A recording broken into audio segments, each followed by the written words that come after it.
Hey everyone, welcome back to the channel. I really hope you're all having a fantastic day. Today, we're diving into a brand new story, a fanfic called Jujutsu Kaisen, Innate Technique, Clash of Clans. It's pretty wild, and I think you're going to love it. Let's get into it. Chapter 1 Entrance. The Jujutsu Kaisen world is a modern Japan where negative human emotions, fear, regret, hatred, leak into reality and take shape as curses, invisible monsters that prey on ordinary people. Most humans never notice them. Only jujutsu sorcerers trained to control cursed energy can see, fight, and exorcise these beings. In this world, there are two official schools responsible for training jujutsu sorcerers, Tokyo Jujutsu High and Kyoto Jujutsu High. Today marks the day of admission. The stone gate of Tokyo Jujutsu High stood quietly beneath the morning sky. Old and unwelcoming in the way only places soaked in cursed energy could be. 3 students had already arrived. One of them leaned against the gate like it personally offended him. So this is it, Satoru Gojo said, tilting his head to look at the school grounds. Wow. Kinda depressing. You'd think the strongest jujutsu school in the country would at least try to look cool. You're loud for someone standing at the entrance, Suguru Geto replied calmly. Geto stood upright, hands tucked into his pocket, eyes scanning the other two supposedly classmates of his. He already knew what curses felt like. He'd been dealing with them since middle school and capturing them. Between them, a girl yawned. Can you two argue later? Shoko Yeri said lazily. It's too early for this. She looked half asleep, hands in her pockets, eyes clearly showing her disinterest. Gojo grinned. Relax, Dark Circles, we are going to be classmates for whole 3 years. Of course if you survive. And threw back his head and laughed. Both thought weirdo. Before either of them could reply, footsteps echoed from behind and a large figure approached through the gate. Masamichi Yaga stopped a few meters away, arms crossed as he looked them over. So you're the new first years, he said. You're early. Punctuality is a virtue, Gojo replied. Yaga ignored him. There's one more student, he said. We'll wait for him. Gojo blinked. Wait? For who? Yaga didn't answer. Instead, from far below the stone steps leading up to the school, another set of footsteps echoed along the stone path. A boy emerged into view, slightly out of breath but standing straight, adjusting his jacket like nothing was wrong. His black hair was messy, his eyes sharp but quiet, more observant than expressive. He stopped a few steps away from them. Sorry I'm late, he said evenly. These campus stairs are going to be a nightmare. Gojo narrowed his eyes. TCH, first impression, fragile build, 0 intimidation factor. Are you sure you don't get lost on the way to the library? The boy glanced at him. First impression back, he replied calmly. You talk like someone who's never been punched properly. Gojo stared at him, eyebrows furrowing in an exaggerated, almost cartoonish way. He slowly began rolling up his sleeves like he was about to throw hands. Ah, what was that? He said lightly. You got something to say, side character? Yaga interrupted them. Good. You made it. The boy exhaled softly, then walked forward. My name is Emiya Hyodo, he said. Nice to meet you. Geto studied him carefully. Shoko glanced once and shrugged. Humph, another boy? Yes, Emiya replied. Gojo laughed, slapping Emiya lightly on the back. Yash. You kinda seem like my best buddy already. Emiya forced himself to resist the urge to roll his eyes. Yaga gestured toward the group. Introduce yourselves. Gojo stepped forward immediately. Satoru Gojo. I was born strong, raised strong, and I'm probably going to be the strongest. My technique is called Limitless. It lets me control space. Emiya nodded. Geto followed. Suguru Geto. My technique is called Curse Spirit Manipulation. It allows me to capture and use curses. Shoko waved half-heartedly. Shoko Yeri. No innate technique, but I'm a master of reverse cursed technique. Emiya nodded. That's incredible. Then all eyes turned back to him. And your technique? Yaga asked. Emiya was quiet for a moment. It's called COC, he said. I create and deploy structures and troops using cursed energy. Gojo tilted his head. Troops? Yes. Like curses? No, but similar. Emiya said. There was a pause. Show me. Emiya started looking elsewhere to ignore him. Gojo starts yelling. Show me, Yaga glare make him silence. We'll see how it performs, Yaga said. For now you're all first years. As the gate closed behind them, none of them noticed it yet, but something had shifted. 4 futures had just intersected, and Emiya Hyodo, quiet and unassuming, stepped forward into a world that would never let him stay ordinary again. Chapter 2. The classroom at Tokyo Jujutsu High was old, simple, and brutally honest. No decorations, no motivational posters. Just wooden desks, a blackboard, and windows that looked out over the forested mountains. 4 students sat scattered across the room. At the front stood Mazumichi Yaga, arms crossed, eyes sharp. This isn't a normal school, he said flatly. So don't expect normal explanations. Gojo leaned back in his chair, balancing it on 2 legs. Too late. The chair already feels normal. Yaga ignored him. Jujutsu sorcerers exist to exorcise curses, he continued. Curses are born from negative human emotions. The stronger and more concentrated the emotion, the stronger the curse. He turned and wrote on the board, Grade 4, Grade 1, Special Grade. These are curse grades, Yaga said. Sorcerers are graded the same way. Geto leaned forward slightly. Based on combatability? Threat handling, Yaga corrected. A Grade 4 sorcerer can reliably defeat a Grade 4 curse. Anything above that requires experience, teamwork, or death. Shoko yawned quietly. Yeah. Yaga continued, unfazed. Special grades are anomalies. They do not represent the standard. Gojo raised a hand. Smirk in the corner of his mouth. Hypothetically speaking, if someone were born a special grade, sit down, Yaga said immediately. Gojo Saturday. Yaga's gaze moved across the room, pausing briefly on Emiya. Your techniques will define how you survive, he said. Some are suited for offense. Some for support. Some for control. Emiya listened quietly, hands folded on the desk, eyes focused. He wasn't tense, but he wasn't relaxed either. Grades are not titles, Yaga added. They determine where you stand at threat handling. He turned away from the board. Which is why, he said, we evaluate. The training grounds lay beyond the classroom, separated by a reinforced barrier field. Old stone markers dotted the area, faint cursed energy humming beneath the soil. The 4 first years stood in a line. Evaluation is individual, Yaga said.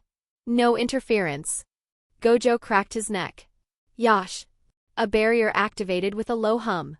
Inside it, cursed energy twisted violently. A curse emerged, humanoid malformed, its presence heavy. Grade 3, Yaga said. Hyodo. You're first. Gojo blinked. Really? Not me. Yes. Wow. Emiya stepped forward without hesitation. A grotesque humanoid curse, ugly mouth screamed at once, cursed energy exploding outward in violent waves. Before anyone could react, a massive claw shot forward straight at Emiya. Too fast, too close, but nothing he can't handle. His instincts kicked in instantly. Deploy wall. A solid rock wall erupted from thin air at the last possible second. The curse's claw slammed into it, small cracks spreading across the surface, but the wall held. The impact blasted dust and debris into the air. Without giving the curse even a moment to react, Emiya's voice cut through the settling dust. Deploy unit barbarian. The air-warped 4 figures materialized instantly, surrounding the curse from all directions as if they had always been there. They were humanoid, tall and broad, bodies wrapped in rough leather and metal scraps, muscles dense and corded. Each carried a massive sword, crude in design but heavy with cursed energy. Their eyes burned with a dull, battle-hardened glow, not mindless, not wild, focused. Semi-grade 2. The curse shrieked. Too late. The barbarian to the left moved first. With a single brutal swing, his blade cleaved through the curse's arm, severing it completely. Black cursed blood sprayed across the ground as the limb hit the dirt with a wet thud. The second barbarian stepped in immediately, sword plunging straight through the curse's abdomen.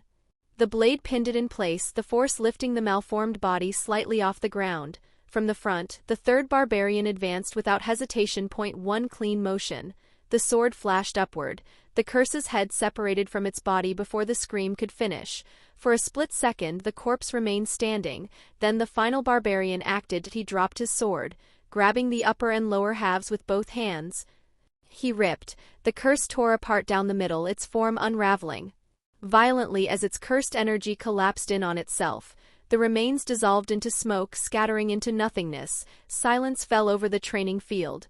The four barbarians stood motionless for a brief moment, then faded away, their bodies dissolving back into cursed energy as if they had never existed. The rock wall vanished last, sinking back into nothing. Emiya exhaled slowly. Behind the barrier, Geto stared. Eyes narrowed. Efficient, he muttered. Shoko's yawn stopped halfway. That was overkill. Gojo was grinning like he'd just found a new favorite toy. Oh, he said softly. Yeah.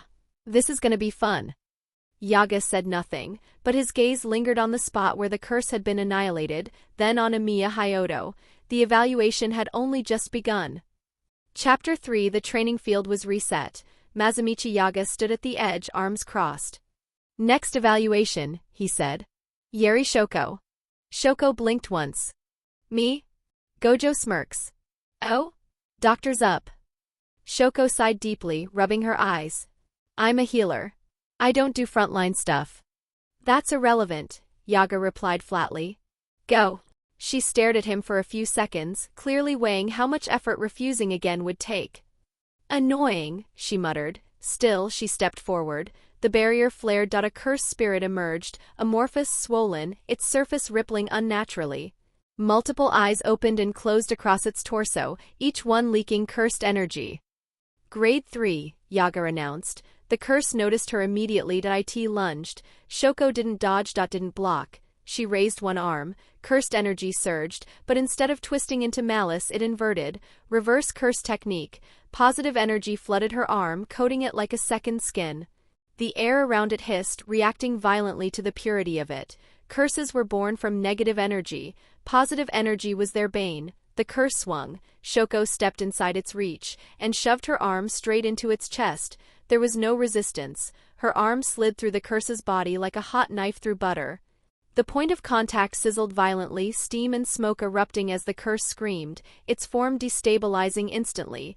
The positive energy tore through it from the inside.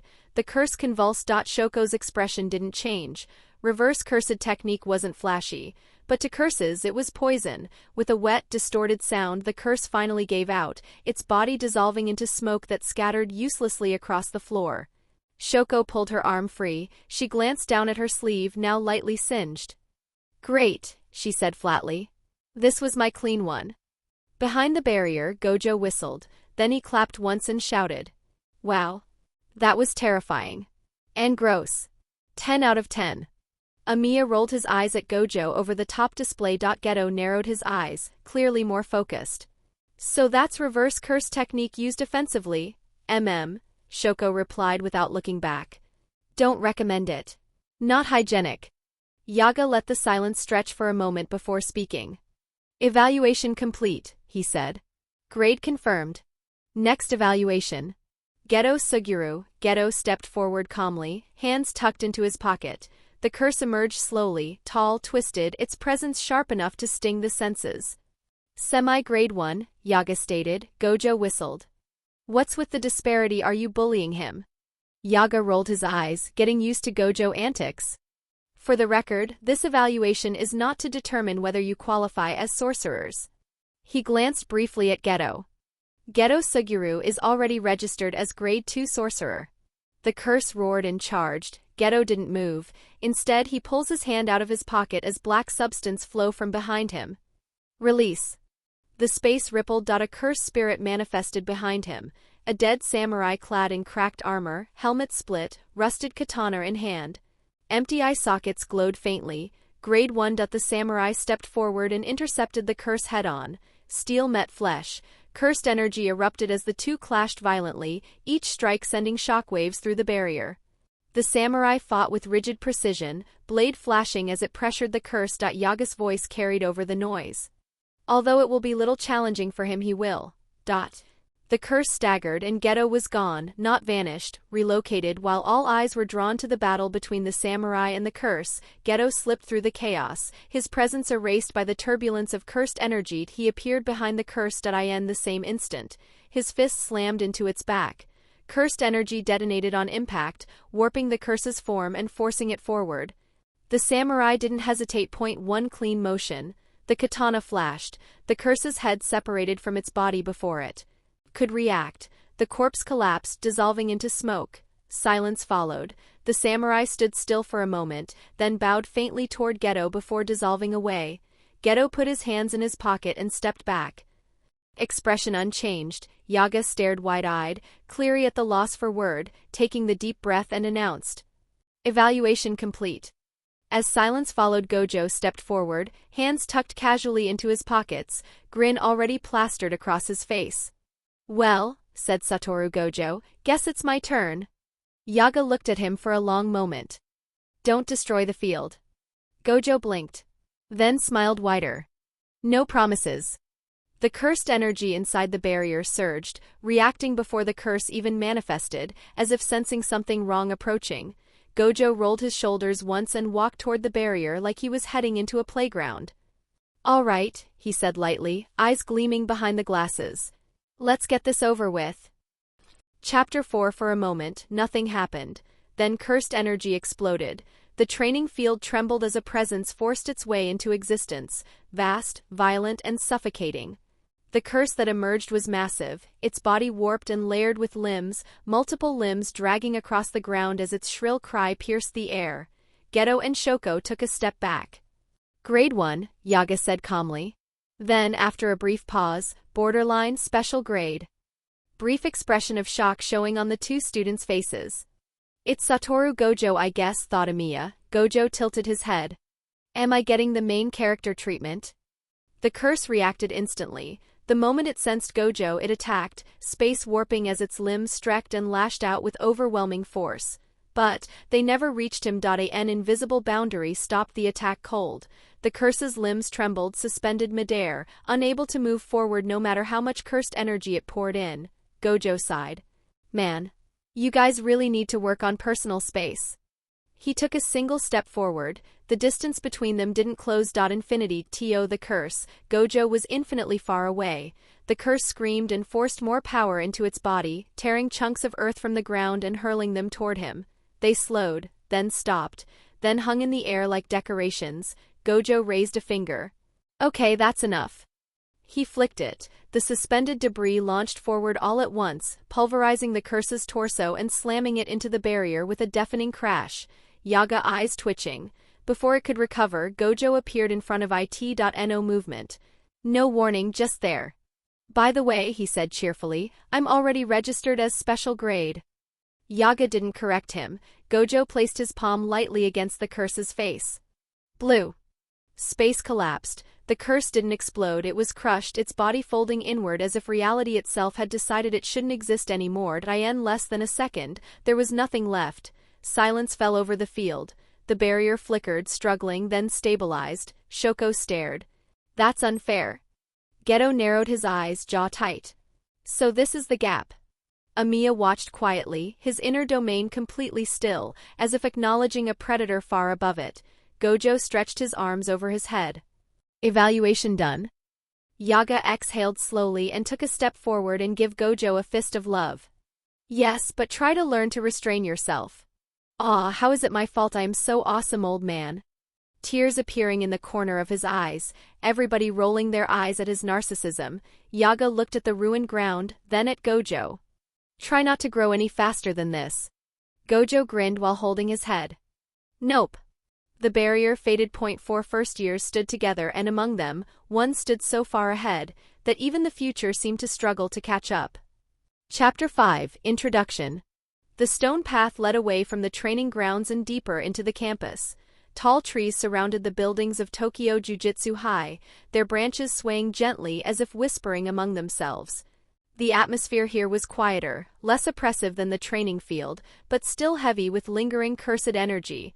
Masamichi Yaga stopped in front of a long, traditional building. "This is the first-year dormitory," he said. "You'll be staying here." Gojo glanced at it once. "Huh. Kinda plain." "It's a student's dormitory, not a hotel," Yaga replied. Shoko yawned. "Disappointing. I was hoping for haunted luxury." Yaga slid open the main door and stepped aside. "Rooms are assigned. No fighting. No structural damage." Gojo smiled. "Define structural." Yaga ignored him and handed out keys. "Gojo Satoru. Room 101. Geto Suguru. Room 102. Yeri Shoko. Room 103. Hyodo Emiya. Room 104. Each of them took their key. The hallway was quiet, wooden floors creaking softly underfoot as they split off toward their respective rooms. Gojo's room spacious by dorm standards. A futon, a low table, a window overlooking the forest. Gojo dropped his bag instantly and flopped onto the futon. Yeah, he said to no one. I can work with this. Geto's room was plain and quiet. A futon, a low desk, a window facing the trees. Nothing fancy. He dropped his bag near the wall and sat on the futon, leaning back on his hands. He glanced around once. Yeah, he muttered. Not bad. Outside, the forest was calm. Inside, the room felt steady, good enough to think, good enough to rest. He lay back, staring at the ceiling. First day down. Shoko's room small but comfortable. Shoko tossed her bag aside and immediately lay back on the futon, staring at the ceiling. First years, evaluations, idiots, she muttered. I need a cigarette. Emiya POV. The room is simple. A futon by the wall. A desk I probably won't use much. A window that lets in just enough light to remind me I'm still in the real world. No clutter. No noise. It's fine. I set my bag down and sit for a moment, listening. The dorm is quiet. Too quiet, but I don't mind that. Then I lie down on the futon and turn my face toward the ceiling. I exhale slowly. My thoughts drift anyway. 2 months ago, that's when I died. Not heroically, not tragically, stupidly. I was a 15-year-old student who had just finished middle school. High school hadn't started yet, and my entrance was still some time away, so I was currently enjoying my holidays. But honestly, I was getting bored out of my mind at home. So I stepped outside to buy some ice cream. I loved watching anime. My favorites were One Piece and Jujutsu Kaisen, and the person I hated the most, Gojo Akutami. First he killed Gojo, then Choso, then even Sukuna, and somehow managed to make poor Yuji suffer even more every time. Seriously. That man had something against happiness. Anyway, I was crossing the road, broad daylight, calm weather. No distractions. Did I even remember thinking to myself, man, imagine getting ice-skied right now. Couldn't be me. So I did everything right, looked left, looked right, looked left again, because experience says the universe punishes confidence. Clear. I stepped forward, and slipped. On a banana peel. A banana peel. I don't even know why it was there. Who eats bananas in the middle of the road? Who discards them like that? I'll never get answers. I flailed. Windmilled. Regained balance at half a second. That's when a bicycle hit me. Step side. Just enough to bump me backward, like the universe nudging me and saying, no, you're not done yet. I stumbled into traffic. At this point I panicked, but in a very organized way. I curled into a ball, covered my head, tried to roll because I once saw that in an action movie. A car screeched to a stop in front of me. I thought, survived, Then another car hit me from the side, and my last thought was, I tried so hard and got so far, but in the end it doesn't even matter. No tunnel of light. No God. No voice asking me if I wanted a second chance, just darkness. And then I woke up in this world, new body, new name. Cursed energy crawling under my skin like it had always been there. I stare at the ceiling of my dorm room. I died to a banana peel, I whisper. Second life. I'm definitely crossing roads more carefully this time. After waking up in this world, I realized the second weird thing wasn't the curses. It was the fact that I already knew my technique. Inside me exists a place. A village. When I focus, my consciousness slips inward and I can see it clearly. Dirt paths. Small structures. Solid stone walls. A town hall at the center, quietly anchoring everything, and the moment it clicked I almost laughed, because I recognized it. This wasn't some abstract cursed domain. This was Clash of Clans village. In my previous life, I'd played it religiously. Not casually. Not log in once a week. I was serious. Town Hall 17.1 upgrade away from the highest level, max defenses and troops, and now, I was inside 1.my curse technique lets me manifest what exists in that village into the real world around the radius of 100 meters. I don't generate attacks directly. I don't shape cursed energy into blades or beams. Instead, I summon what already exists inside that village. Buildings aren't projections, they're real. Walls have mass. Cannons fire cursed energy. Troops respond to my will like trained units, structures. Units. Defenses that I can upgrade my village step by step like in Clash of Clans.at my current limit. Town Hall level 3, that's all I can access. Walls are solid rock. Not barriers, actual mass. Troops respond to my will, giants, barbarians, archers, goblins, wall breakers. Everything costs cursed energy by the way, which is restored by Elixir Collector and is stored in Elixir storage, but the Town Hall offsets the mental strain. The village keeps things organized so my brain doesn't melt mid-fight. If a building is destroyed outside, it repairs itself inside the village over time. 3 hours for normal structures. The town hall takes longer than a week. I slip back into the village once more. Town hall level 3 stands at the center, sturdy, unpolished, but reliable. Waiting to be upgraded. Around it, everything that should exist at this level does. Defenses first point 2 cannons, 1 already maxed, 1 waiting to be upgraded. Simple ground defense point 2 archer towers, both level 3, rising above the huts. Long range. Clean lines of fire point 1 mortar. I pause there for a second. Level 1, but even at its weakest it dominates the center. Splash damage. Crowd control. The heart of any early base. If something breaks through everything else, the mortar makes sure it regrets it. Hidden between paths are 2 bomb traps. Invisible. Quiet. Waiting. I like that about them. Then the walls point 50 pieces, all level 3. Actual stone. Thick enough that you don't just break through them. Now the utility buildings point 1 barracks, upgraded, quietly training troops on command. Point 2 army camps, expanded enough to hold a proper force, 40 force per camp, 80 both camps together. The laboratory sits slightly off-center, active. That one matters. That's where strength becomes refined. Resources hum steadily. Point 3 elixir collectors, point 2 elixir storages. Sadly, there was no gold mine or storage. Otherwise, I would have been rich. And near the edge, the clan castle, inactive. Empty. Don't know what's it gonna be used for. Probably storage function, as there are no clans to join. Finally, tucked away like tired gods who refuse to retire, 2 builder huts. The life of the village. That leaves one thing. That I shift my attention to the remaining cannon. I give the mental command to the one of the builder. He exits his hut and go to upgrade the cannon as he starts hammering. Cursed energy floods into the structure. Metal plates phasing apart as scaffolding snaps into existence around it. The barrel thickens. The firing mechanism refines itself. Don't know how it works. Upgrade started. Point 3 hours. While the cannon upgrades, my attention drifts to the laboratory. That place is different. Defenses run on my cursed energy directly. Troops, however, are definitions. Upgrading them doesn't just make them stronger, it refines how they exist. At my current level, here's how it lines up. Barbarians LV2. Low durability, high aggression, roughly equivalent to semi-grade 2 curses. Overwhelm through numbers, not finesse. Archers LV2, ranged cursed projectiles, fragile bodies, also semi-guard 2. Good positioning makes all the difference. Giants LV2, slow. Tanky. Unreasonably stubborn. Solid grade 2. They draw attention, soak damage, and refuse to go down quietly.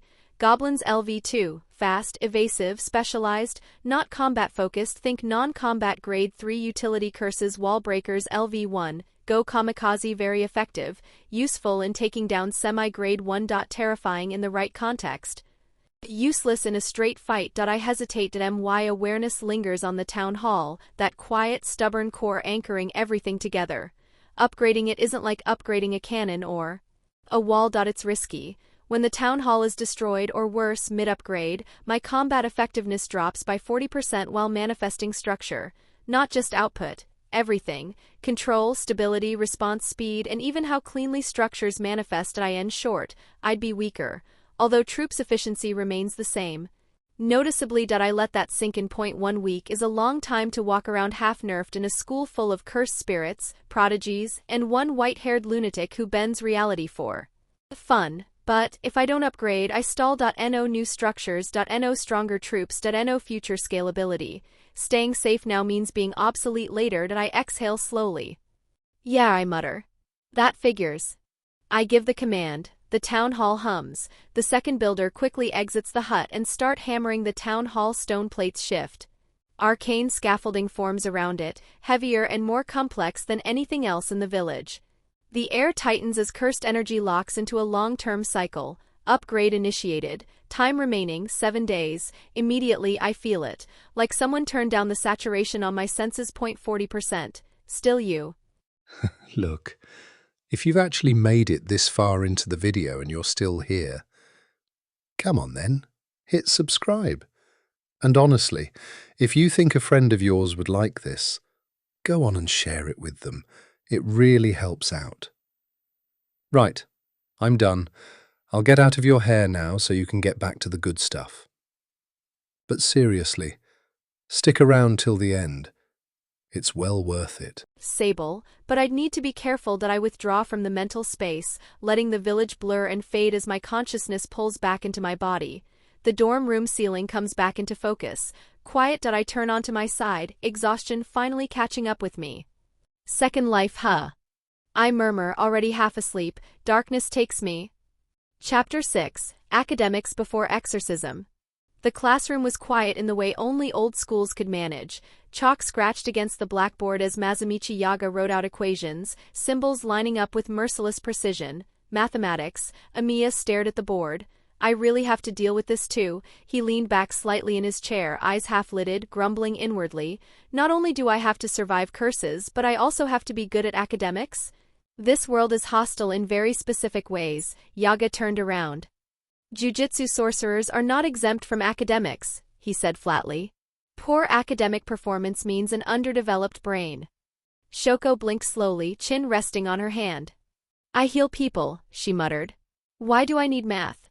Yaga ignored her completely. Who's going to answer the next question? He asked. Gojo already had his hand raised. Yes, Yaga said. Gojo answered instantly. Correct. Another question, another answer, perfect. Emiya glanced sideways. Of course he's good at this too. Then, Hyodo, Yaga said. Emiya stiffened. Yes, answer the question. He looked back at the board. Nothing, absolutely nothing. Numbers swam meaninglessly. His brain refused to cooperate. He stopped. Gojo leaned over, grinning. Oh, so you have an underdeveloped brain.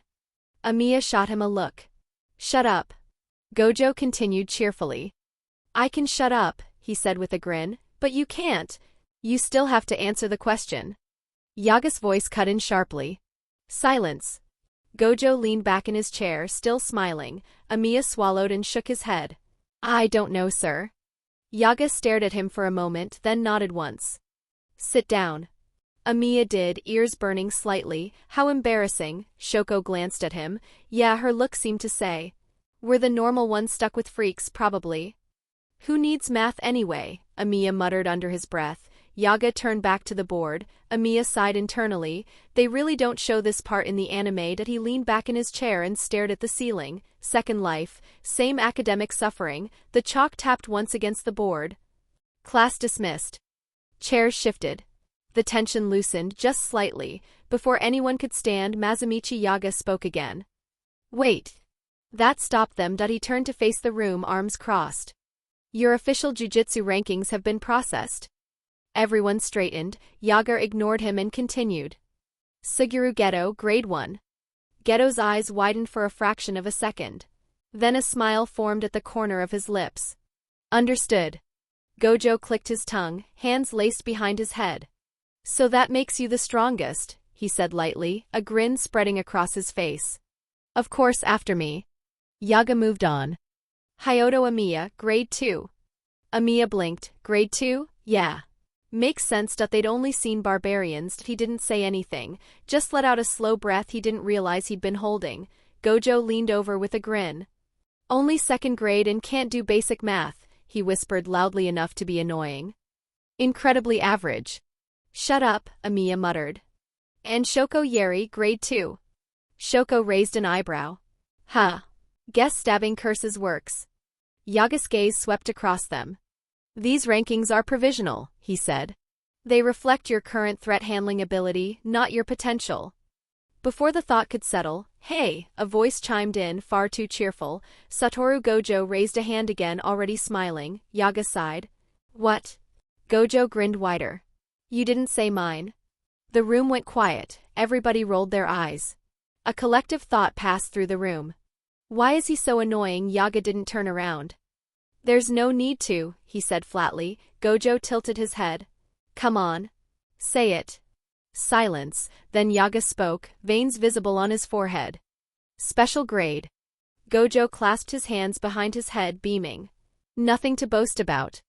Everyone's eyes twitched. Yaga cleared his throat. One more thing. Just as everyone started to relax, the room snapped back to attention. Today, he continued, you'll be performing curse exorcisms in the real world. That got a reaction. Emiya straightened slightly. Real world, not training grounds. Not simulations. Actual civilians. Actual consequences. Gojo's eyes lit up immediately. Oh? Finally. Yaga ignored him. Teams have already been decided. He turned slightly. Satoru Gojo. Suguru Geto. You're together. Gojo grinned and slung an arm over Geto's shoulder. Hear that? Dream team. Geto sighed. Please don't cause unnecessary problems. No promises. Yaga continued without pause. Shoko Yeri. Hyodo Emiya. You're the second team. Emiya blinked. Us? He glanced sideways. Shoko looked at him, then away, unimpressed. Emiya Yaga's gaze hardened. This is not a test, he said. This is field work. Observe, adapt, and survive. Your grades won't protect you out there. Silence followed, then Gojo cracked his knuckles. So where are we going? Yaga turned toward the door. You'll receive details on the way. He paused, then added, and remember. The room felt heavier. A dead sorcerer doesn't get a second evaluation. Emiya swallowed. Yeah, this world really didn't waste time. Class dismissed. Chapter 7, Team Emiya and Shoko 1, Monologue. The car slowed to a stop in front of a rusted iron gate. Beyond it stood the hospital, old. Abandoned. Squatting under the gray afternoon sky like a bad memory no one bothered to bury, cracked walls. Shattered windows. A faded sign hung crooked above the entrance, its letters barely readable through grime and time. Emiya stared at it through the window. Yeah, he muttered. This place definitely looks haunted. The driver, an assistant sorcerer, one of the so-called window, stepped out first and adjusted his glasses nervously.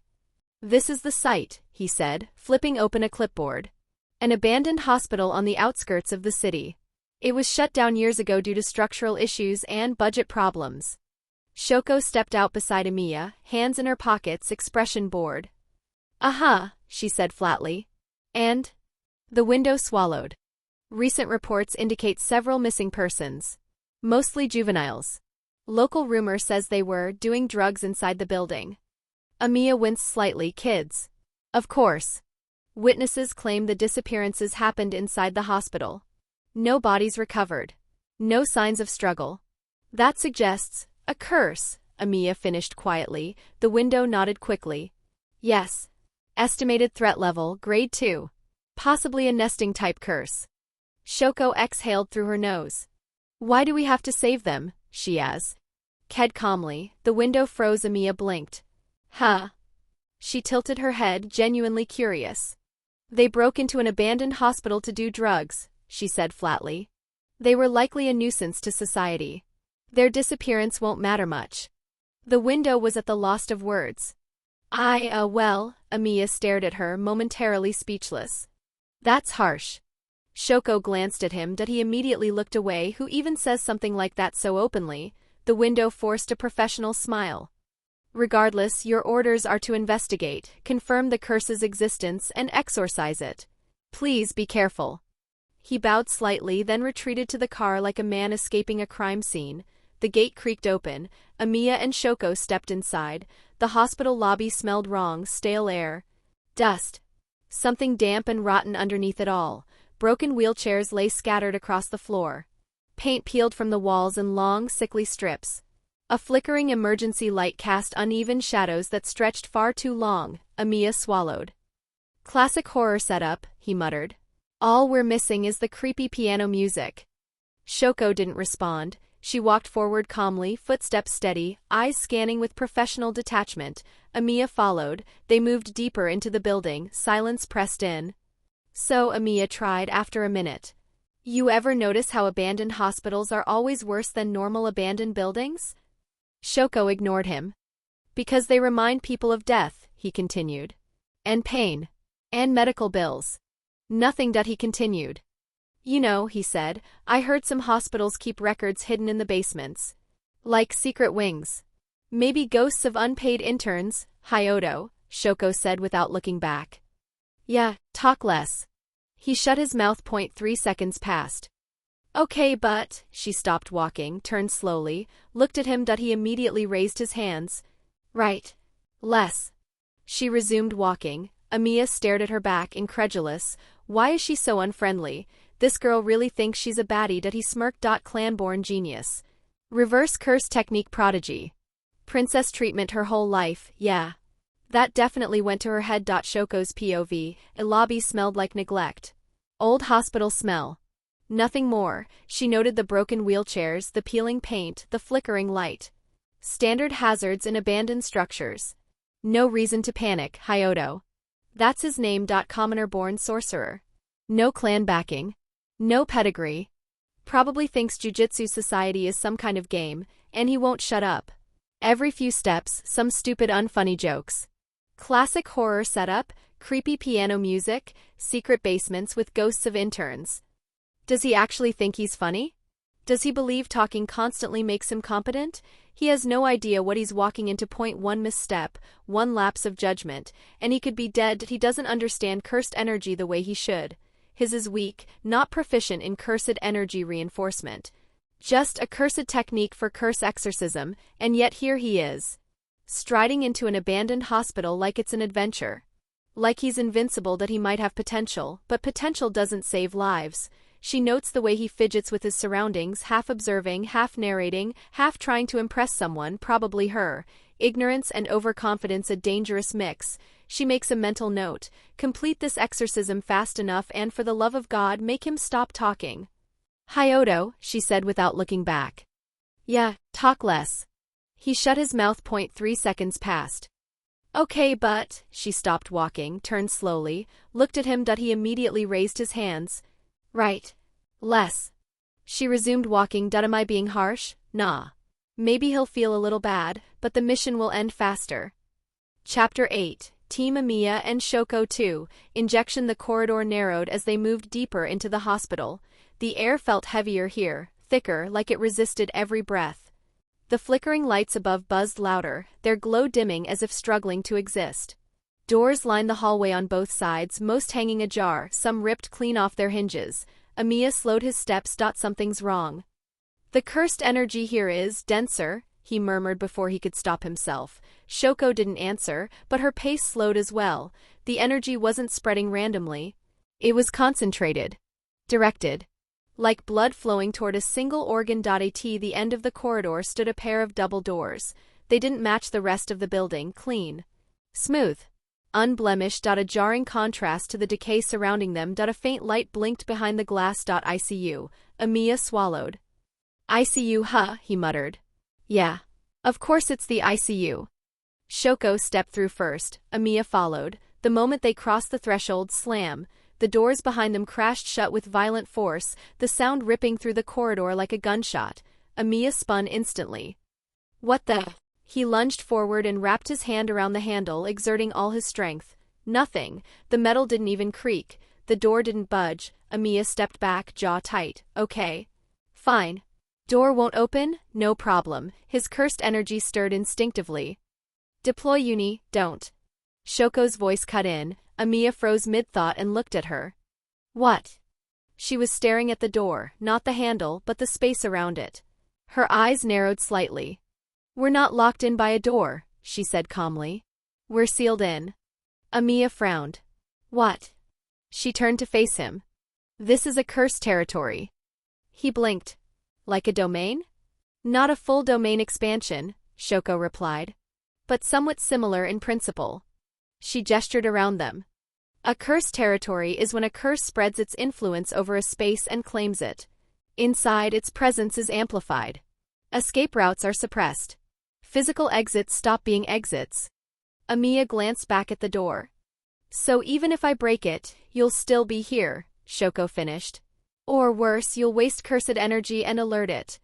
Emiya clicked his tongue quietly. Great. Of course. He took a breath and finally paid attention, not to what he saw but to what he felt. That's when it hit him. The cursed energy here was thick, not just lingering, layered. Like humidity before a storm, pressing against his skin, crawling along his nerves. Every breath felt heavier than the last. "This is dense," he muttered. Shoko nodded once. "Too dense." She stepped forward, eyes scanning the ICU. The contrast was jarring. The corridor behind them was decayed, rotting, abandoned, but the ICU, clean floors. Intact walls. Curtains unstained. Medical monitors lined neatly beside beds, their screens dark but intact. An operating light hung above one bed, pristine and unmoving, like the place had been preserved or maintained. "This territory is stable," Shoko said. "That alone disqualifies it from being Grade 2. Emiya frowned.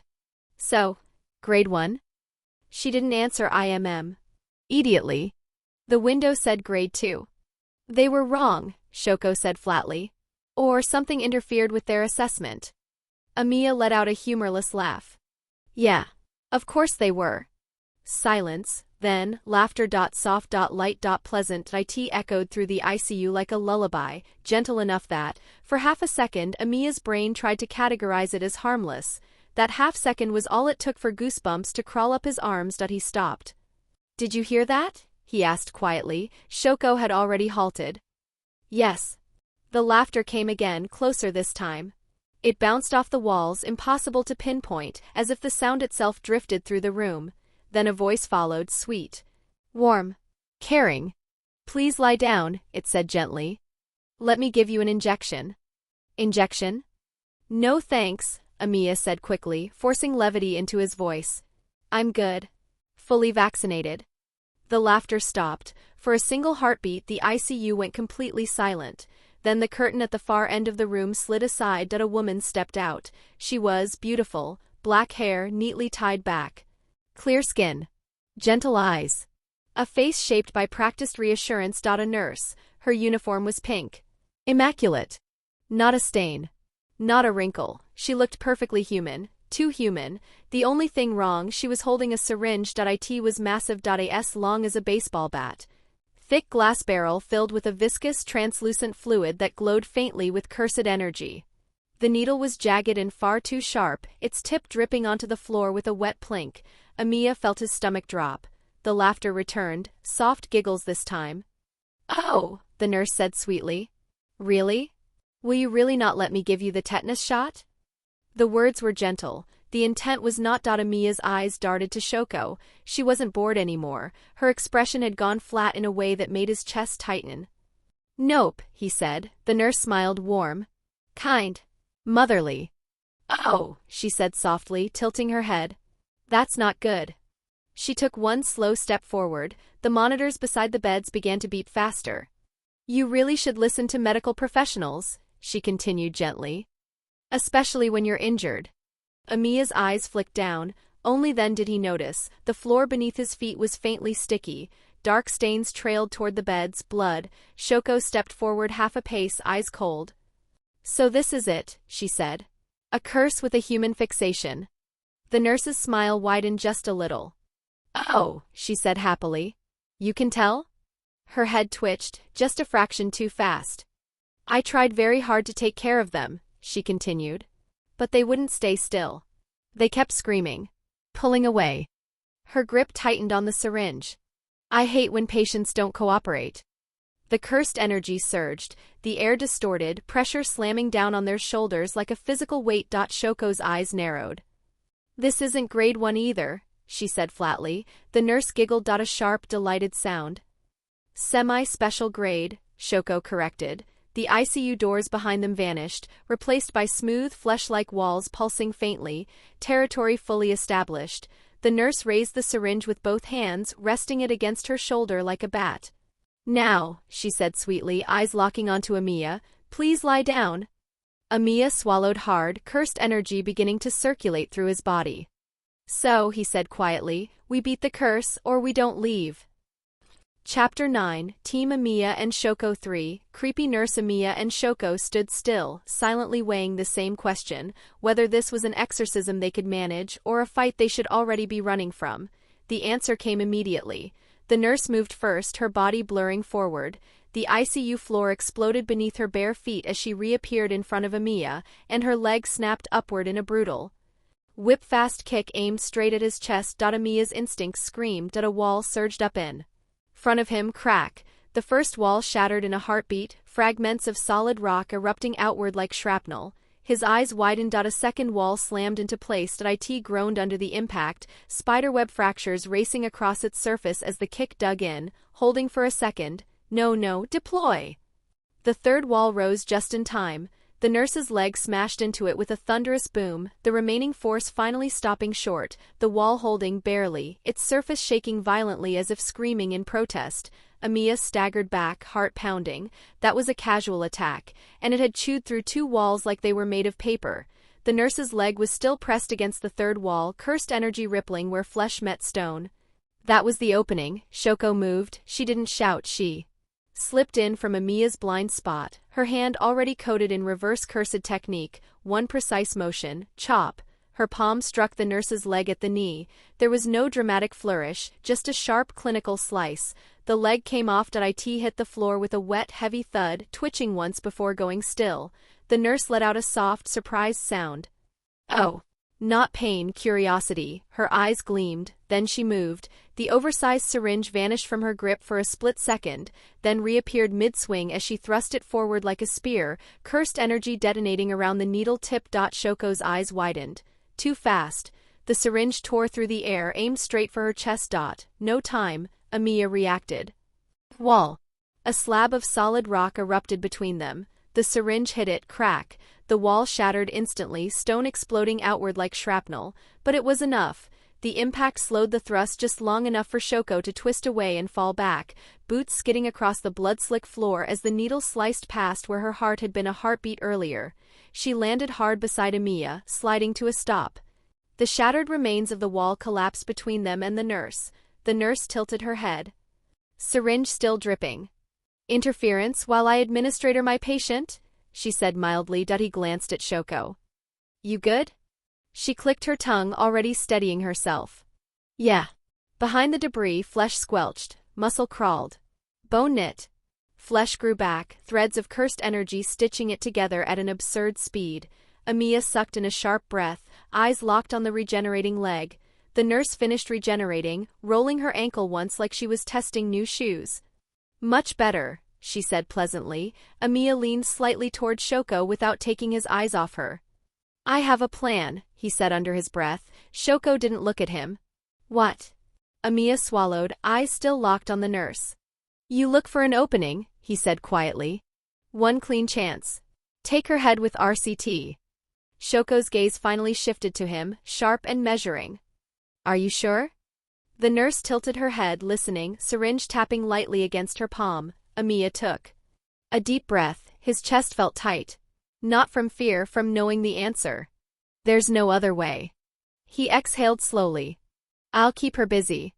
His eyes flicked to the ceiling, the beds, the narrow space. This ICU's tight. She can't move freely if I control the angles.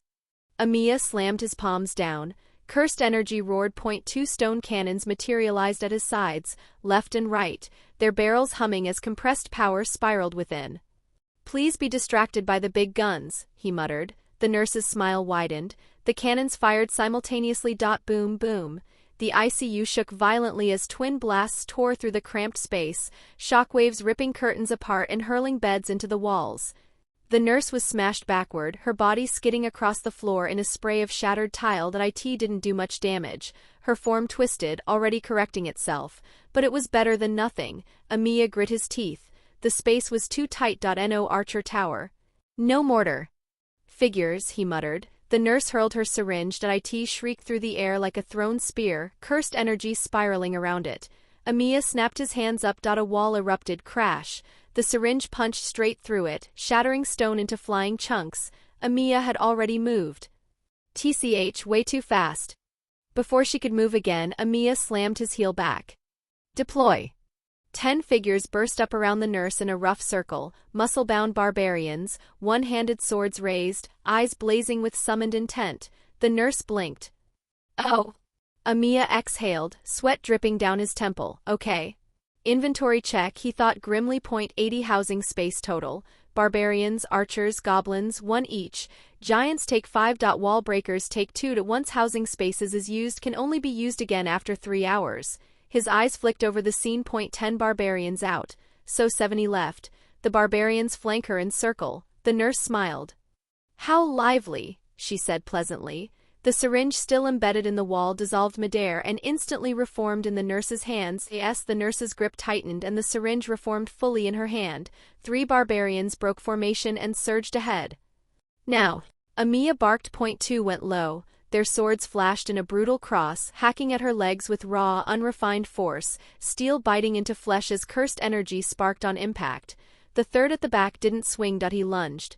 With a guttural roar, he drove his blade forward, aiming to pierce straight through her back. The blade never reached her spine. The nurse's body folded in on itself, joints bending the wrong way as she twisted aside at the last possible instant. The thrust scraped past her ribs instead, carving a deep furrow through flesh and uniform. Blood splattered. The ICU lights flickered.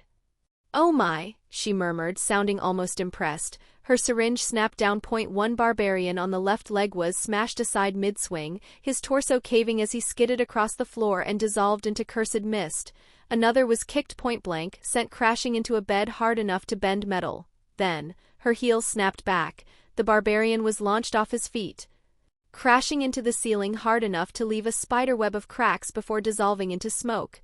The remaining barbarians didn't hesitate. They piled in. 7 blades rose and fell at once, raw strength over technique.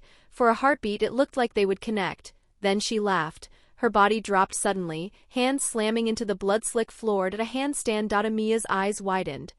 What is she, Black Widow or something? She spun. Her legs became blurs, rotating in a perfect, inhuman arc. Crack, crack, crack. Each kick landed with surgical precision, jaw, temple, sternum, bones folding, bodies snapping apart mid-motion. Barbarians were torn from the assault like leaves in a storm, flung outward to shatter against walls and equipment before dissolving into smoke. 1 blade still managed to bite into her calf. The nurse twisted mid-spin and caught it between her feet. She looked up, upside down, smiling sweetly. "Oh dear," she said. "That's unsafe." She snapped her legs apart. The barbarian came with them, ripped clean in half. Silence followed. Only cursed mist drifted where Emiya's troops had been. Boom boom. The cannons roared again and again, consecutive blasts slamming into the who still is upside down, her body hurling through the air toward the far wall. She was about to crash, when the space behind her ruptured. A giant appeared. 4 meters tall, shoulders hunched, barely small enough to exist beneath the roof of the ICU. Its body pure muscles and cursed energy. Before the nurse could react, the giant wrapped its arms around her. Not a strike. A grapple. It crushed her against its chest in a bone-creaking embrace, ribs compressing as cursed energy flared outward in waves. For the first time, the nurse stiffened. Then she spoke, her voice cold. "Are you a leecher?" she whispers. "Engaging in sexual harassment of nurses." Emiya blinked. Why is the homicidal curse nurse pulling out HR dialogue now? Is this a curse spirit born from workplace trauma? Is she fighting for nurse rights? Do I need to file a complaint or an exorcism report? "Lady," Emiya muttered under his breath, summoning cursed energy again, "I promise you this is the least sexy situation any of us have ever been in." The giant tightened its grip, muscles bulging as it tried to crush her outright. Then the nurse sighed. "Oh dear," she said calmly, her arms shifted, wrong. Joints slid, muscles twisted, and with horrifying ease she pried the giant's grasp apart, peeling its massive arms away as if they were nothing more than restraints made of cloth. The giant roared, too late. The syringe shot backward like a spear, cursed energy detonating along its length, piercing his head. "Is this all the assistawat?" As she said, a hand lands on her neck from behind. In the chaos of the fight, she overlooked one thing. Shoko. She was already there, right behind her. No warning. No hesitation. Her hand blazed with reverse curse technique as she slipped into the nurse's blind spot and swung. Chop, clean. Precise. Merciless. The nurse's head came off. It spun once in the air before hitting the floor with a dull thud, black hair spilling across sterile tiles. Her body followed a heartbeat later, collapsing bonelessly beside it. Silence. Emiya sagged, hands on his knees. "Please tell me that worked." Shoko exhaled slowly, rolling her shoulder. "It should've."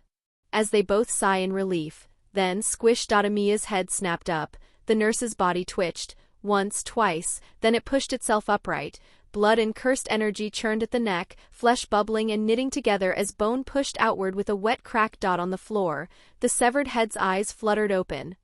"Oh," it said mildly. "That was rude." Emiya felt his soul leave his body for a brief educational trip. The pressure which has appeared from their shoulders, which has disappeared, came back, heavier than before. Shoko's eyes hardened. Although cursed spirits are just a mass of cursed energy and don't follow humans' anatomy, but generally destroying head exorcise them. The nurse's headless body straightened fully as a new head finished forming, face smooth and smiling like nothing had happened. She tilted her neck experimentally. "Now," she said sweetly, syringe reforming in her hand, "shall we continue treatment?" Emiya swallowed hard. "I really hate hospitals." Chapter 10, Team Emiya and Shoko 3, one player down. Outside the hospital, the wind rustled through the broken parking lot. The window, otherwise known as Gijokatami, stood near the car, hands tucked nervously into his coat. His eyes remained fixed on the dark hospital entrance. The veil still shimmered faintly around the building. Invisible to normal people but painfully obvious to someone trained to sense cursed energy, he shifted his weight slightly. "Hope they're okay in there," he muttered. Silence answered him. He glanced down at the report tablet in his hand. Mission assessment, grade 2 curse. He exhaled. "I really hope the assessment was right." The man sighed, rubbing the back of his neck. "First missions are the worst," he murmured. His voice grew quieter. "Most jujutsu sorcerers die on their first one." The wind blew again, rattling the loose hospital sign, Ibaraki Hospital. "Why won't this creepy lady die?" Emiya's voice echoed through the ICU as he stumbled back, barely keeping his footing on the blood-slick tiles. Across the room, the nurse stood perfectly upright. The floor told the real story, blood smeared across the tiles in thick trails. A hospital bed had been split clean in half. Stone walls Emiya had deployed were shattered everywhere like broken teeth, and the nurse, after she had been beheaded, Emiya had seen Shoko drive her hand straight through the curse's chest and tear out its heart. At one point the barbarians had split her from the waist down, every time the same result, flesh crawling back together, bones knitting. A new smile forming. His mind raced, instinctively counting resources, walls used. 34 walls remaining, 16. Most of the ICU was already filled with broken stone. Barriers he had thrown up during the fight. Troops deployed, 30 total possible deployment left, 50 not much, and it was getting worse. Across the room, one of the damaged cannons sparked weakly. Earlier in the fight, the nurse had grabbed one of his archers by the throat and hurled it straight into the cannon. The impact had twisted the metal frame and not destroying it, but one more shot will do. She tilted her head slightly.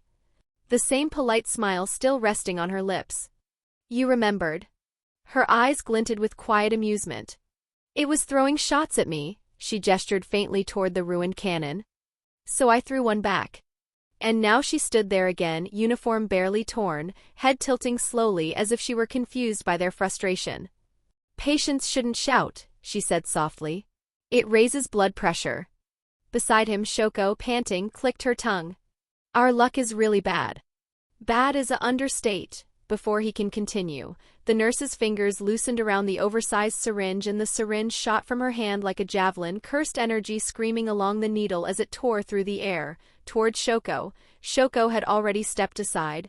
The massive needle ripped through the air where her chest had been a heartbeat earlier, passing her shoulder by mere centimeters, but before she could even breathe.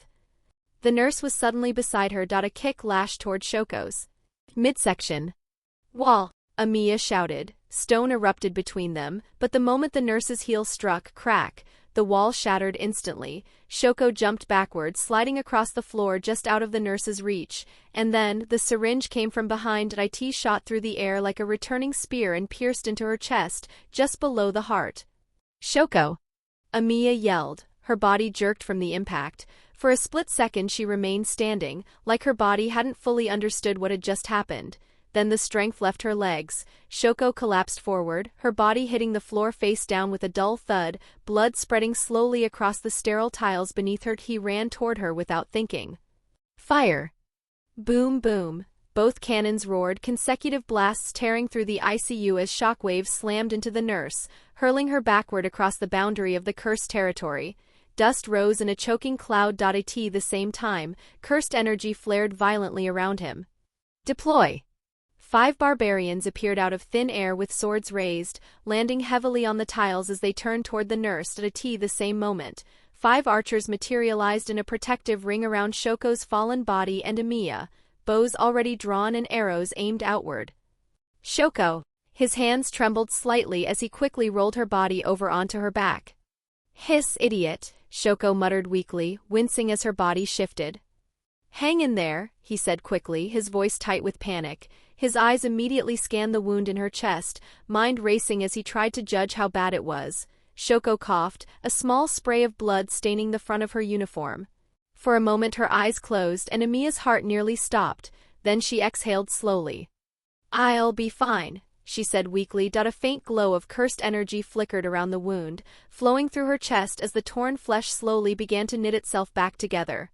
The blood loss stopped little by little, the skin repairing itself under the pale glow of reverse curse technique, but it would take time.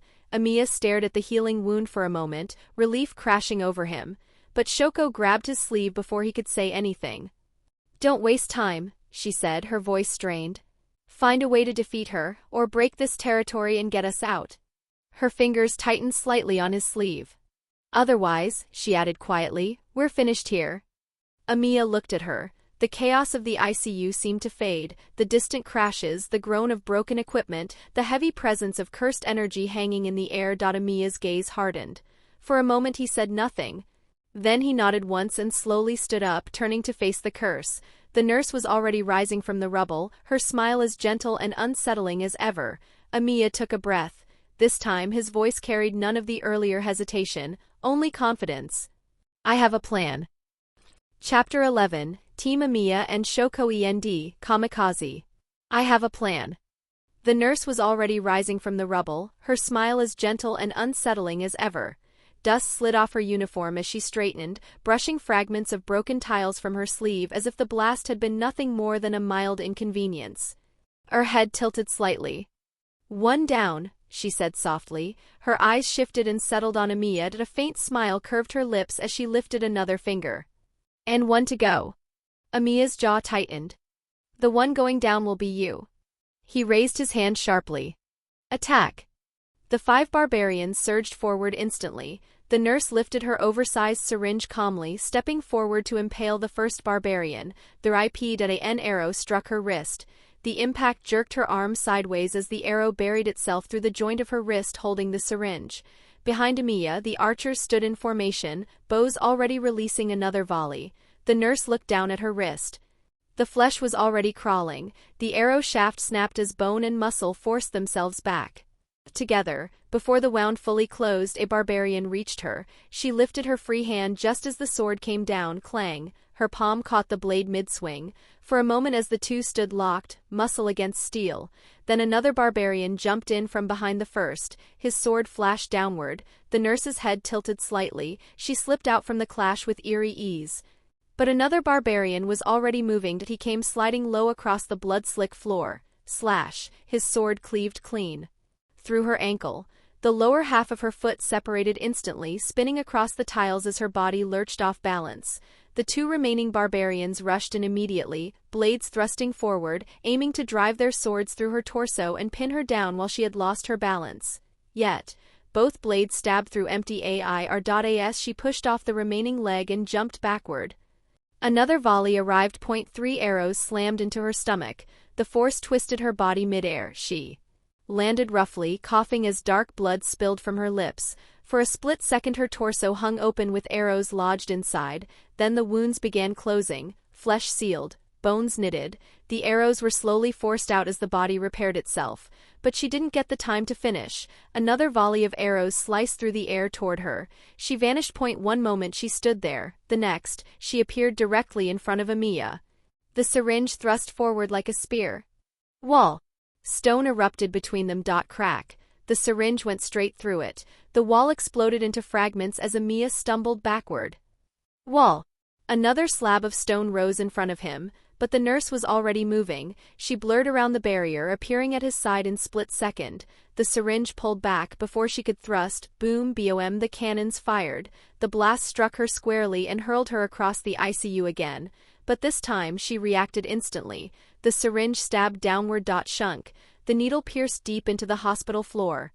The syringe screeched across the tiles, carving a long scar through the floor. Then it struck the ground and stopped. Barbarians immediately flanked her, forming a tightening circle around her. Before they could strike, she planted both hands on the syringe still embedded in the tiles and kicked herself upward into a handstand. Her long legs whipped outward like blades. Crack, crack, crack, crack, crack.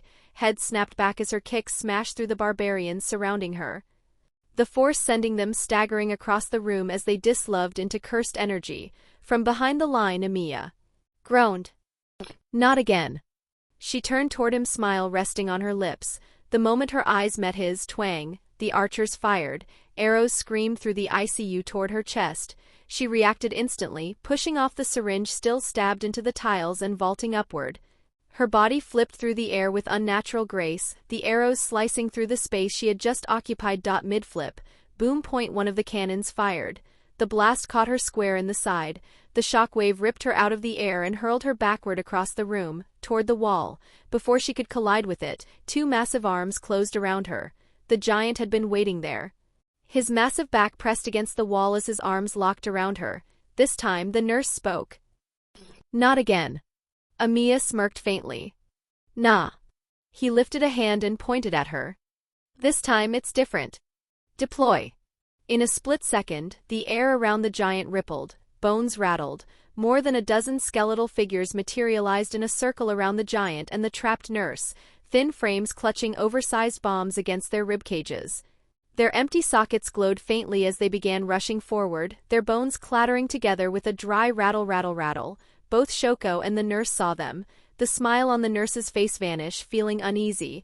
She twisted violently inside the giant's grip, muscles tightening as she forced its massive arms apart inch by inch. She was stronger. Her fingers pried the giant's arms wider, almost free. Then she heard Emiya's voice. Checkmate. The skeletons had reached her first. Kamikaze.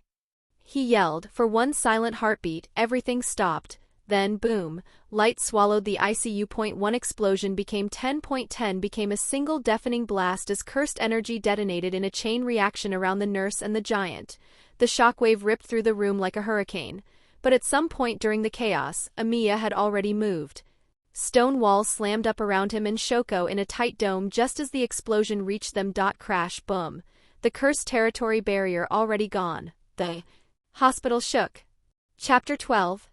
Chapter 12. Before being a curse, the smell of antiseptic filled the hallway.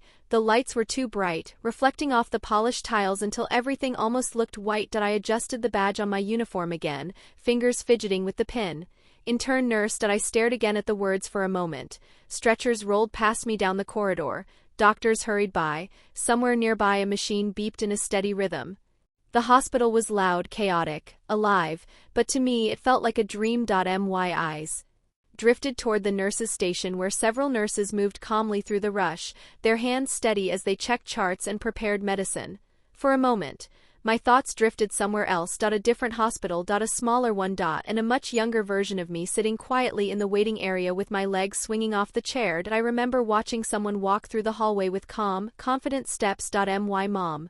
She wore the same white uniform. Every patient she passed seemed to relax the moment she spoke. Patients shouldn't struggle, she would say softly while giving the medicine or injection. I used to watch her with wide eyes. To me, she looked like a hero, someone who could make pain disappear, someone who helped the sick, and somewhere in that small waiting room I made a quiet promise to myself. I want to be like her. Back in the present, I stepped forward with a wide smile. A senior nurse handed me a chart. Start with the patients in beds 1 to 4. Yes, ma'am. I moved from bed to bed, checking vitals, administering medicine, and helping the patients settle in. Some of them smiled and thanked me when they were discharged. New patients arrived just as quickly. Days turned into weeks, weeks turned into months. Before I realized it, 2 months had passed, and I was officially made a permanent nurse. The work was busy.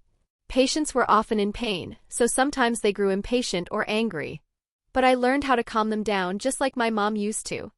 Please relax, I would tell them gently. Most of the time it worked. Sometimes I made small mistakes and the doctors scolded me, but the other nurses always supported me. They helped me learn, laughed with me during breaks, and reminded me not to worry too much that IT was tiring work. But I liked it. Helping people felt right. Then one night, a new patient was brought in. He was badly injured. Stab wounds covered his body, and blood had soaked through the bandages the paramedics had wrapped around him. He had likely been in a fight. Or someone had tried to murder him. But the strange thing was that no family member ever came to visit him. In fact, I wasn't even sure if he had any. Days passed, yet no one asked about him. No police came. No questions were asked. No case was filed. The hospital admitted him like any other patient, and I was assigned to take care of him. He was given a private room. But there was something unsettling about him. It was his eyes. Whenever he looked at someone, doctors, nurses, even the other patients, it felt wrong. Cold. Distant. As if he wasn't looking at people at all. The way someone might look at a stray dog on the roadside. Not with anger, not even with hatred, just quiet indifference, like we were lesser beings. I tried not to think too much about it. Patients came in all kinds. Some were kind, some were difficult, some were simply strange. So I treated him the same way I treated everyone else. He rarely spoke. Sometimes he would ask for water, sometimes nothing at all, but every time he looked at me I felt that same strange feeling, like I was being observed rather than spoken to. Still, I continued my work. Days passed. His wounds healed quickly.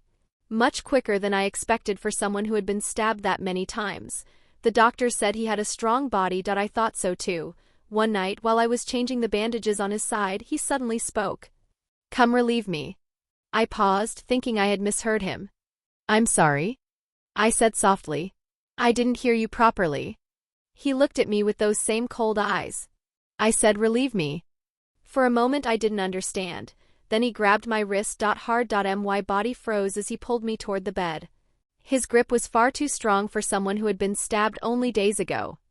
Wait. I struggled, trying to pull away, but he didn't let go. My heart started pounding as I pushed against him, trying to break free. "Stop.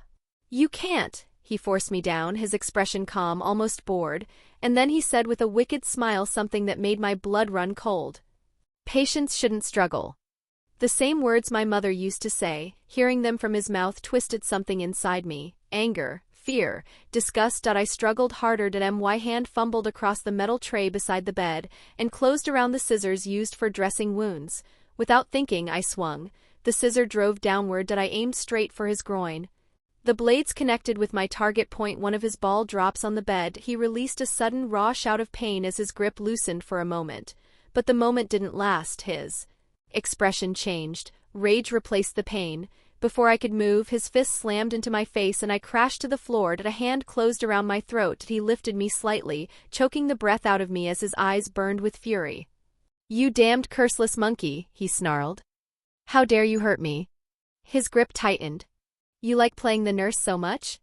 My vision blurred as the room spun. His voice lowered into something colder. "Then being a nurse will be your suffering." The world faded after that. The lights above me blurred, the beeping machine stretched into a long, distant sound, and then darkness. The next thing I remember, I was no longer human. I had become this grotesque creature. A twisted thing wearing the shape of a nurse. From what little I overheard afterward, the man who attacked me walked free. No punishment. No arrest. He disappeared as if nothing had happened. But something inside me had already broken. The anger stayed. At first I was weak, barely more than a whisper drifting through the hospital halls, but slowly, strange things began happening. Patients reported seeing things, equipment moved on its own, people heard footsteps in empty corridors. I think I was the reason, and eventually the hospital shut down. And now, as the heat from the blast consumes me, my twisted form begins to dissolve. My rationality returns and memories surface one after another. My mother's gentle voice, her smile, the hospital hallway. My first badge. Is this what they mean when they say your whole life flashes before your eyes before you die? The one who freed me from this curse. I can see him through the smoke. He has surrounded himself with walls, protecting the girl beside him. For the first time in so long, I feel calm. "Thank you." A wide, gentle smile spreads across my face, a real one. And with that thought, everything fades. The assistant sorcerer stood outside the hospital grounds, shifting his weight from one foot to the other. The veil still covered the building. Everything inside was silent. Too silent that he checked the time again, debating whether he should report the situation to Masamichi Yaga, the principal of Tokyo Jujutsu High. Maybe something had gone wrong, maybe an incident had already occurred inside. Just as he was about to make the call, boom, the explosion shook the building. That's it. He immediately pulled out his phone and dialed. Principal Yaga, he said the moment the call connected, panic visible in his voice. There's been a major explosion inside the hospital. The veil is still active, but something definitely happened. There was a brief pause on the other end. I'm on my way, Yaga replied. About 20 minutes later, a car pulled up in front of the hospital. Masamichi Yaga stepped out first, his tall figure calm but serious as he looked toward the veiled hospital. Two students stepped out behind him. One had striking white hair and an almost carefree expression, Satoru Gojo. The other stood beside him with his hair tied back in a ponytail, his posture much more composed. Suguru Geto. Both clothes are little damaged, possibly they were on another mission. Before coming here, all three of them looked toward the hospital entrance. The air still carried the faint echo of the explosion. Just as they stepped closer to the gate, the veil covering the hospital dissolved. It faded like mist under sunlight, revealing the damaged building beneath. Cracked windows. Smoke drifting from the upper floors. Dust still falling from the entrance. Everyone's eyes turned toward the front gate. It slowly creaked open. A boy walked out first, calm. His chest was pushed slightly outward, shoulders straight, as if he had just accomplished something big and was quietly proud of it. Behind him followed four brutes, their upper bodies bare, muscles thick like carved stone. Each of them carried one corner of a stretcher balanced across their shoulders as they walked in perfect step. Lying on the stretcher was a girl. Her uniform was messy, her hair disheveled, and she had raised both hands to cover her face, probably out of embarrassment. The strange procession moved quietly through the hospital gate. The assistant sorcerer blinked in disbelief. Behind him, the white-haired boy leaned slightly to the side, peeking past Masamichi Yaga. Well, he said casually. That's not what I expected. Chapter 13, Bonding. Evening settled quietly over the dormitory. The sky outside had turned a deep shade of orange, the last rays of sunlight stretching across the school grounds. The corridor was calm. Then a door opened softly. Emiya stepped out of his room and stretched his arms above his head, loosening the stiffness in his shoulders. It's been one hell of a day. As he reminisced about everything that had happened earlier, he slowly began walking down the corridor and stepped outside into the cool evening air. The dormitory grounds were peaceful. Crickets chirped faintly in the grass. Then, thunk, thunk. Emiya paused. A shuttlecock flew across the small outdoor court. Two figures stood there, moving back and forth as they played badminton. One with bright white hair. The other with long hair tied in a ponytail. Gojo jumped lightly and smashed the shuttlecock across the net. Ha! Point! Across from him, Geto calmly returned the next shot. Then Gojo suddenly turned to his direction, immediately noticing him. He grinned and waved his racket. Yo, Emiya. Come, wanna play? Yeah, coming, he replied as he walked over. He stood near the side of the court, waiting for his turn. Gojo bounced the shuttlecock lightly on his racket before glancing back at him. By the way, where's Shoko? Emiya shrugged. Don't know. He scratched the back of his head. She's probably still in her room, feeling embarrassed. For a moment, both Gojo and Geto exchanged amused looks. Then Emiya's mind drifted back to earlier that day, outside the hospital. The stretcher was gently lowered to the ground. Shoko has quickly wrapped herself in a coat and climbed into the car, refusing to talk to anyone. She is sitting in the back seat with her arms crossed, staring stubbornly at the opposite window. The only sign of what she was feeling was the faint red tint on her ears. It was the clearest indication that she was still deeply embarrassed about what had happened earlier. Not far from the car, the assistant sorcerer stood by the hospital gate, speaking on his phone. Yes, the curse has been exorcised, he said. There's heavy structural damage. Send the cleanup team. He paused, listening to the voice on the other end. And bring people to deal with the cursed residue. A short distance away, Masamichi Yaga, Gojo, and Geto stood surrounding Emiya. What? Yaga suddenly shouted. It was the first time since meeting them that his composure had broken. His eyes widened slightly as he stared at Emiya, clearly taken aback by what he had just heard. Yes, Emiya said, rubbing the back of his head. It was a territory-bound semi-special grade curse. He looked slightly embarrassed as he said it, but there was also a small hint of pride in his voice, clearly proud of himself. Gojo blinked in surprise for a moment, before a wide grin slowly spread across his face. Geto, on the other hand, narrowed his already small eyes thoughtfully, studying Emiya with much greater interest now. "Well, well," Gojo said, laughing. "Why don't you tell us what happened?" So he told them, and about how he eventually managed to exorcise it. For a few moments after he finished, there was silence. Then, thud, Masamichi Yaga punched him on the head. Although he believed in Emiya and was sure the boy would one day exorcise even higher-ranking curses, dealing with one so soon, right after being promoted to 2nd grade, was still reckless. "Idiot!" Yaga snapped. "You should have run. Next time, first survey the surroundings with your troops, whatever those constructs of yours are, before entering. Understand the situation before you charge in. Recklessness will get you killed in this line of work." "Understood." Emiya rubbed the top of his head, wincing slightly as he endured the scolding. The sound of the shuttlecock snapped him back to the present. Thunk. On the court, Geto smoothly returned a shot. Gojo jumped and smashed the shuttlecock back across the net. "I didn't think you'd be this strong," Geto suddenly said, glancing toward him. Gojo laughed. "Yeah," he added with a teasing grin. "Shoko must be really impressed with her knight in shining armor." Emiya immediately shook his head. "Don't say things like that," he said, slightly embarrassed, but internally he couldn't help thinking about it again, though he might actually be right. Back then he had looked pretty cool. After all, he had even said kamikaze on purpose, just to aura farm a little. Though Emiya didn't realize it yet, he was simply riding the high from his earlier victory, and just how wrong he was about himself would become clear soon enough.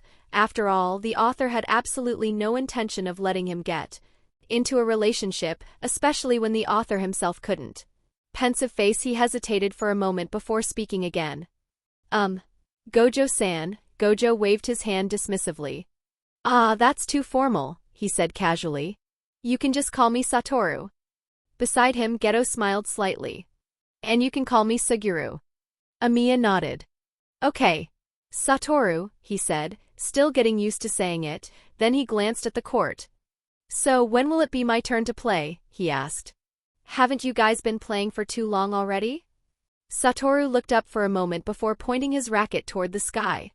"Look at the sky," he said casually. "It's already dark." He stretched his arms lazily. "We should probably head inside." Emiya looked up at the sky for a moment. It really had gotten darker, but then he glanced back at Satoru Gojo and suddenly realized something. Wait a second. Remembering Gojo's personality from the anime, the pieces quickly clicked together. His eye twitched slightly. "You," Emiya snapped in annoyance. "You never planned to let me play from the beginning. Gee, did you?" Gojo burst out laughing. Beside him, Suguru covered his mouth slightly, trying hard to hold back his laughter. Inside her room, Shoko Yeri lay face down on her bed. She had buried her face into a pillow, gripping it tightly as she covered her mouth with it. MMMGH. Her teeth gnashed in frustration. "Even if you saved me, and I am thankful," she muttered into the pillow. "But my image." The memory immediately came rushing back. Satoru laughing loudly without holding back, Suguru trying to cover his face while laughing, and even Masamichi Yaga turning away slightly, clearly trying his best to hold back his laughter. Shoko pressed her face deeper into the pillow. "Emiya Hyodo," she muttered through clenched teeth. Chapter 14, Gojo and Geto. Yawn. A long yawn escaped him as he walked down the hallway. "Man, I'm still tired." Morning light filtered through the classroom windows as he pushed the door open and stepped inside. The first thing he noticed was that two familiar figures were already there. Satoru was leaning back lazily in his chair, balancing it on two legs, looking completely relaxed. Beside him, Suguru sat calmly reading a book. Emiya walked over and dropped into his seat. "Morning," he said casually. Satoru lazily raised a hand in response. "Yo." Suguru closed his book and gave a polite nod. "Good morning." Then Suguru glanced toward the classroom door. "It's almost time for class," he said calmly. "Where is Shoko?" At that moment, the classroom door slid open again. Shoko Yeri walked inside. Her gaze immediately locked onto Emiya. Her eyebrow twitched. "Humph. With a small pout on her face, she deliberately looked away from him and walked past his desk as if he didn't exist. She pulled out her chair and sat down, crossing her arms and facing forward, still pouting slightly, completely ignoring him. Emiya smiled awkwardly. How is it my fault? And it's not that big of a deal either. For a moment, the classroom was quiet. Then the classroom door slid open. Masamichi Yaga walked inside. His calm but sharp gaze swept across the classroom. Well, he said as he stepped toward the front of the room, during yesterday's mission, all of you encountered some difficulties. But nevertheless, congratulations on successfully completing your first mission at Tokyo Jujutsu High. He paused for a moment, letting the words settle. Now, he continued, folding his arms, we will address some of the flaws in your performance during that mission. Masamichi Yaga looked down at the notes in his hand before speaking again. First team, Shoko and Emiya, about your performance, I already gave you a review yesterday, Masamichi Yaga said, folding his arms. Although you completed the mission successfully, it nearly got you both killed. His gaze shifted toward the two of them. Both of you need to work on your cursed energy reinforcement, especially you, Emiya. He continued. You have only known about cursed energy for 2 months, and you don't have any close combat fighting method yet. Then he added, and next time, send your troops ahead to survey the situation first. Emiya raised his hand slightly. Sensei, I can only keep them summoned within a 100-meter radius. Yaga nodded. That's more than enough for an indoor operation. Emiya straightened slightly. Yes, Sensei. I will keep it in mind. Then his attention shifted to Shoko Yeri. And Shoko, since you don't have an offensive technique, you should focus on strengthening your reverse curse technique. He paused before adding, some experts in reverse cursed technique can even heal missing limbs in less than a second. Shoko nodded her head. His eyes moved toward the remaining 2 students sitting together. Team Satoru and Suguru. Yaga continued. The curse was exorcised quickly, but your teamwork was terrible. Or you could say there was no teamwork at all. He paused for a moment, trying to maintain his composure and rein in his anger. Instead of working together, Masamichi Yaga said, a twitching vein visible on his forehead, the two of you were competing to figure out who was stronger between you. Finally, to hell with composure and reining in his anger, and that nearly allowed the curse to harm the hostages. Masamichi Yaga shouted. Across the room, Emiya and Shoko watched the scene unfold. The two of them looked far less tense than the ones being scolded. In fact, they seemed to be quietly enjoying the spectacle. Both of them were thinking roughly the same thing. Those two are so reckless. Looks like we did a better job than those two. Trying to give them one last chance before teaching them a lesson, he took a slow breath, forcing himself to calm down again. Now, Masamichi Yaga said firmly, his gaze moving between Satoru Gojo and Suguru Geto. Explain what led to that situation. Gojo and Geto spoke at the exact same time. Both of them immediately pointed at each other. It's his fault.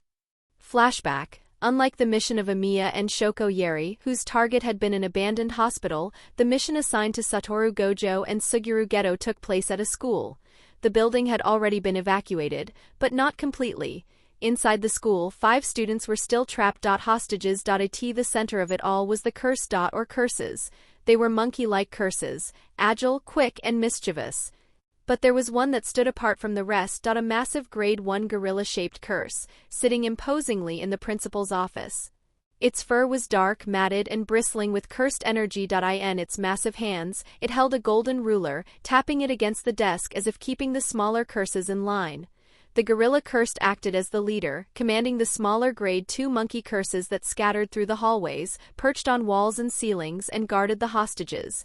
Meanwhile, Satoru Gojo and Suguru Geto moved through the hallway, dispatching any monkey curses they encountered along the way while checking each classroom for the hostages. Gojo slid open another classroom door. The room was empty. No hostages, only 5 more monkey curses. The creature screeched and leaped toward them from desks and shelves. Gojo sighed. Again? The fight ended almost as quickly as it began. Gojo knocked one curse aside with a casual strike, sending it crashing into the wall. Another tried to pounce from above, only for him to catch it midair and slam it into the floor. Beside him, Geto moved just as smoothly.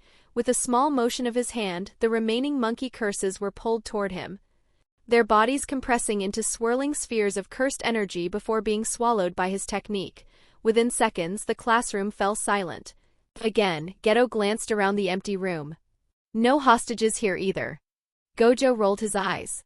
Of course we should just exorcise the gorilla curse in the principal's office first, he said casually. The assistant sorcerer all read. Why told us about it? Once the leader is gone, the remaining monkey curses will flee on their own. Geto frowned slightly. Or they could kill the hostages, he replied calmly. Gojo shrugged. And how do we know they haven't already been killed? He countered. Or that they won't be killed while we keep delaying? Geto crossed his arms, his voice firm. No. We rescue the hostages first. Gojo scoffed. No. Is that's the only thing which you can say? He waved his hand dismissively. Why am I even listening to you? I'm clearly the stronger one here. Gojo pointed a thumb at himself. You should be listening to me. Geto kept walking down the hallway, rolling his small eyes slightly. You believe you're the stronger one, he replied calmly. Gojo raised an eyebrow. What did you say? Geto didn't even slow his steps. I said you just believe you're the stronger one. Gojo tilted his head slightly, a grin slowly forming on his face. Oh, so you believe you're stronger than me, huh? Ahead of him, Geto let out a small sigh. We can discuss this after we save the hostages. His calm, dismissive attitude clearly irritated Gojo. Gojo's eye twitched slightly. I'm done listening to you, Squinty Eyes. Squinty Eyes? The words finally made Geto stop walking. He slowly turned back toward Gojo. A small smile spread across his face. Even his eyes are smiling now. Squinty Eyes? He repeated softly. Then his smile widened even more. What did you say, white-haired idiot? Geto tilted his head a little. Do you really believe you're the stronger one between us? Of course, Gojo replied without hesitation. Oh, then why don't we make a bet? Gojo raised an eyebrow. A bet? Whoever kills the gorilla curse first wins. For a moment, both of them stared at each other. The hostages were completely forgotten. Gojo grinned. Sure.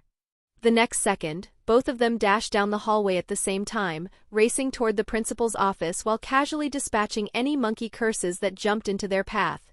Soon, more of the monkey curses began pouring out of nearby classrooms and corridors, surrounding them from all sides. Geto clicked his tongue. Ugh, too many. The curses screeched and lunged toward them. Gojo glanced sideways at Suguru Geto and grinned. Have fun dealing with the cannon fodder. Before Geto could respond, Gojo activated blue, compressing space for an instant. His figure vanished from the middle of the hallway, reappearing farther ahead toward the direction of the principal's office, leaving Geto behind, surrounded by the swarm of monkey curses. For a brief second, Geto simply stood there, staring at the space where Gojo had disappeared. His eyebrow twitched. That bastard. As Gojo appears at the door of principal office, he kicked it open. Inside sat the massive Grade 1 gorilla curse, holding its golden ruler like a teacher waiting for late students. The moment it saw Gojo, the ruler tapped against the desk. Gojo smirked. Found you.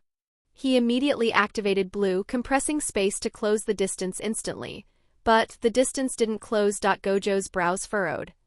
Huh. Before he could analyze further, the monkey curses hiding around the office suddenly leaped toward him from every direction. They attacked in perfect coordination as if following commands. The gorilla curse calmly pointed its ruler. Gojo dodged the attacks easily, knocking the curses aside, but his attention was already elsewhere. Why didn't the distance close? His eyes narrowed behind the glasses. Suddenly, the gorilla vanished. In the next instant, it appeared directly in front of him as if the distance between them had been erased entirely. Its massive fist swung toward Gojo, but the punch stopped instantly against infinity. Gojo didn't even move. Nice try. He immediately tried to strike back, but the moment he moved forward, he suddenly found himself standing exactly where he had been a moment earlier. Gojo blinked. What? He stepped forward again, and once again he was returned to the same spot. No matter how he moved, the distance between him and the gorilla never decreased. It wasn't the same as his infinity. It felt different. Almost like every time he tried to approach, the space between them reset, sending him back to his previous position again and again. So that's it. That gorilla must have some kind of spatial curse technique, something that lets him maintain the distance between himself and his opponent across the room. The gorilla suddenly reappeared back at its previous position, sitting behind the desk as if it had never moved. It tapped its golden ruler against the wood again, slowly, mockingly. Gojo clicked his tongue. Yeah. I get it. Your technique is annoying. Just then, the gorilla's head tilted slightly as if it had suddenly thought of something. It let out a deep, guttural noise. From the side doors of the office, several monkey curses rushed in, dragging 5 unconscious students with them. The hostages. Their hands were tied and they were shoved roughly onto the floor. The gorilla slowly stood from the desk. Then it raised its golden ruler. First, it pointed the ruler at the hostages. Then, it slowly turned the ruler toward Gojo. The message was perfectly clear: move and the hostages die. Gojo tilted his head slightly. Do you really think taking hostages will make me stop? Seeing his warning not working, the gorilla curse grabbed one of the students by the arm. The unconscious boy awakened and screamed as the curse began twisting the arm at a painful angle. Gojo's expression hardened. He moved to stop it, but in the next instant, he was back in the exact same spot. The distance had reset again.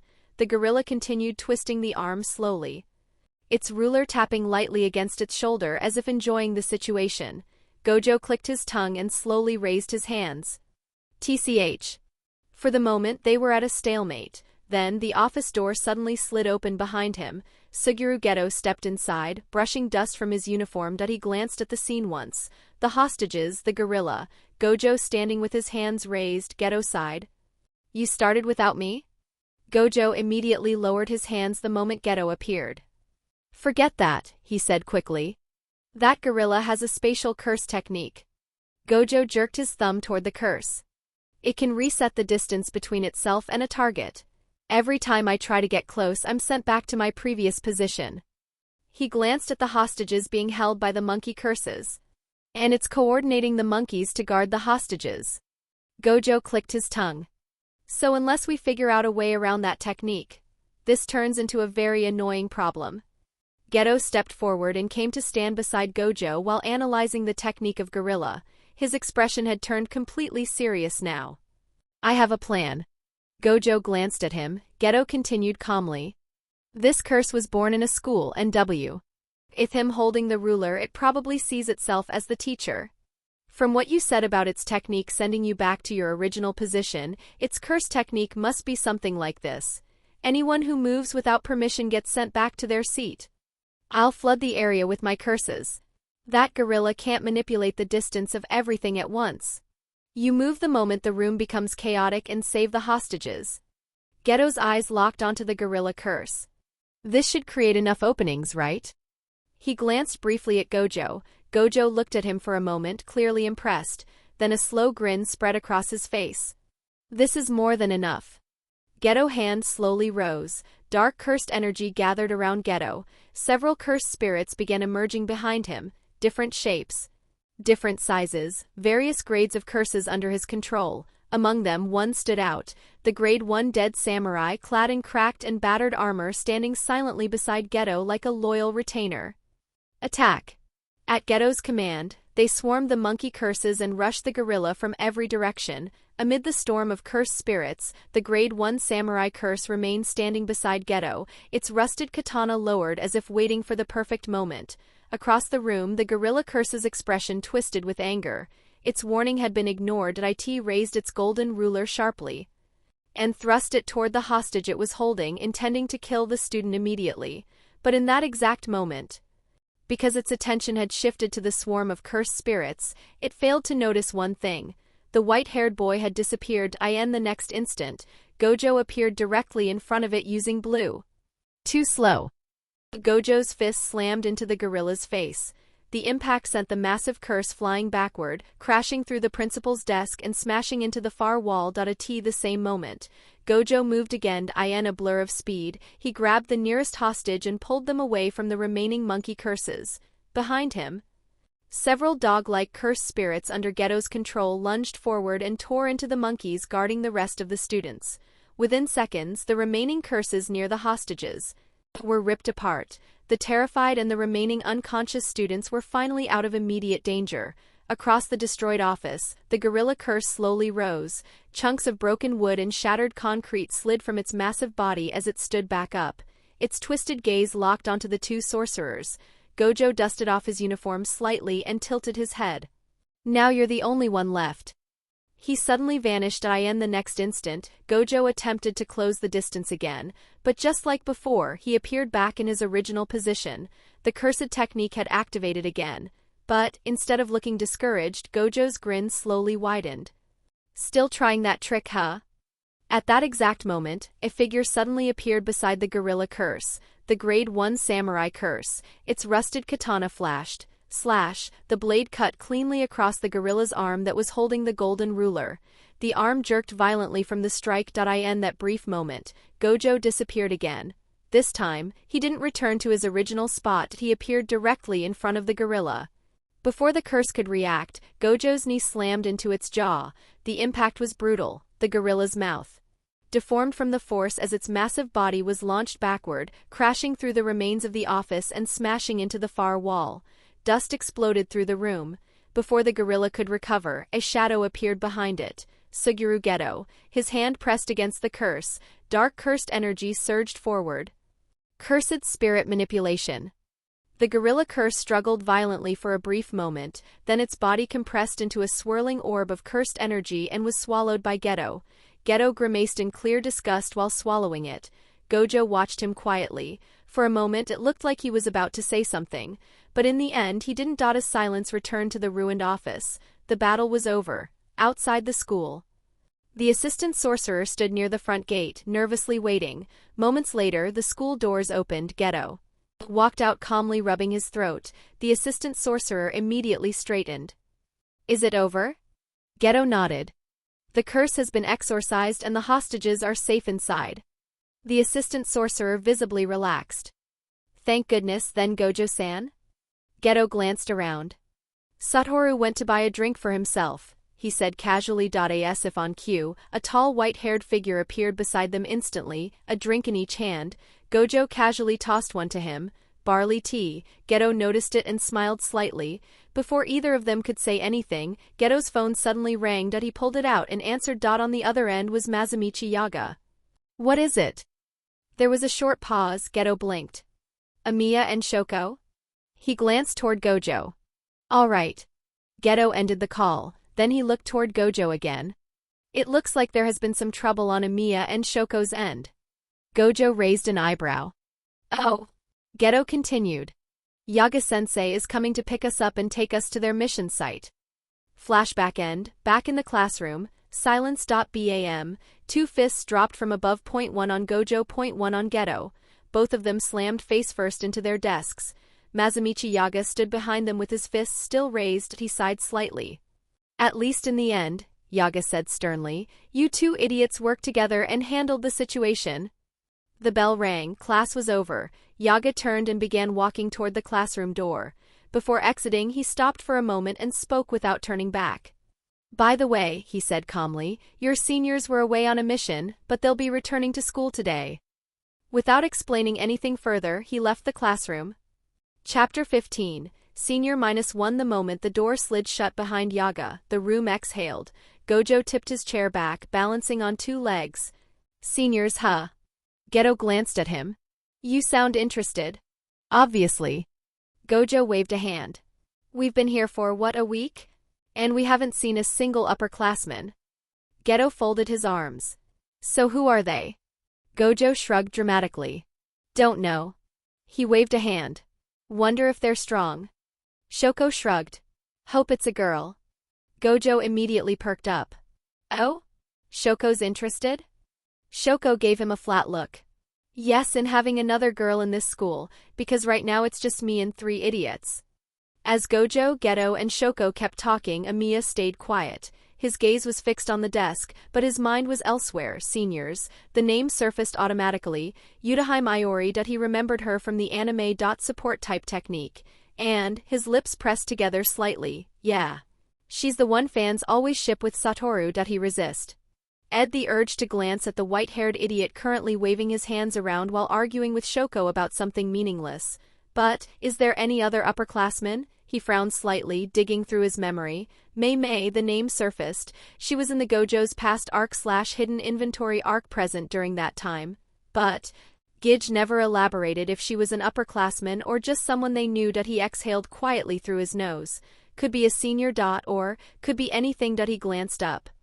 briefly at the others. Gojo was now dramatically explaining why he'd definitely win in a fight against any senior. Shoko's expression had gone completely blank, her survival mechanism when dealing with Gojo. Geto's voice cut through his thoughts.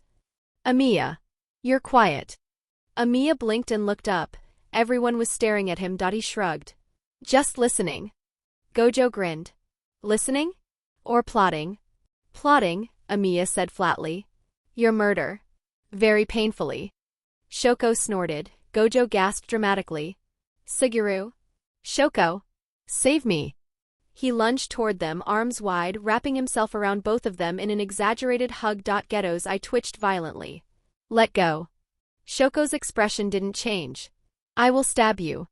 Gojo only hugged tighter. Your cold words can't pierce my infinity, Geto sighed, long and suffering. That's not how your technique works. Emotionally it does. Shoko looked at Geto. Can we trade him for a new classmate? Geto paused. I'd say yes, but who would take him? Emiya watched the chaos unfold, a small smile tugging at his lips, before Gojo could respond with another ridiculous proclamation about his invincibility. The classroom door creaked open. The room went quiet. The first person through the door was a girl with long dark hair tied back neatly. She was wearing a shrine maiden uniform, the white and red fabric standing out sharply against the dark interior of the classroom. Her posture was straight and composed, giving off the air of someone serious and straightforward. Her eyes swept across the room, pausing briefly on each of the first years as if quietly assessing them. There was a faint crease between her brows. So these are the first years. Her tone carried a hint of skepticism. Behind her, another figure leaned casually against the doorframe before stepping inside. Unlike the shrine maiden, her posture was relaxed, almost lazy. She was tall, with long pale silver hair that flowed down her back, tied loosely at the top. Her uniform jacket hung slightly open, and a thin tie rested neatly against her shirt. Her eyes were closed in a small, satisfied smile.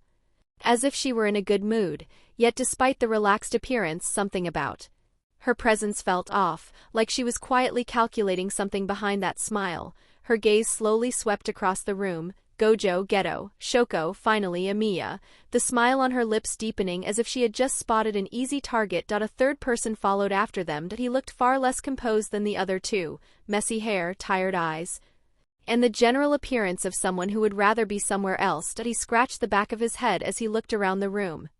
So these are the new kids, huh? Emiya's eyes narrowed slightly. He recognized the first two immediately, Yudahai Mayori, and behind her, Mei Mei. She is a student at this point in time. Well, she is wearing a modified version of the Jujutsu High uniform. That confirmed one of the questions he'd had earlier, but his gaze shifted to the third person, his eyebrows lifted in genuine surprise.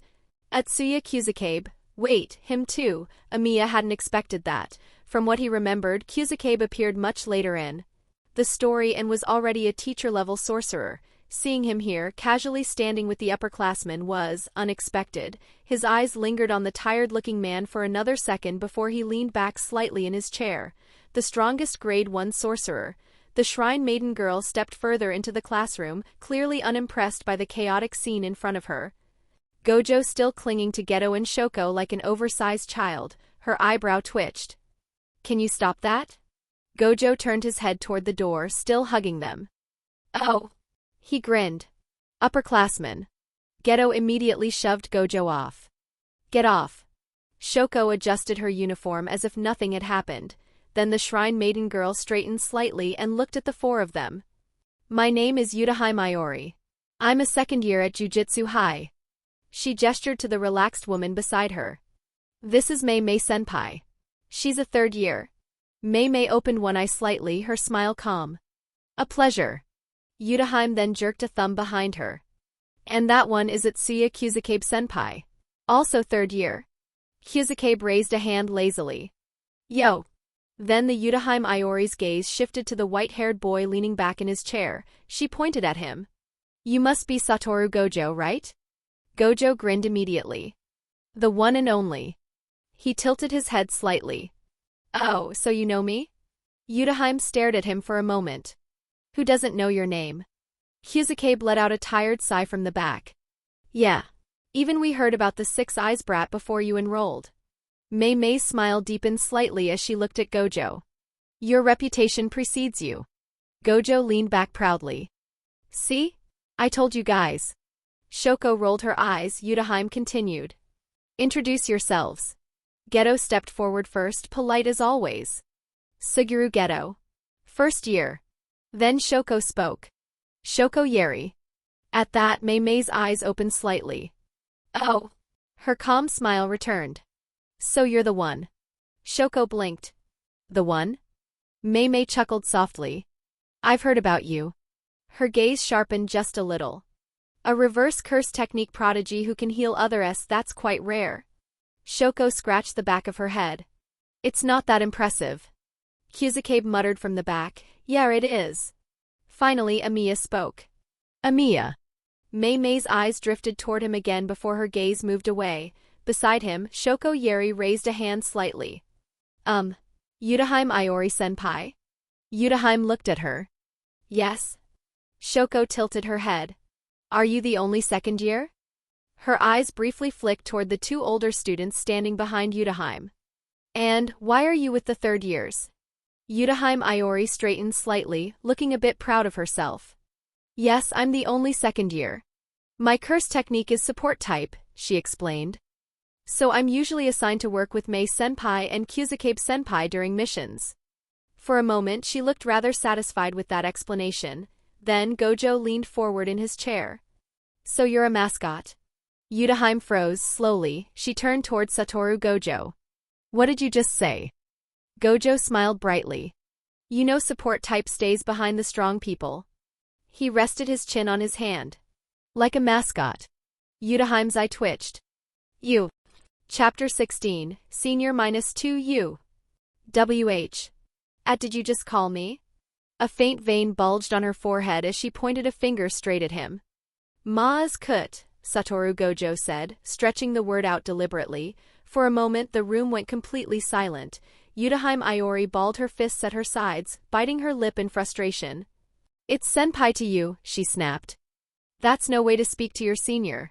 Satoru Gojo tilted his head slightly, looking completely unbothered. I don't acknowledge you as my senior. For a moment, Yudahime Iori just stared at him, completely at a loss for words. That's not how these things work. Across the field, Satoru Gojo shrugged casually. In my hometown it works like this. Yudahime's eye twitched, then she took a slow breath, clearly trying to regain her composure. We are your seniors, damn it, she said, her voice tight with irritation. Show us some respect. Her voice rose with frustration. And we're stronger than you. Gojo blinked once, then he smiled. Oh. The grin spreading across his face looked far too excited. Do you want to test that? From the back of the room, Atsuya Kyuzukabe immediately groaned. Here we go. Beside him, Mei chuckled softly, clearly amused by the situation. Yudahime Iori crossed her arms, clearly falling for Gojo's provocation. Fine. Let's go to the training area. It'll be you guys versus us. Her gaze locked onto Satoru Gojo. And if we win, you'll call me boss for the rest of your time at this school. Gojo's grin widened. Oh? Sounds fun. Beside him, Suguru Geto looked just as interested. Meanwhile, Shoko Yeri raised a hand. Yeah, I'm quitting. Everyone looked at her, she shrugged. I'm a healer. This has nothing to do with me. Emiya sighed slightly and rubbed his temple. He's deliberately picking a fight. His expression remained completely flat. And somehow we're all getting dragged into it. Emiya-kun, you have to help me. Satoru Gojo suddenly said, turning toward him with exaggerated desperation. The way he dragged out his name made goosebumps crawl across Emiya's skin. Don't say my name like that. Gojo immediately leaned closer. Emiya-kun. Emiya-kun. Emiya's eye twitched, he felt the goosebumps on his skin reach their limit. Alright, damn it. I'll participate, he snapped. Gojo instantly straightened, raising both arms in victory. See? I knew you'd say yes. From the side, Suguru Geto chuckled softly, while Shoko Yeri simply shook her head. You're way too easy to manipulate. Across the room, Yudahime Iori let out an impatient sigh. Are you guys done whining? Her gaze swept across the first years. If you are, then let's go to the training field. Training ground. The afternoon sun hung high over the wide-open training field of Tokyo Jujutsu High. The area was large and mostly empty, packed dirt ground surrounded by tall trees, with several training dummies and damaged sections of earth hinting at previous battles. Perfect for sparring. The group stepped onto the field one by one. Shoko Yeri immediately walked toward the side and sat on the stairs. "I'll watch from here," she said casually. In the center of the field, Satoru Gojo stepped forward, stretching his arms lazily. "Well then." He cracked his knuckles. "I'll be going first." Across from him, Yudahime Iori stepped forward as well, clearly intending to fight him herself. For a brief moment, several people glanced at her strangely. Then suddenly, Satoru Gojo raised both hands. "Wait." Yudahime Iori frowned. "What now?" Satoru Gojo tilted his head slightly, looking at her for a moment. "I don't want to fight you."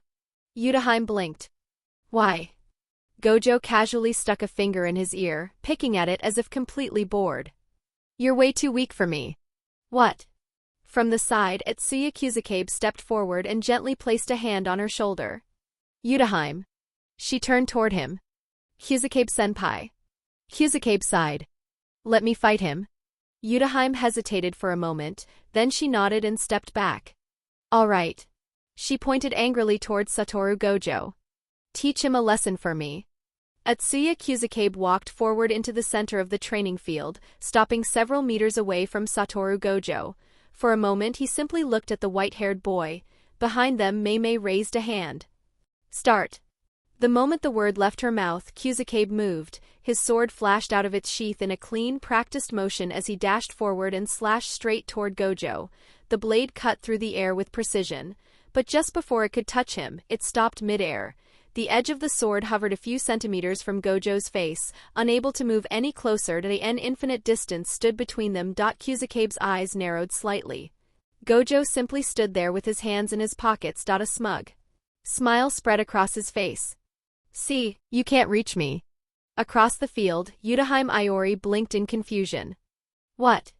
Her gaze shifted between the unmoving sword and Satoru Gojo. "Why did the blade stop?"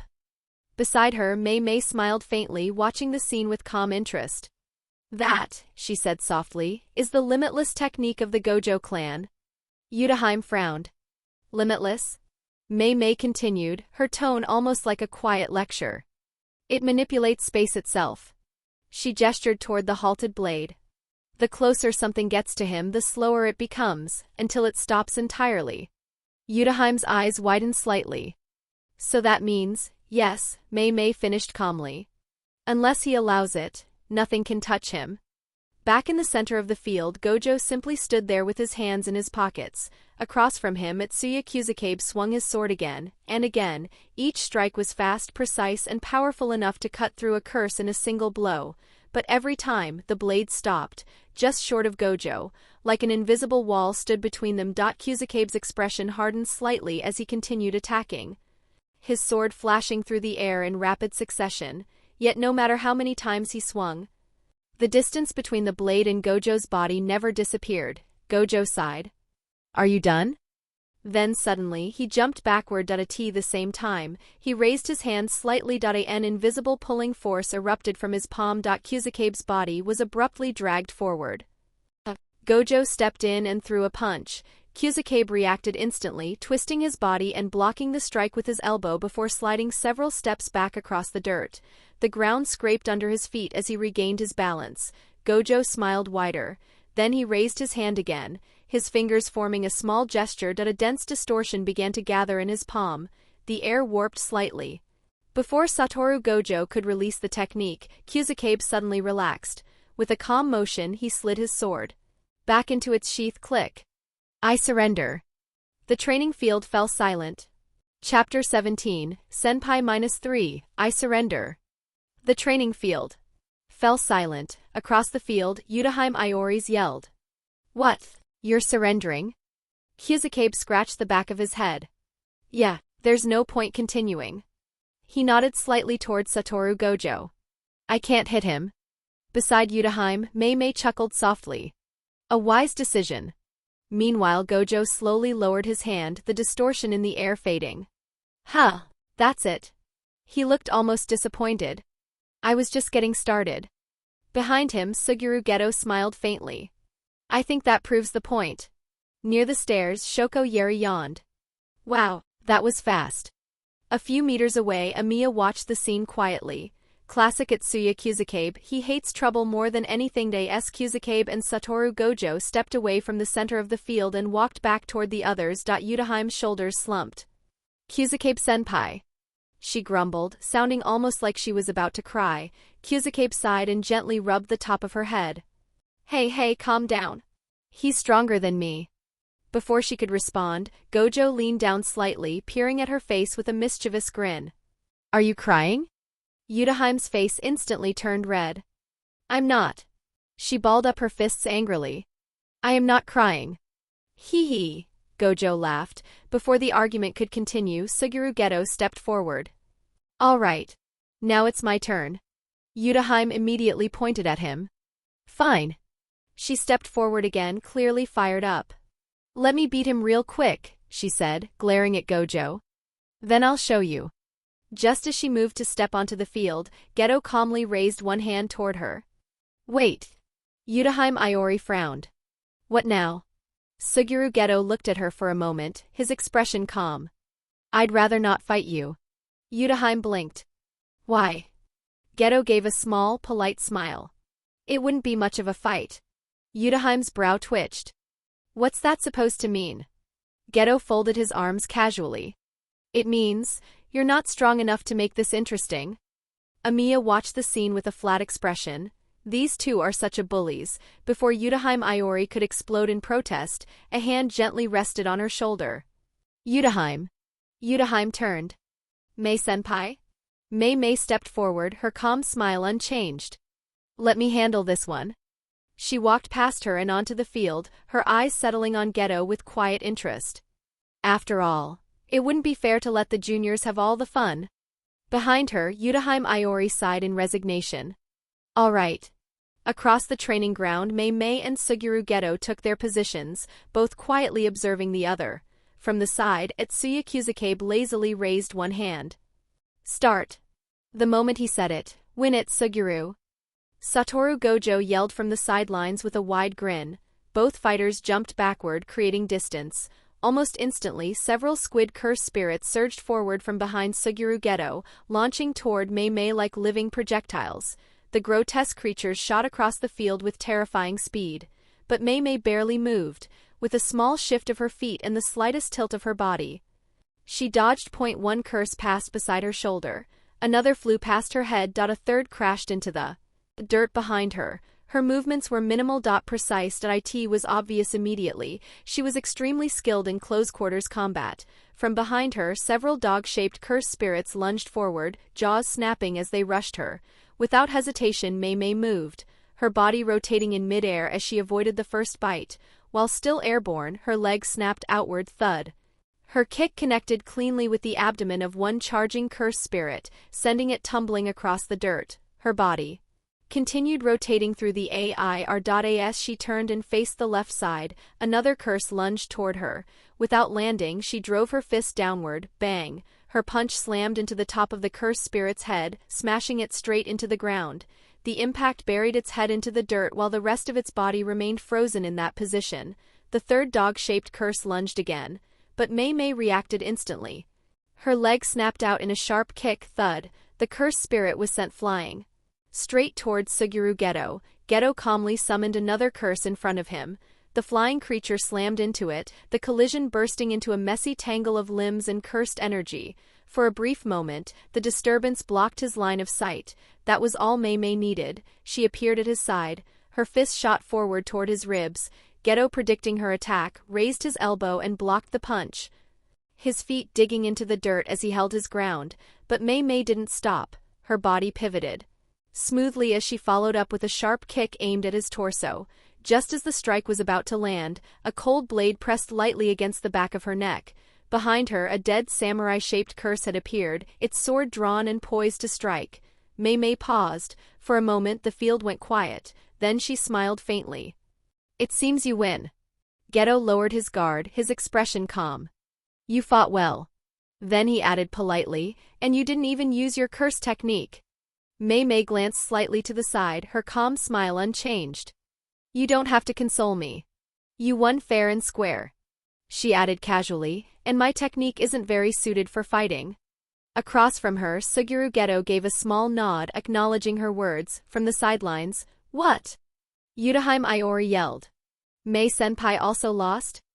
Her face went pale with disbelief. Beside her, Satoru Gojo grinned shamelessly. He leaned slightly closer and dragged out her name in a teasing tone. Yutaheim, seems you lost. Yutaheim Iori's fists clenched at her sides, her face flushing with irritation. I haven't lost yet, she snapped. Her eyes darted around the field, scanning everyone as if searching for some loophole, some way to turn the situation in her favor.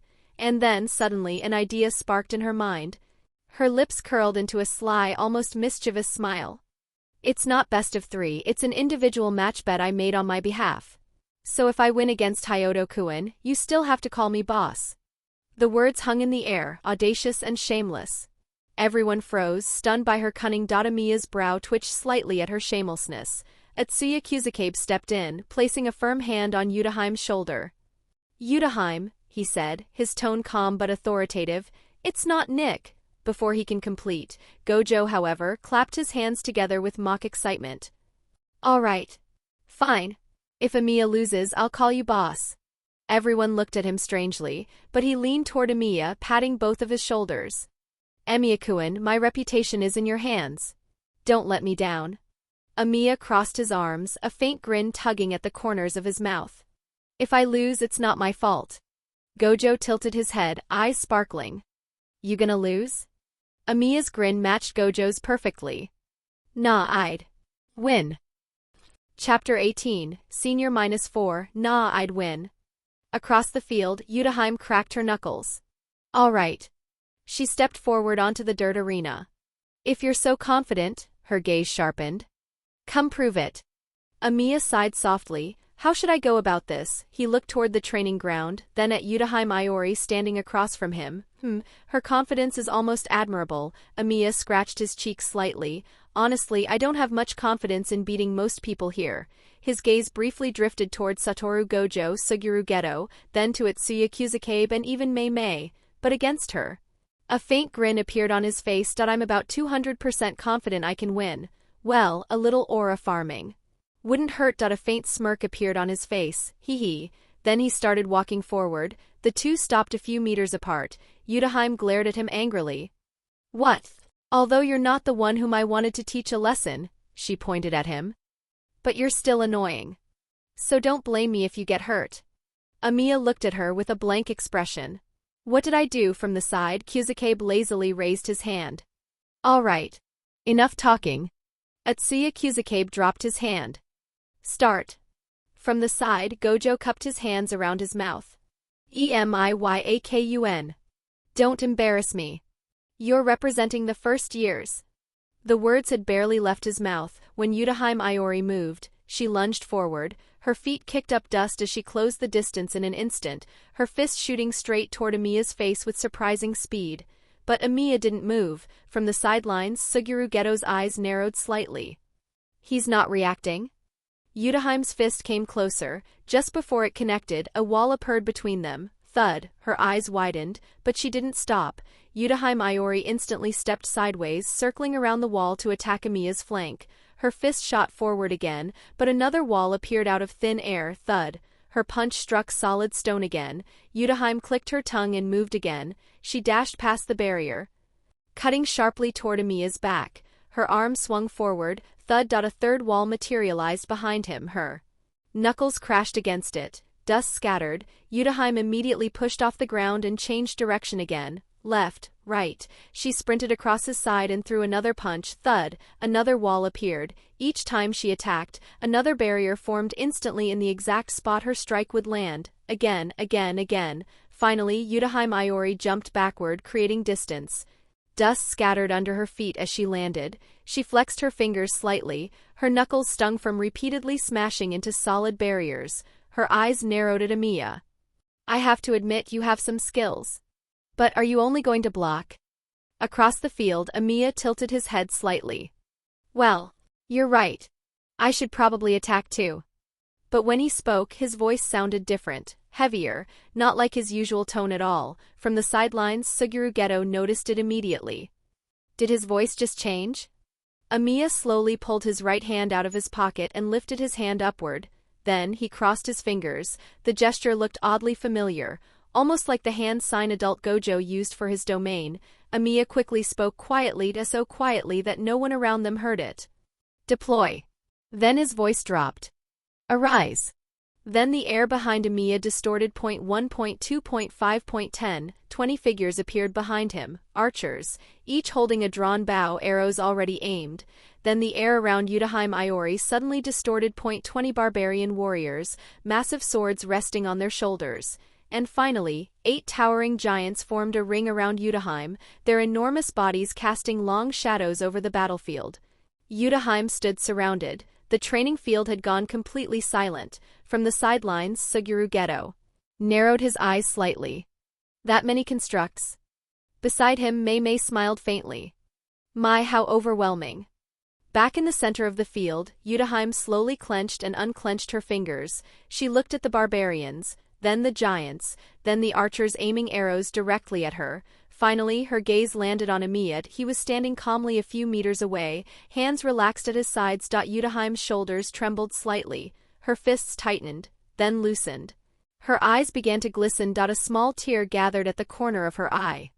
This is so unfair, she sniffed slightly, trying to hold it in, but the situation was just too overwhelming. With tears welling in her eyes, she raised one hand weakly. I surrender. Then from the sidelines, ha ha ha ha. Gojo burst out laughing. You surrendered already? Yutaheim's face instantly turned red. Shut up, she snapped, pointing angrily at him, tears streaming down her face. You guys are such bullies. Then she turned around and ran off the field. Mei-san. She rushed straight toward Mei, burying her face in her bosom like a wronged child. These guys are bullying me. Mei looked down at her, blinking once before letting out her amused chuckle.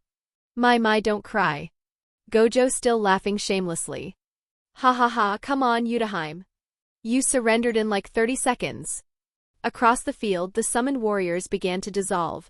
Then Emiya walked over calmly, hands back in his pockets. It looks like I may have overdone it a little. He paused, glancing towards Satoru Gojo, who was still laughing without a shred of shame. Nah, it's Satoru's fault. Chapter 19, Senior. Last I leaned back slightly in my chair, as the smell of food filled the restaurant. A few minutes ago we had been standing on the training field. Now we were sitting around a table filled with dishes. Apparently this was happening because Mei had decided to treat everyone to lunch.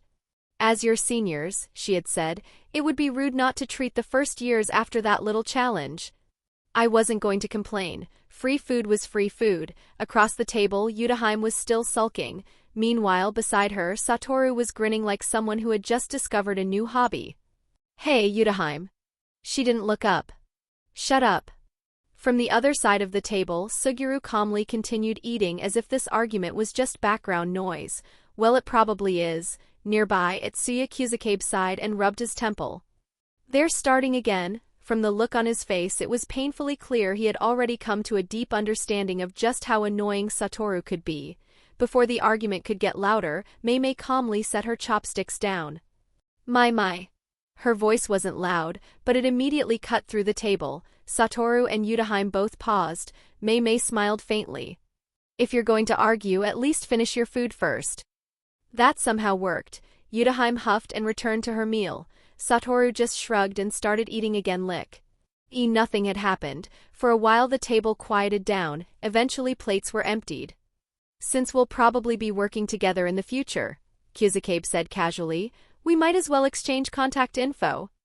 That sounded reasonable. So we started exchanging numbers. I already had the contact information of Satoru and Suguru from yesterday. I still didn't have Shoko's number though, so I asked for it.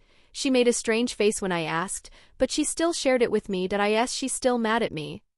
Probably. My contact information as well.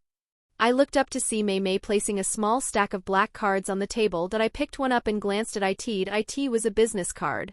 Mei rested her chin lightly on her hand and smiled at me.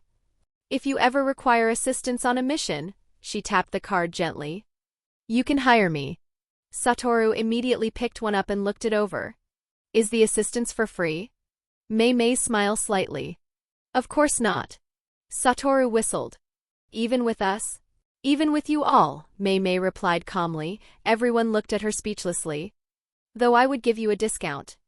I slipped the card into my pocket, not that I had any intention of hiring her anytime soon. Still, it was a good idea to keep it. After talking for a while longer, we eventually left the restaurant. From there, we headed back toward campus. When we arrived, we said our goodbyes. The senior students' dormitory was on the opposite side, so they split off from us there. As we walked toward our own dorms, my mind drifted back to the fight earlier.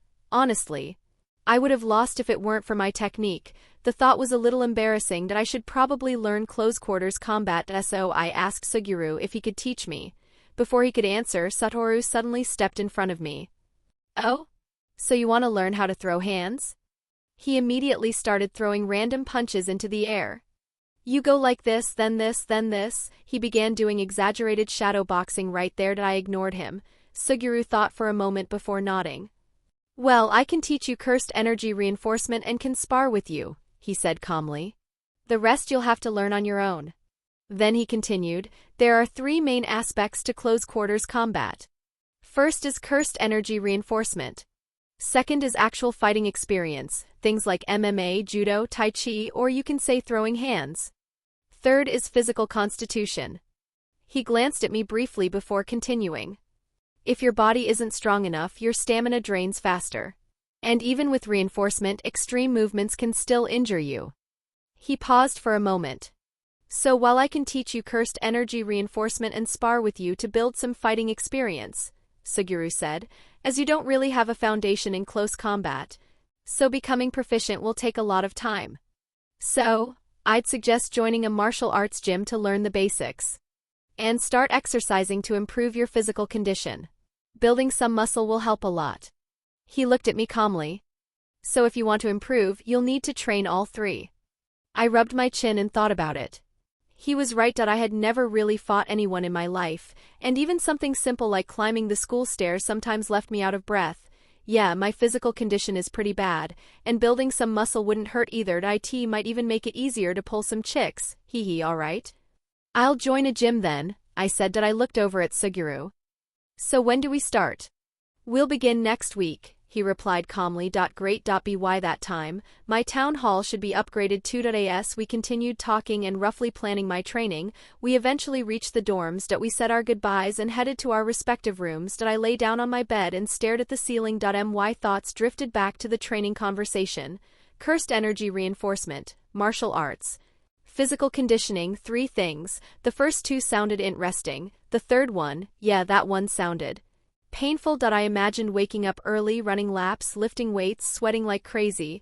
Then again, I also imagined myself a few months later. A lean, toned body, not getting winded after physical work, and, well, if a few girls happened to notice the muscles, that wouldn't be so bad either. Yeah. Training suddenly sounded a lot more motivating, before I realized it. Nearly 2 hours had passed and I turned my head and looked at my phone. It seemed Shoko was still mad at me. Honestly, it's not even that big of a deal. Do girls really get upset so easily? Women face with open mouth. What should I do? Should I talk to her? What should I say? Should I call? Nah, that would be too forward. Maybe a text? But what would I even write? Sorry, I didn't even do anything, and technically I even saved her pretty heroically. Still, she is a girl, and we were going to be classmates for the next 3 years. Alright. I typed a simple message. Hey, I waited. 1 hour passed and I kept staring at my phone anxiously. Don't tell me she's not going to see it, or worse, what if she gonna left it on scene? Damn, this will be so embarrassing. Maybe I shouldn't. I have text. Beep. Beep. My phone lit up. I immediately sat up and unlocked my phone. A reply from Shoko. What am I supposed to say next? Chapter 20. Rizzing her up. Had meal. You fool, didn't we have lunch together earlier? Didn't we eat together earlier? Yes. So, I forgot. Am I stupid? Yes, I am. Beep. Okay, now what to say? Change the topic, like, the barbarian is asking for your number. Think. Alright. I typed a message. The seniors are nice, aren't they? Yes, they are. What to say after this? How to continue the topic? Think. Idea. Which senior do you like the most? I should just die. Is there anything you want to talk about? If not, we can end the conversation here as I am a little busy right now. Damn. So straightforward. Alright, let's come clean. By any chance are you mad at me? Beep beep. Shoko phones beep again. For a while now Emiya is trying to initiate a conversation with her but is failing miserably at doing it, although she is also making it a little hard for him to continue. But it's not my fault. It's pretty obvious I was mad. Beep beep. By any chance are you mad at me? By any chance? Is he for real? She took a deep breath to calm herself down. Idiot, alright. Now you see. No, why did you ask? Well, it seems to me that maybe you are. Calm down, Shoko, calm down. She took a deep breath again. Why would be I mad? Did you do anything? Was I imaging it? Maybe this is how she really is. And is not mad at me. Nah, I was asking just in case. It seems I misunderstood. It's alright. So what do you think about yesterday mission? Man, we barely win by hairbreadth. Emiya Hyodo, he's deliberately teasing me, isn't he? This bast. Ard, is he really an idiot, or is he just pretending to be one? Calm down, Shoko, calm down. Grinding her teeth slightly, Shoko Yeri took a deep breath to calm herself down. If I talk to him any longer, I'm going to die from anger. I am little busy right now. Well, it seems like she is busy. Alright. Okay, let's meet tomorrow at class. Phew. It's really difficult to talk to a girl. It seems I was worried for anything. I think too much. I should be more like Satoru, just act instead of overthinking. Good, at least she isn't mad. Otherwise, things would have been really awkward between us. I checked the time on my phone. It was already evening. Since I had already decided to start training, maybe I should at least check out the gym today. No point delaying it. If Suguru is going to start teaching me next week, I should at least prepare a little beforehand. Alright. I quickly got dressed. I looked at myself in the mirror. A simple black t-shirt with Peaky Blinders picture on the back and a pair of black shorts. It is comfortable, easy to move in, and perfect for training. Just in case I ended up starting today. I left the school grounds and started roaming around the city looking for a martial arts gym.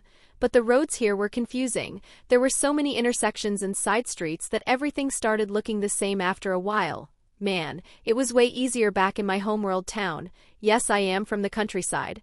There were only a few roads there. You could walk around the whole place without ever getting lost. What was this place called again? Right. Shibuya. A passerby had mentioned it earlier when I asked for directions. As I walked through the busy pedestrian street, surrounded by crowds and neon lights, I suddenly felt it. A faint trace of cursed energy. My steps slowed as I traced the source to a nearby alley. I glanced toward it. Should I check? I hesitated for a moment. I probably should. If that was a curse, someone might be in danger. I stepped into the alley and began following the cursed energy signature. The deeper I went, the stronger it became. Yeah, this is definitely a curse. Judging by the density of the energy, it was probably around grade 2. As I turned the corner, I froze. A fat humanoid curse stood there. Its body was bloated and uneven, its skin sagging like melting wax. The face was twisted into something vaguely human, but wrong in every possible way. It honestly looked like one of those ugly bastard characters you'd see in a hentai. Yeah, not a pleasant sight. Behind it, someone was standing there. A girl. I couldn't see her clearly since the curse was blocking most of my view, but I could make out a yellow sweater and a green skirt. She was pressed against the wall, clearly in danger. Deploy. Barbarians. I summoned them immediately. 5 barbarians appeared around the curse in flashes. 1 charged first, swinging his sword. The curse reacted quickly, grabbing the barbarian's face and lifting him off the ground before the blade could land. But that opening was enough. 2 other barbarians rushed in from the sides. Their swords slashed into the curse's legs. The heavy blows knocked it off balance, forcing it to release the barbarian it was holding. At that moment 2 other barbarian plunged their swords straight into the curse's bloated torso. The creature staggered and dropped to its knees. The barbarian, which has just been released from the curse grip, stepped forward without hesitation. His blade flashed. The sword cut cleanly through the curse's neck. Its head rolling on the ground. Then the entire body dissolved into ash. The alley went quiet as I dismissed the barbarians. The last of them disappeared. I finally got a clear look at the girl. She had jet black hair, striking yellow eyes, and wore a yellow sweater with a green skirt that looked like a school uniform. Her face was frozen in shock, fear, and disbelief, which meant one thing: she had seen everything, the fight, the curse, and the summons, which should have been impossible, because normal people couldn't see curses. My eyes narrowed slightly. I looked at her more carefully. Something about her felt familiar. Don't tell me, Miruko-chan? Chapter 21, Helping the Poor. Miyako-chan? The words almost slipped out of my mouth without thinking. For a moment, we just stared at each other. Her yellow eyes met mine, then she turned her head away and started walking past me. Huh? Hey, wait. I stepped forward slightly. Listen, are you injured? No response. Are you okay? She kept walking. Can't you hear me? Nothing. She didn't even glance back, and I stood there watching her walk away like I didn't exist. Why is she pretending I didn't exist? Then it clicked. Don't tell me. She thinks I'm a ghost? I frowned slightly. Now that I thought about it, it actually made sense. To her, I had just appeared out of nowhere, defeated the curse, and was now standing here like nothing happened. And if she is cautious of spirits, then to her I probably looked like one too. Well, hey, I'm human, not a spirit. She still didn't turn around. She was about to step out of the alley. Hey, I said, wait. So I reached out and grabbed her hand. Kya. A few minutes later, we were sitting in a small cafe nearby. She sat across from me, still a little tense, her eyes occasionally glancing at me like she wasn't fully convinced yet. So, she said cautiously, you're really human? Yeah, I am. My name is Emiya Hyodo. She hesitated for a moment before replying. Miko. She paused, then added a bit more clearly, Miko Yatsuya. Her eyes were still fixed on me, filled with doubt and curiosity. So you can see them too? She asked quietly. Those ghosts. And you can even control them, make them fight each other. She hesitated. Are you some kind of shaman? I paused, wondering if I should tell her. For a moment I considered brushing it off, but if she could already see curses, then her life was probably a mess, full of confusion, fear, and constant stress. Yeah. Hiding it wouldn't help her, and it's not like I'm going to get in trouble for this, right? Letting out a quiet breath. I'm not a shaman, I said. She blinked. I'm a jujutsu sorcerer. Her brows furrowed slightly. Jujutsu sorcerer? And those weren't ghosts, I continued calmly. They're called cursed spirits. Cursed spirits? They're born from negative human emotions, fear, anger, hatred. Most people can't see them. I leaned back slightly. But people like us can. She went quiet, listening. So I explained the basics, cursed energy, sorcerers, and how those things prey on humans. I kept it simple, just enough for her to understand. By the time I finished, she was staring at me, completely still. So, there's a whole group of people who can see cursed spirits and exorcise them? She asked quietly. I thought I'm special. I shook my head slightly. I wouldn't say that just yet. She frowned slightly. If you can only see them but don't have cursed energy or a technique, it actually makes things worse. Her expression stiffened. You'd be able to see them, but not fight back. And that kind of situation, I exhaled lightly, is more miserable than anything. She stayed quiet for a second, then looked up at me. So, do I have cursed energy? A technique? Everyone has cursed energy, I said. Otherwise, cursed spirits wouldn't exist in the first place. She listened carefully. But for most people, it's so minuscule they can't sense or use it. And jujutsu sorcerers? They're different. They have a certain wiring in their brain that lets them perceive cursed energy and see curses. Her fingers tightened slightly around her sleeve. So I'm not normal then? Not exactly. I looked at her for a moment. You do have more cursed energy than a normal person. Her eyes widened slightly. But your exact level I can't really tell. I'm still new myself. New? Yeah. It's only been 4 days since I joined Jujutsu High. And my technique? I don't know if you have one, I said. Not everyone develops one. She nodded slowly. So there's still a chance. Yeah. She paused, then asked, what's Jujutsu High? It's a school, I replied, for jujutsu sorcerers. So, are there any requirements to join? Well, having cursed energy is kind of the main thing, I said. As for the rest, I don't really know. She tilted her head slightly. I only awakened my technique about 2 months ago, I continued. That's when I started seeing curses too. For a moment, my thoughts drifted. To the different world I in my previous life, I didn't have any parents, so there wasn't anything really tying me down. No lingering attachments. I was fairly well off from the money they left behind though. I lived a quiet, shut-in life, naive in a lot of ways. Still, I was lucky. No greedy relatives, no step-parents trying to take advantage of me. Still, sometimes, I found myself missing the neighborhood auntie who used to look out for me. At first, I was actually happy about being transmigrated into a new world. A fresh start. But that feeling didn't last long. Right after I arrived, I ran into a cursed spirit and I tried to fight it using my curse technique, but back then my town hall was at the very beginning, no barracks, no cannons, nothing. I was completely unprepared. I almost died. If Yaga hadn't shown up when he did, I wouldn't be here right now. Of course, I'm not telling anyone that. I was pretty freaked out at first, I admitted. But then the principal, Yaga, found me. And he explained the basics of cursed energy and enrolled me in Jujutsu High. So I don't really know if there are any specific requirements, I added.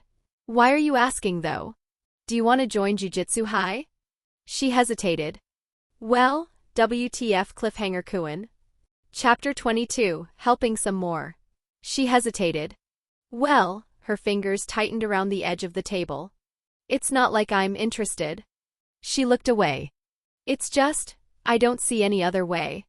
Her voice dropped. Living like this without being a jujitsu sorcerer. Silence settled between us. I can see them, she continued. Everywhere. On the streets, in school, even at home, sometimes they're staring right at me or touching me. Her voice trembled. And I have to pretend I can't see them, or I'll be killed. Her grip tightened. And I can't do anything about it. Her words faltered. A thin layer of tears gathered in her eyes, shimmering under the light. She blinked once, twice, but they spilled over anyway, slipping quietly down her cheeks. She lowered her head, trying to hide it. It's exhausting. Sigh, it really is hard on her, and I couldn't even begin to imagine the kind of mental strength it takes to know that one small mistake could get you killed, and still pretend everything is normal. I can help, I said after a moment. I can introduce you to the Yaga-sensei. She didn't look up. Hey, I muttered awkwardly. After a brief hesitation, I reached out and lightly patted her shoulder. You don't have to deal with it alone, I added, a little quieter. I'll put in a good word for you, I continued, pulling my hand back, but whether you get accepted or not, that's not my call. Still, it's better than doing nothing. I looked at her for a moment. So what do you say? She didn't answer right away. Instead, she quietly wiped her eyes with the back of her hand, taking a small breath. Then she gave a slight nod. But you should know something first. Most jujitsu sorcerers don't live past 30. It's extremely dangerous work. I let that sink in for a moment. If you still want, I can contact him now. But you should think about it carefully. And talk to your parents first. She was quiet for a moment, then gave a small nod. Give me some time, she said softly. I want to think this through properly. And thank you. You're welcome, I said, smiling slightly as I met her eyes, then placed a hand over my chest and gave a small, overly dramatic bow, just enough to lighten the mood. For a brief moment she held my gaze, then she looked away just slightly. Was that embarrassment? Hee. She paused, like something had just crossed her mind. Can you help me with something first? What is it? She hesitated, then shook her head. You don't have to help me right now. It's probably normal for you, and it's nothing you can't handle. I frowned slightly. All right. Just as I was about to say something, excuse me. We both looked up. The waiter stood beside our table, forcing a polite smile. Are you two going to order anything? He asked. It's been about 2 hours since you've been sitting here. A brief pause. If you're not ordering, could you please free the table? It's rush hour. I blinked. 2 hours. I quickly pulled out my phone and checked the time. It really had been 2 hours, damn. I completely forgot about looking for a gym, though. I did meet her and help her, so I guess it's fine. That I slowly looked back up. Sorry, I said quickly, rubbing the back of my neck. I didn't realize how long we'd been sitting here. I reached for the menu. I'll order right away. My eyes skimmed the options before settling on something simple. I'll get a cold coffee. I glanced at Miko Yatsuya and handed her the menu. What about you? She looked it over for a second. I'll get a cappuccino. 1 cold coffee and 1 cappuccino, I said. The waiter nodded, scribbled it down and left. Miko lowered her gaze slightly. It seems I wasted your time for nothing, she said quietly. I'm sorry. It's all right, I replied. I was actually on my way to look for a martial arts gym. She blinked. Martial arts gym? Yeah. For training. I leaned back slightly. I've realized I rely too much on my curse technique, I said. If I run into trouble without it, I don't really have much going for me. A small pause. So I figured I should work on my basics, offense, defense, that kind of thing. She looked at me for a moment before speaking. There's a martial arts gym in my neighborhood, she said. I'm not sure if it'll teach the kind of martial art you're looking for, though, she added, almost like she'd just found a way to help. But if you want, I can guide you there. That's a lifesaver. I might still be able to join today. I don't have anything specific in mind, I replied. Something like mixed martial arts would be ideal for building a solid foundation. A small shrug. Anything with good offense and defense will do. And if the gym's decent, that's good enough for me. She gave a small nod that we ended up talking a bit more, mostly about jujutsu, a few basic things, nothing too heavy this time. The mood had lightened compared to before. After a while, the waiter returned with our order and placed the drinks on the table. A short break from everything. Not long after, we finished and got up to pay. Let me pay, I said as we walked to the counter. I reached for my pocket, and froze. Nothing. I checked another pocket. Still nothing. No way, damn. Did I seriously forget to bring money? What am I supposed to do now? Why does this kind of thing always happen to me? This is so embarrassing. A very real sense of dread crept in. I stood there, fidgeting slightly. My gaze darting around the place as if a solution might just appear out of nowhere. What should I do? Chapter 23, G for the gym or the GOAT coach. Before I could think of anything. Let me pay. I turned to look at her. No, Lou, before I could continue, she spoke. You've helped me so much today, let this be my treat. I paused. She gave a small nod, not meeting my eyes. Did she notice? She's a thoughtful girl. All right, I said. But next time it's my treat. She didn't respond. The payment was done quickly and we stepped out of the cafe into the cool air. For a moment, neither of us spoke. Then a sudden impulse came over me and before I could think properly, I said, You know, I forgot to bring money today. She glanced at me for a moment, then looked away. Oh? Really? I smiled. Yeah. What a girl. Without thinking, I reached out and lightly patted her head. So, thanks for noticing. She looked up at me, wide-eyed. I tilted my head slightly. Then her entire face flushed red. This, she stammered. That's when it hit me. Wait, I froze slightly, hand still midair before quickly pulling it back. Sorry, I didn't mean. No, it's okay, she said quickly, still flustered, waving her hands a little. A brief, awkward silence settled between us. I cleared my throat lightly. Yatsuya-san, she spoke in a low voice, you can just call me by my first name. I paused for a moment, then gave a small nod. Then you can just call me Emiya. Miko-chan. Emiya-kun. Silence settled between us again, this time lingering a little longer. We walked like that for a while, neither of us saying anything, the quiet stretching naturally between us. I followed a step behind, lost in my own thoughts, until she suddenly came to a stop, making me halt as well. This is the gym, I heard her say. In front of us stood an old building. The signboard above it was damaged, with several letters missing or hanging loosely, and the building itself looked worn down and neglected, its faded exterior and quiet, lifeless presence making it seem almost abandoned. I know better than to judge a book by its cover. But this isn't looking very promising. I squinted slightly at the signboard. Fusher ******* Fit and **SSND Marty L. Arts. I turned to look at her. This? I muttered. She quickly waved her hands. Don't judge it by its appearance, she said. My mom is friends with the owner's wife and she always says it's a really good gym, and that the coach here is the best. I stayed silent for a moment, then gave a small nod. Well, it's not like she knows much about martial arts. She's probably just going off what her mom told her. Still, she went out of her way to bring me here. My gaze shifted.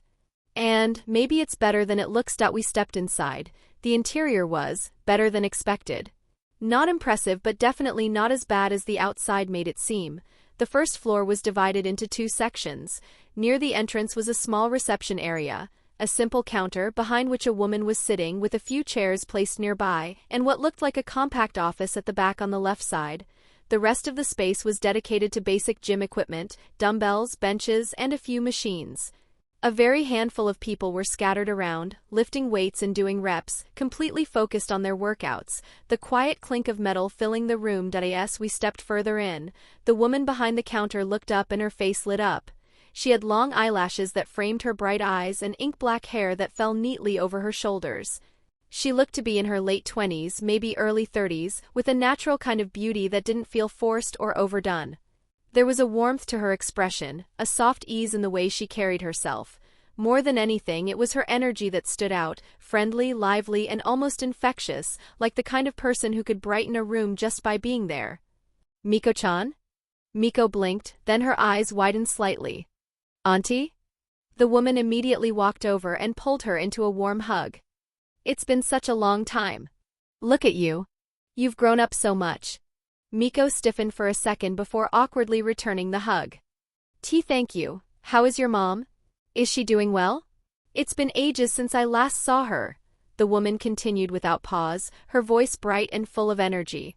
"And what brings you here all of a sudden? Did you come to visit? Or are you joining?" "Ah, she's doing well," Miko replied, a little overwhelmed, trying to keep up. "I just came by to show him," then the woman's gaze suddenly shifted toward me. "Oh," she said, a playful smile forming. "And who is this? Your boyfriend?" Miko's face turned red instantly. And no, before she could panic further, I stepped forward. "I'm her friend," I said calmly. "I recently moved to this area, so I don't really know much around here. I was looking to join a place to learn martial arts, so I asked for her help." The woman looked between us, clearly amused, but this time her expression shifted slightly, a more thoughtful look replacing the teasing smile. "Oh, so you want to learn martial arts, she said, tilting her head. A small pause. "Is there any problem?" I asked. No, it's not that," she replied, waving her hand quickly. "It's just this gym is run by me and my husband. I handle the finances and the gym side of things, and he takes care of the martial arts training." Her tone softened just a little. "But his training fees are quite expensive," she added with a small, awkward smile. "So there isn't anyone currently learning martial arts here?" I thought about it for a moment. Good coaches usually charge more. If he's built a name for himself, the price makes sense, and money isn't really a problem right now.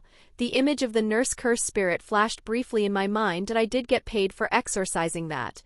Shoko even refused her share, saying I did all the work and even saved her. I looked back at the woman. "So, is he a well-known coach?" I asked. "Well, not exactly famous," she said quickly, shaking her head. "But he's really, really good. Like, actually good," she added, her energy picking up again. "It's just that he doesn't have much of a reputation, so people don't come, especially with the fees being that high." She let out a small sigh, then immediately smiled again. "She talks really fast, and she's way too lively. Her tone shifts in an instant, and her expressions change just as quickly, like she can't stay still even for a moment." And I was still pondering that when a voice called out from the entrance. "Shizuka-chan. I'm back." "Who are they? New members?" We both turned toward the entrance, and I froze, wide-eyed. A tall figure stepped in, a scar etched at the corner of his mouth giving him an even more intimidating air. His presence seemed to fill the entire room instantly. Every movement he made was controlled and effortless, like someone who had complete mastery over his own body. Even the gym equipment and the people scattered around seemed to pause, as if subconsciously acknowledging him. He had that quiet confidence that didn't need words to command attention. I swallowed hard. "I take it back. We shouldn't judge a book by its cover. This isn't subpar gym at all. It's easily the best gym in the entire damn world." The bubbly lady practically leapt toward him, her energy undimmed by his imposing presence. "Toji-kun, you're back," she exclaimed. Chapter 24, If the Price is Right. "Toji-kun, you're back," the woman now named Shizuku Fushiguro called out, practically bouncing toward him despite his imposing presence.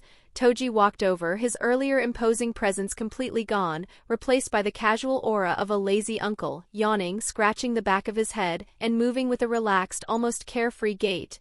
Shizuku practically skipped beside him, her boundless energy a stark contrast to his sluggish, lazy demeanor. "So, where's my little Megumi?" she chirped, bouncing on her heels, her hands waving excitedly. Toji's expression remained flat, though a corner of his mouth twitched.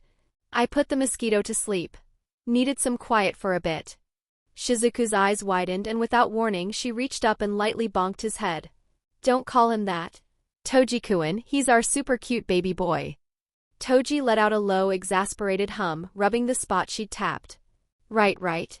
Baby boy. Shizuku giggled, practically floating around him. You have to be gentle. He's so small and precious. Always running around, hee. I and Miko exchanged a glance, trying not to laugh. Even with his imposing presence, Toji's patience for her hyperactive energy seemed infinite, or at least, he made it look that way. Then, Toji turned to look at us. New members for the gym? Huh. Before we could say anything, Shizuku started talking again, her words tumbling out faster than I could follow. Right. Yes, Miko-chan brought a friend here to recommend the gym. You know Miko-chan, right? She's Tuko's daughter, my friend. So this boy here, his name is Emiya. He wants to learn martial arts from you. Can you believe it? Toji's eyes flicked toward me, his expression unreadable, though the faint twitch at the corner of his mouth hinted at a spark of surprise. Another unwanted student, huh? Toji thought, his eyes flicking toward me. Did I rather not teach anyone and just laze around near Shizuka? He'll just end up occupying my time. Honestly, I'd rather be with Shizuka. A small pause. But, the brat at home is getting old enough to sleep on his own. His eyes narrowed slightly, calculating. If this kid pays and maybe I can finally kick the brat out of our bedroom. The corner of his lips lifted just a little more, which means more time with Shizuku at night. Not a bad deal. I, obvious to his thoughts, cleared my throat, stepping slightly forward. I'm Emiya Hyodo. I recently moved here and I don't really know much, but I want to learn martial arts, so I asked Miko to bring me here.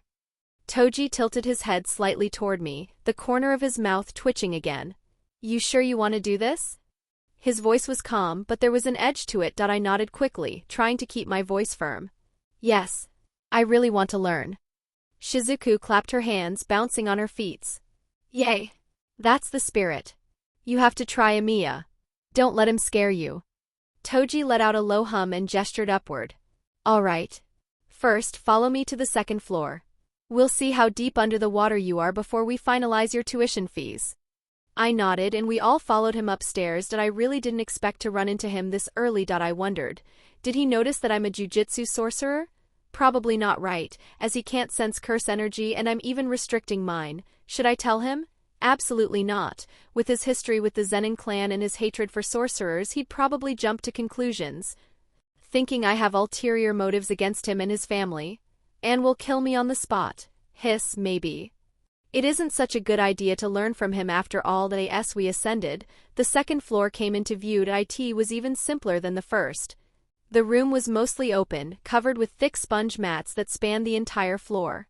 A few punching bags hung from the ceiling, swaying slightly as if waiting for someone to test them. To the side, a small storage room sat tucked against the wall, its door slightly ajar, revealing neatly stacked training equipment. Let's test you here.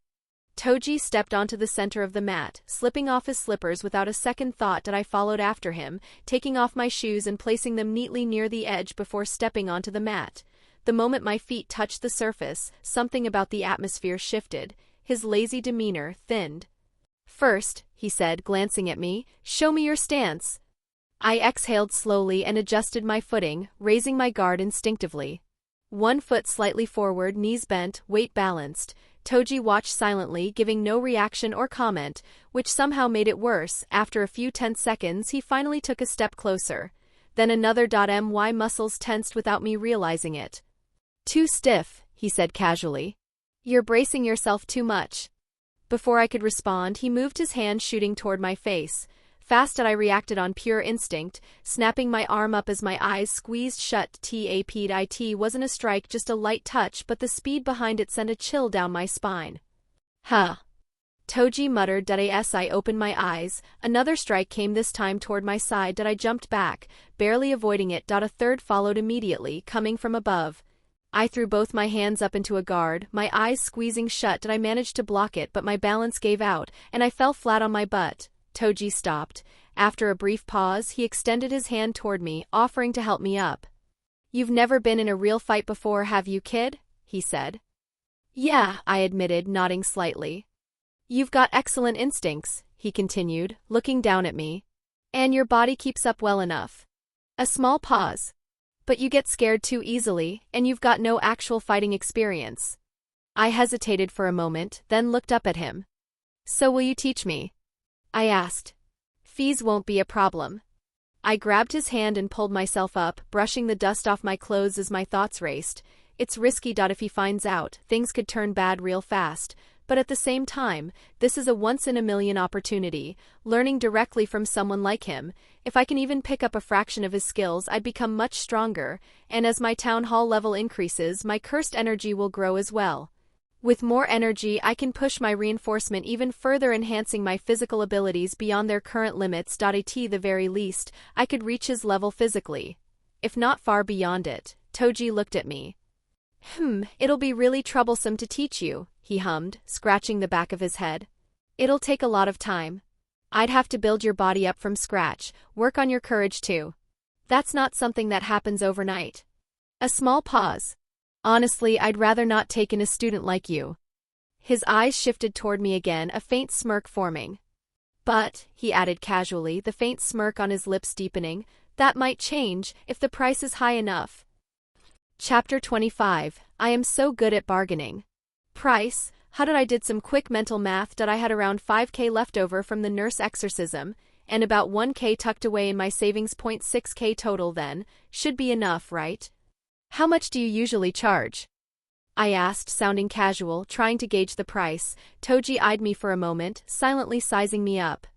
It depends on the student, he drawled, scratching the back of his neck. Average around 2k.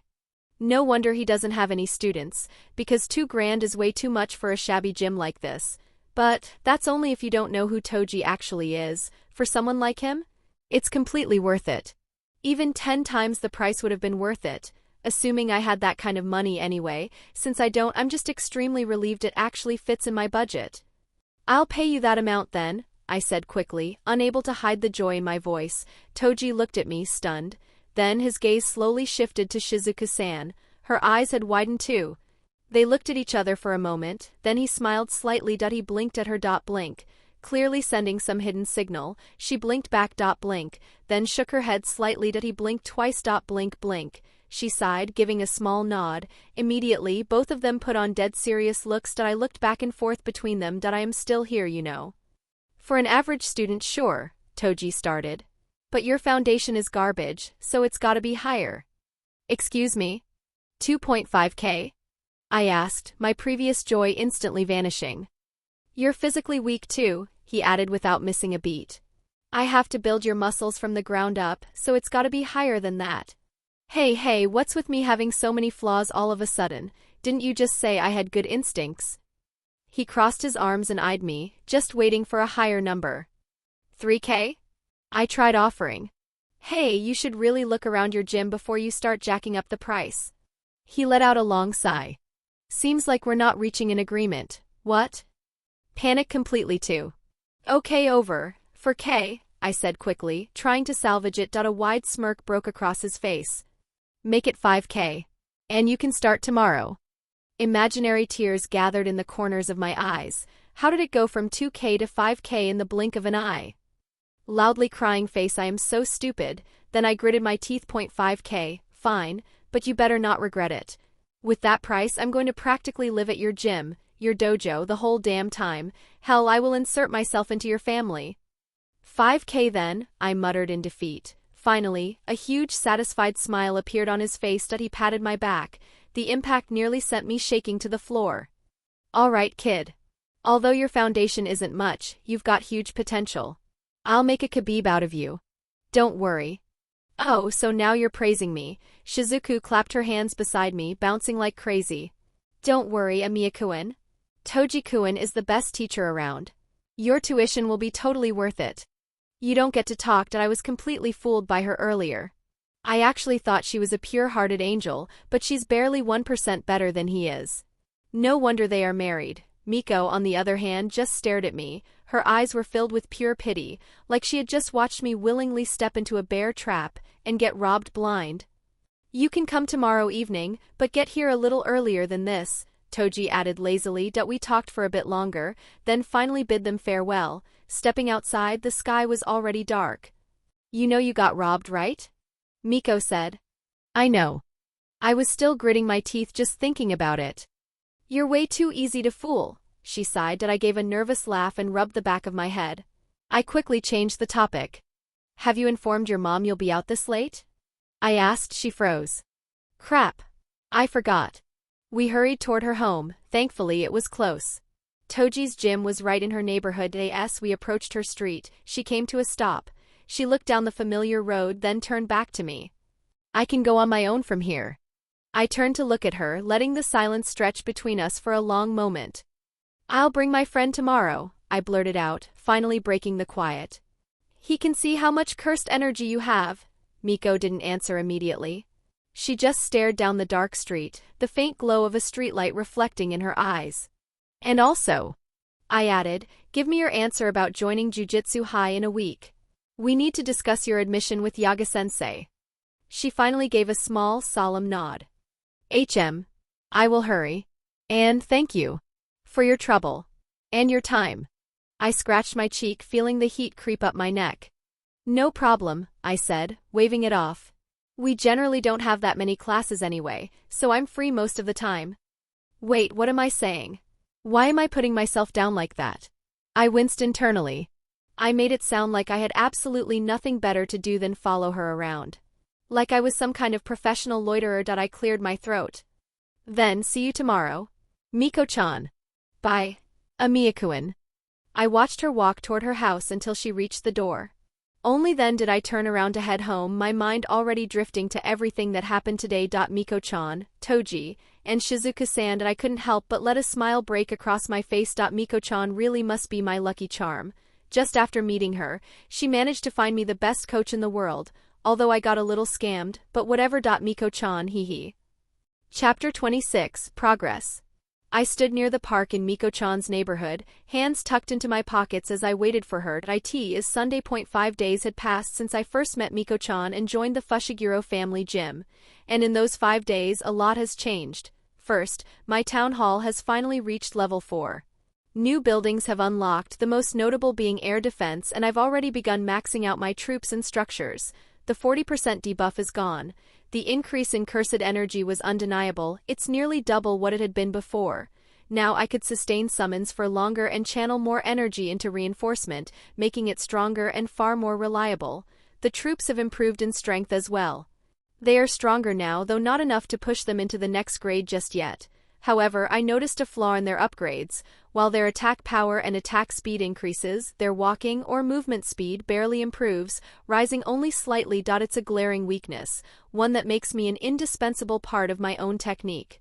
To compensate, I have to constantly summon and unsummon them, forcing repositioning, making them appear exactly where I need them to be. It seems I can only be the Alibaba version of Sung Jinwoo. Because I can't afford to relax and my troops aren't reliable. Still, a new troop has unlocked. Balloons, huge hot air balloons with skeletons riding them, dropping bombs. Their attack power is exceptional, but due to their large size, aerial nature, and the need for open spaces to deploy them and their slow speed, they lack the element of surprise, but I can use them to fly. They are slow though, and now I can summon troops and structures within a 200-meter radius, up from 100 meters. Though housing capacity has remained unchanged. 80, and there is bad news too. Upgrade times have increased from 3 hours to 5 hours. Repair times remain the same, though. A small exhale left my lips. Second, then there's training under Toji Fushiguro. It's hell. No, worse than hell. That man clearly doesn't know how to train people. I've definitely been scammed out of my money. He just throws a few pointers my way, then spars with me, or rather, beats me. While Shizuka-san claps from the side, either to encourage me not to give up or to tell him to keep going. I honestly can't tell, and he clearly enjoys torturing me. Whenever I complain, he says I don't have as much talent for fighting as I think, that I spend too much time thinking instead of just acting, clearly shifting blame. Though the gym is going well. I can feel my muscles building, soreness settling deep after every session. Each time I'm pushed to my limits, and I can feel myself improving at a rapid pace. But he never lets me feel satisfied and dismissing it all as beginner gains. And as if it all isn't enough, he makes me do chores too. I clench my jaw slightly. That gorilla of a man, and Shizuka-san isn't any better.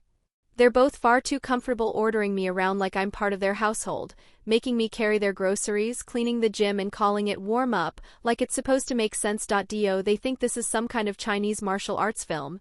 At this point, I'm not even sure if I'm a student, or just unpaid labor, which is insane because I'm the one paying them.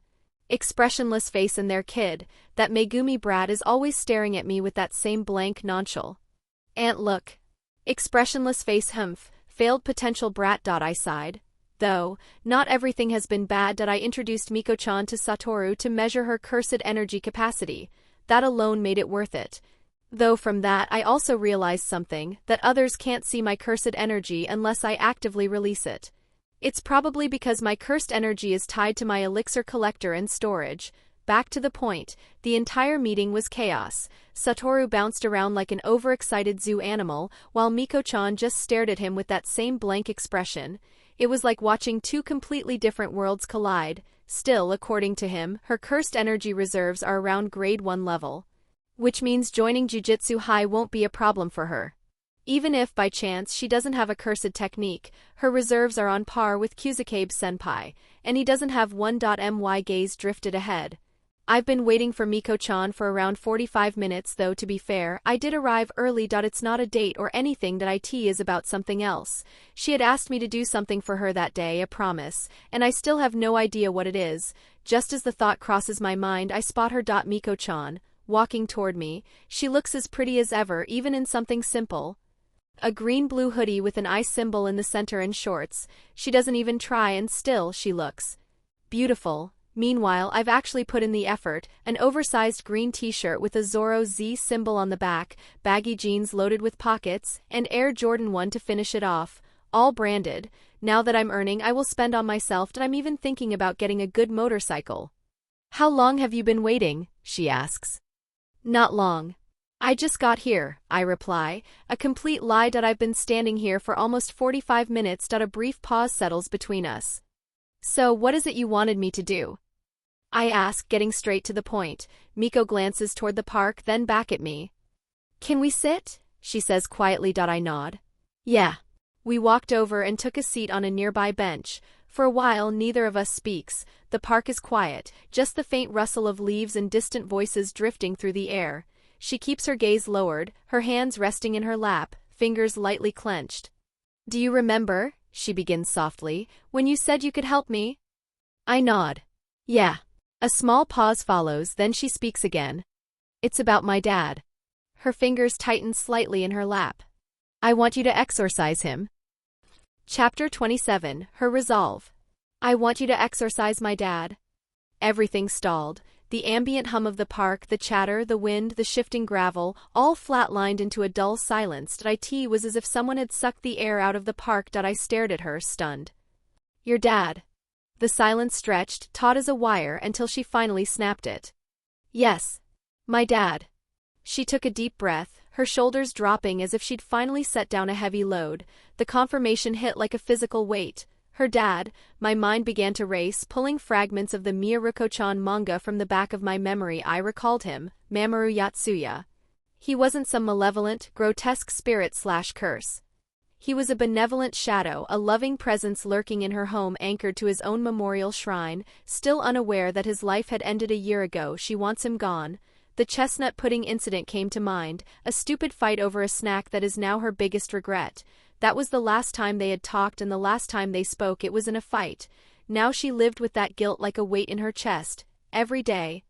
She had to look right through his kind eyes and pretend he was air. She ignored him when he talked to her, haunted by the fear that if she acknowledged him he might finally move on. Why does she want him gone then? As she began to explain, I realized the horror of her request. She wasn't asking me to exorcise him because she didn't love him. She wanted to exorcise him because she loved him too much.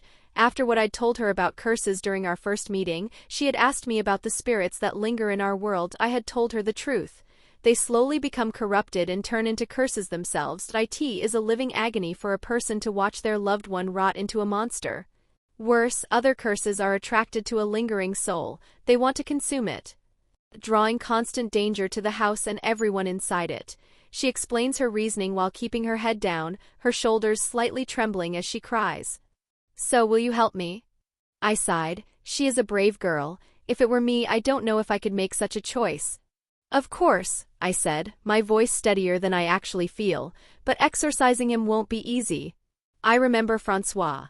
That is the nickname Mamoru gave to the massive horse-shaped monstrosity that haunts their living room. It spends its days hovering over Mamoru like a silent guardian, brutally tearing apart any hostile spirits that dare to cross the threshold. Is Francois strong? Immensely so. The spirit is more than capable of consuming the father's soul in a single gulp, yet it chooses to act as a protective force instead, proving it has the rare intelligence to restrain its own hunger. At the very least, he is a semi-special grade curse. I don't know if I can defeat him. Even if I somehow win like the previous time, by using the wall breakers and blowing up the curse. It will most likely destroy her home. I can't just level her house, right? But I have a way around that though.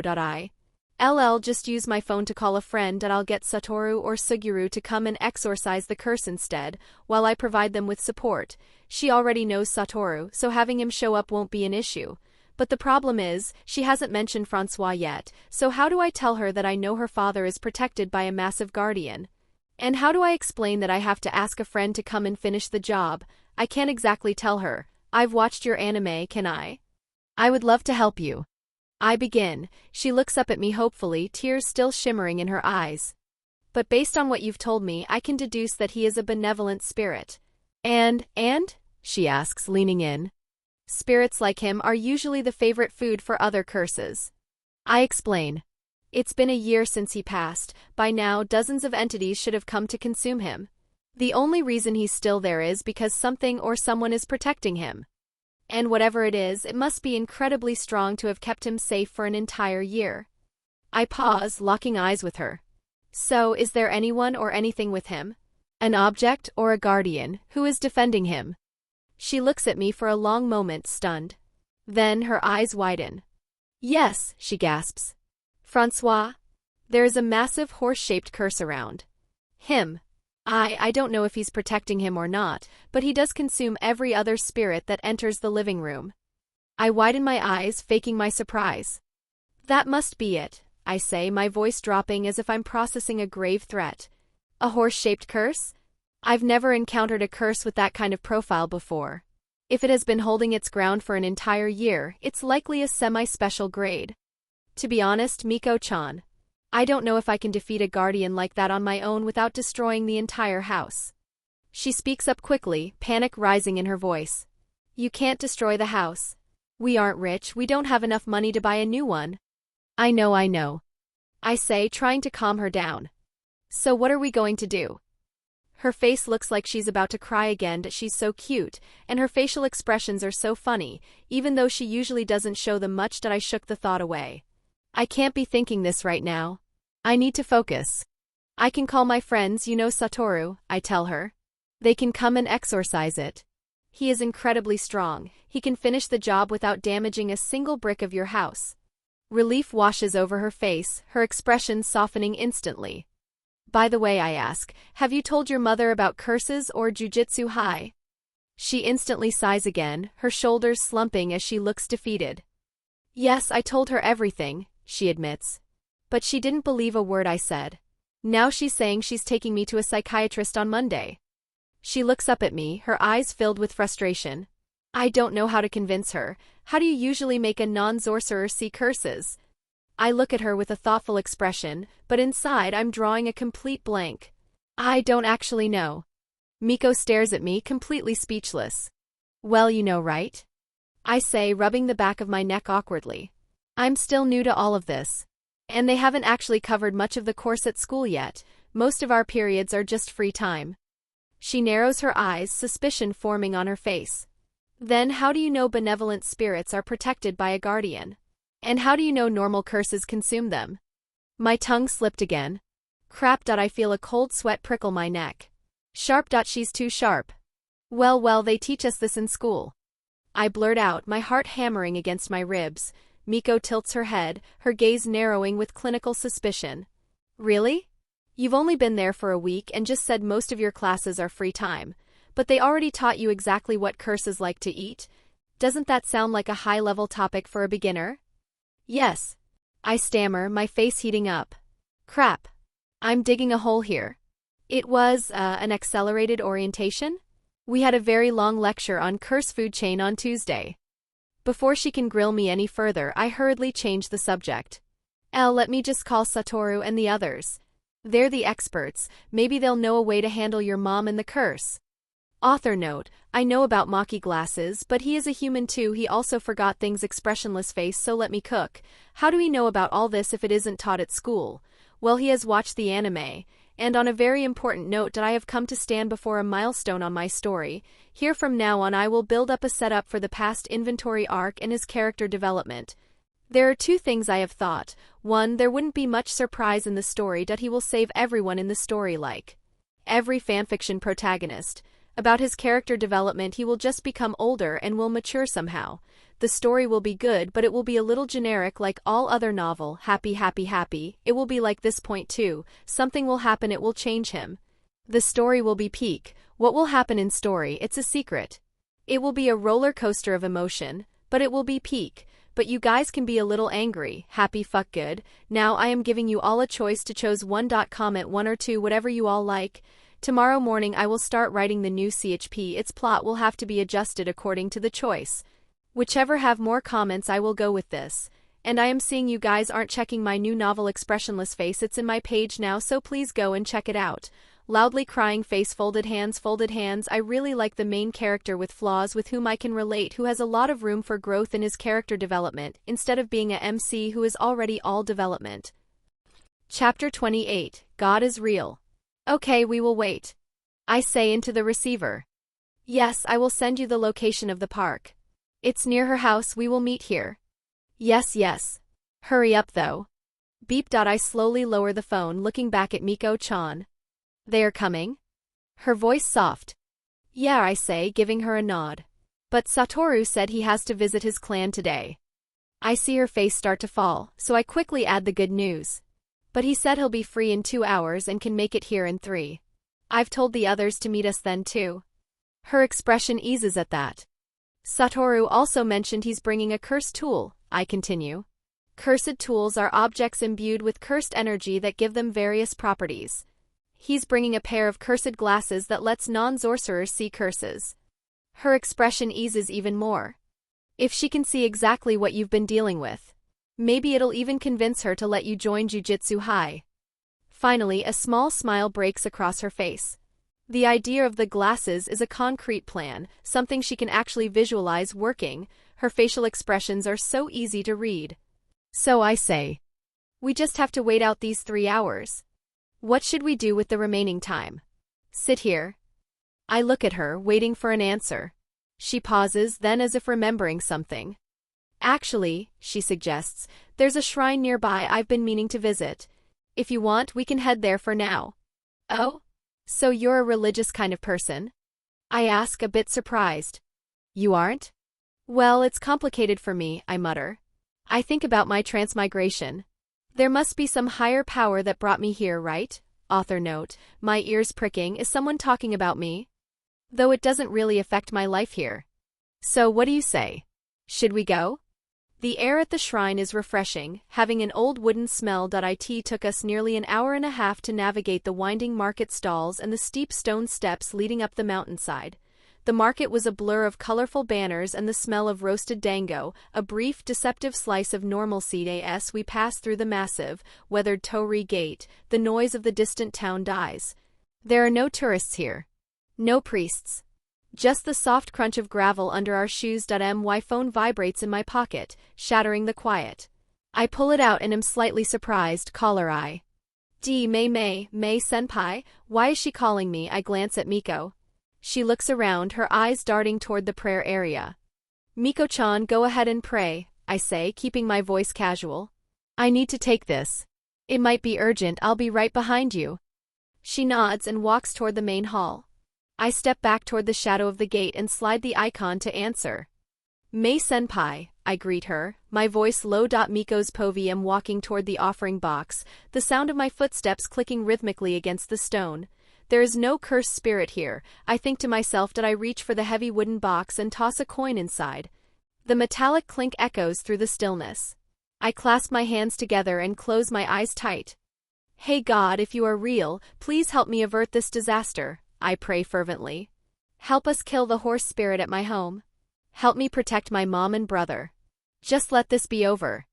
Taking a deep breath and opening my eyes, I turn around to go find Emiya, but the shrine atmosphere has changed. The air has turned freezing.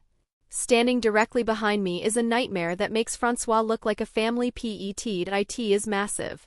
A towering, multi-tailed beast with a fox-like head that has no eyes, just smooth, pale skin where a face should be. Two sharp, conical horns sprout from its skull. Its mouth doesn't just open, it unfolds, splitting into 5 jagged sections lined with fangs. It is a cursed spirit, and its presence feels like an avalanche about to bury me alive. And then there is 2 identical spirits float on either side of the big one. They have short hair and fox ears, their faces twisted into grimacing, sharp-toothed smiles. Their eyes are nothing but cracked, dark slits. They wear shrine maiden outfits, but their sleeves are impossibly long, obscuring massive, blackened claws. They are short, about only reaching my shoulder, but the malice radiating from them is suffocating. My heart hammers against my ribs, but I force my face to stay neutral.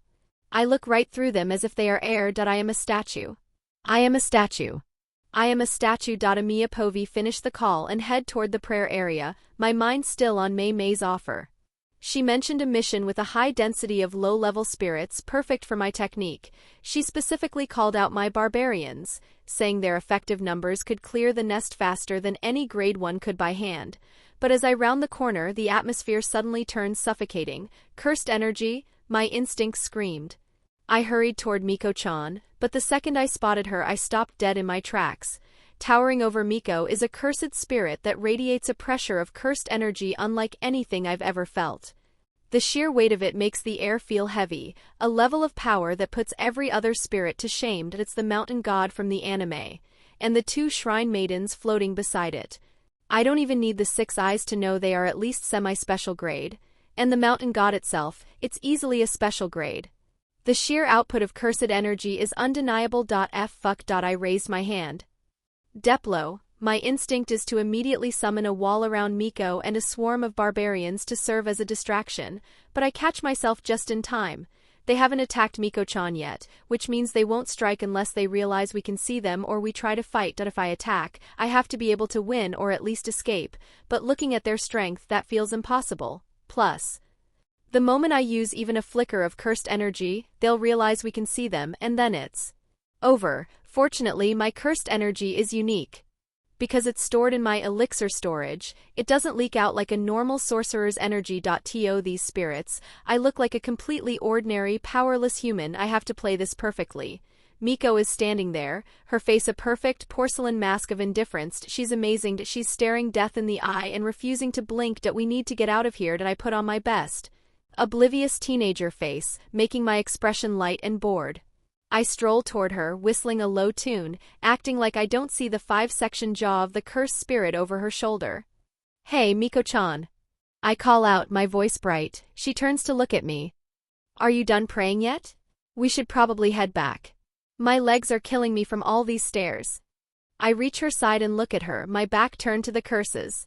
I catch her eyes and give her a series of sharp winks. 1, 2, 3. Follow my lead. Miko doesn't miss a beat. The girl is already a pro at this game. Yes, Emiya, she says, her voice steady, though I can hear the faint tremor underneath. I'm finished. Let's go. We both turn. I walk right past the floating shrine maidens, my shoulder nearly brushing against one of their billowing sleeves. The smell of rot is overwhelming. The mountain god's eyeless head turns, following our movement, its teeth grinding together with a sound like crushing stones. We keep walking, forcing ourselves to look natural, but the weight of their gaze is like lead. They are following us. So, I say, putting my hands behind my head as we pass under the Torii gate. Satoru and the others should be getting to the park in about an hour. We should probably head back down to meet them, right? Yes, Miko whispers, her voice trembling. Let's hurry. We pass under the Torii gate to the market steps, but the heavy cold pressure on our shoulders doesn't lift. I don't even need to look back. I can feel the massive surge of curse energy behind us. The smell of rot is sticking to us like a perfume. They're still following us. We keep making our way toward the park, our steps stiff and mechanical as we try hard to maintain the act. I have taken hold of Miko's hand. It's sweaty and trembling violently in mine. Every time the bells on those shrine maidens chime, I feel her flinch, but she keeps her eyes locked forward. Sorry, Satoru, Suguru. I hope with the three of us and Shoko together, we can handle them. Although it's going to be very, very difficult. Chapter 29. The Fake God, Troublesome Foe. The park is eerily silent, completely deserted in the midday sun. We have arrived 10 minutes early, driven by a frantic, unspoken need to reach the meeting point, but the help we expected isn't here. There is no Satoru, Suguru, or Shoko. Only us and them. We are sitting on a bench, still pretending to be oblivious to their presence. The silence of the park is amplified by the rhythmic stone-grinding sound of the mountain god's teeth. The three curses haven't left us. They stand directly behind the bench, their shadows stretching over us like an umbrella. The smell of rot is so thick now I can taste it on my tongue. Miko has become a statue of pure willpower. She is holding her phone with such intensity that her knuckle have gone white, her thumb moving in a ghost scroll across a screen. She isn't even reading. I lean back, trying to look like a bored teenager, but my mind is visualizing what to do when Satoru and others will arrive. If I deploy the walls, the mountain god will crush it in seconds. If I use barbarians and giants, the shrine maidens will shred them. I need the perfect opportunity to create some distance. Once Satoru and Suguru take the front line, I can provide long-range support using my walls, cannons, and balloons. Every second feels like an hour. My ears strain against the silence until, finally, I hear it. Crunch. Crunch. Footsteps on gravel. We look up. Walking down the main path is Satoru. He's mid-sentence, probably about to make a joke, but he stops dead. His eyes, usually so playful and arrogant, widen behind his shades. This is the first time since I've met him. He looks genuinely stunned. He isn't looking at us. He's looking at the towering, eyeless nightmare and the twin maidens draped in malice right behind our heads. The air shatters. The mountain god lets out a guttural, earth-shaking roar, its 5-section jaw snapping open. The shrine maidens hiss, their long sleeves whipping back to reveal obsidian claws. They've spotted someone who can see them. Satoru's shock lasts only a fraction of a second. His face hardens into a mask of lethal focus. Emiya, move! Space twists. Using blue, Satoru vanishes and reappears in a blur of motion, landing directly between the bench and the spirits. Before the mountain god can strike, a concentrated sphere of vacuum energy forms in Satoru's palm. Curse technique lapse blue. As the high-output orb of gravity screams toward the god's chest, I don't wait to see the impact. I lunged sideways, grabbing Miko around the waist and hauling her into a dead sprint, desperate to put as much distance as possible between us and the curses. Suguru POV, how long till we reach the meeting point? Shoko asks. I check the map on my phone to see how much distance is left. I'm walking with Shoko and the screen shows we're only 5 minutes away. Just 5 minutes. Emiya POV skidding to a halt, my boots churning up the park's gravel as I put enough distance between Miko and the curses to actually fight. I spin around, my hand already hovering over to begin deployments, but what I see stops me.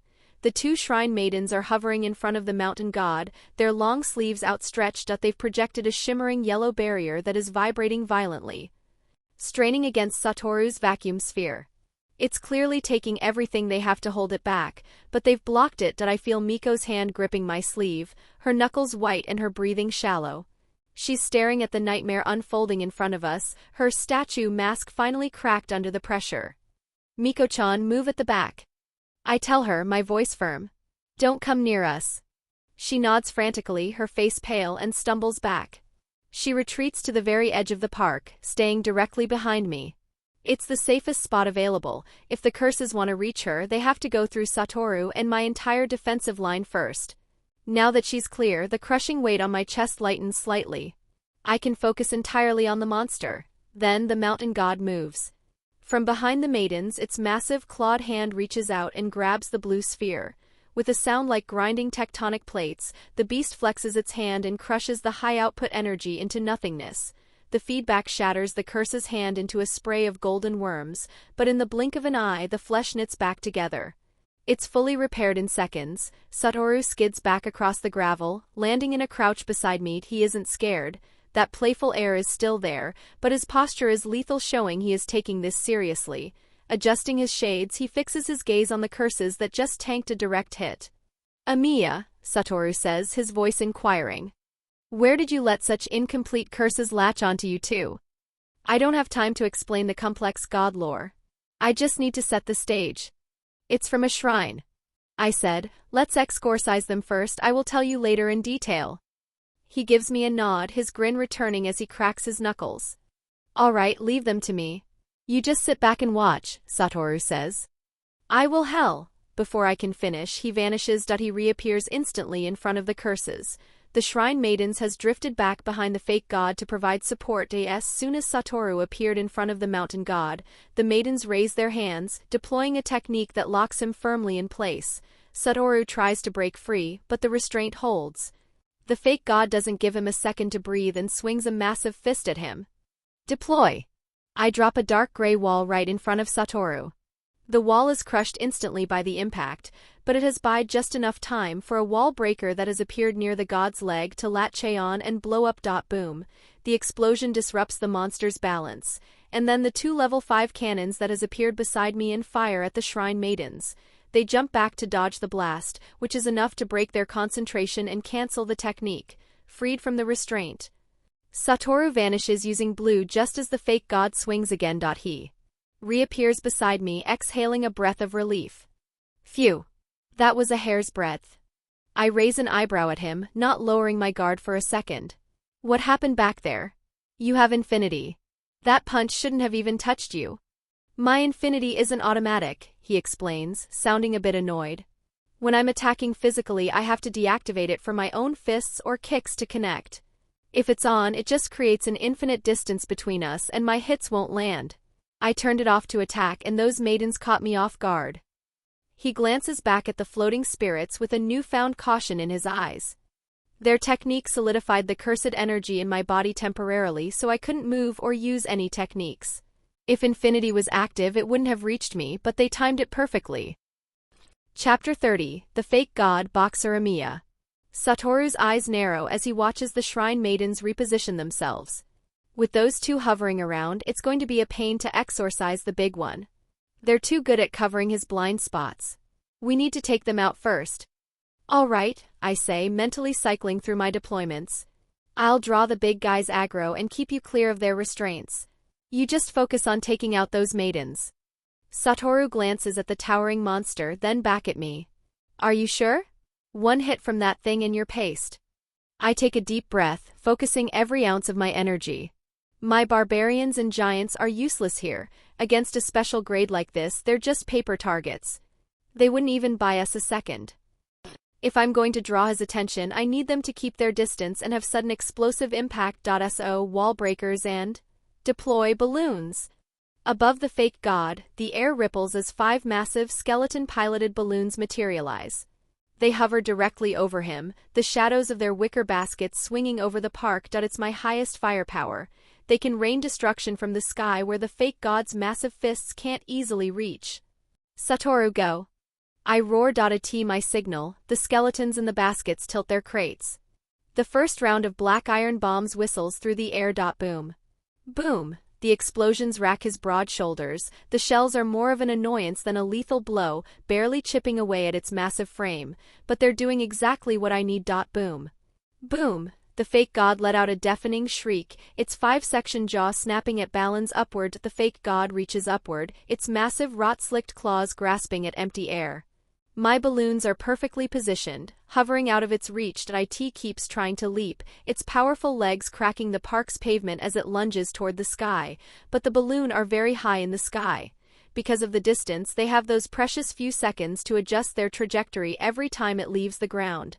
They drift just far enough to stay out of its lethal arc, making the god look like a dog chasing a bird it can never catch. The distraction is flawless. Seeing their god failing to swat the pests, the shrine maidens turn. Their long sleeves whip forward as they begin to gather shimmering golden energy to blast the balloons out of the sky. They've made a fatal mistake. They've looked away from the soon-to-be strongest sorcerer in the world. In that split second of divided attention, a flash of white hair and blue energy cuts through the black smoke of the explosions. Satoru appears instantly beside the first maiden. His grin is wide and maddening. "Found you," he whispers. Satoru doesn't even use a technique at first.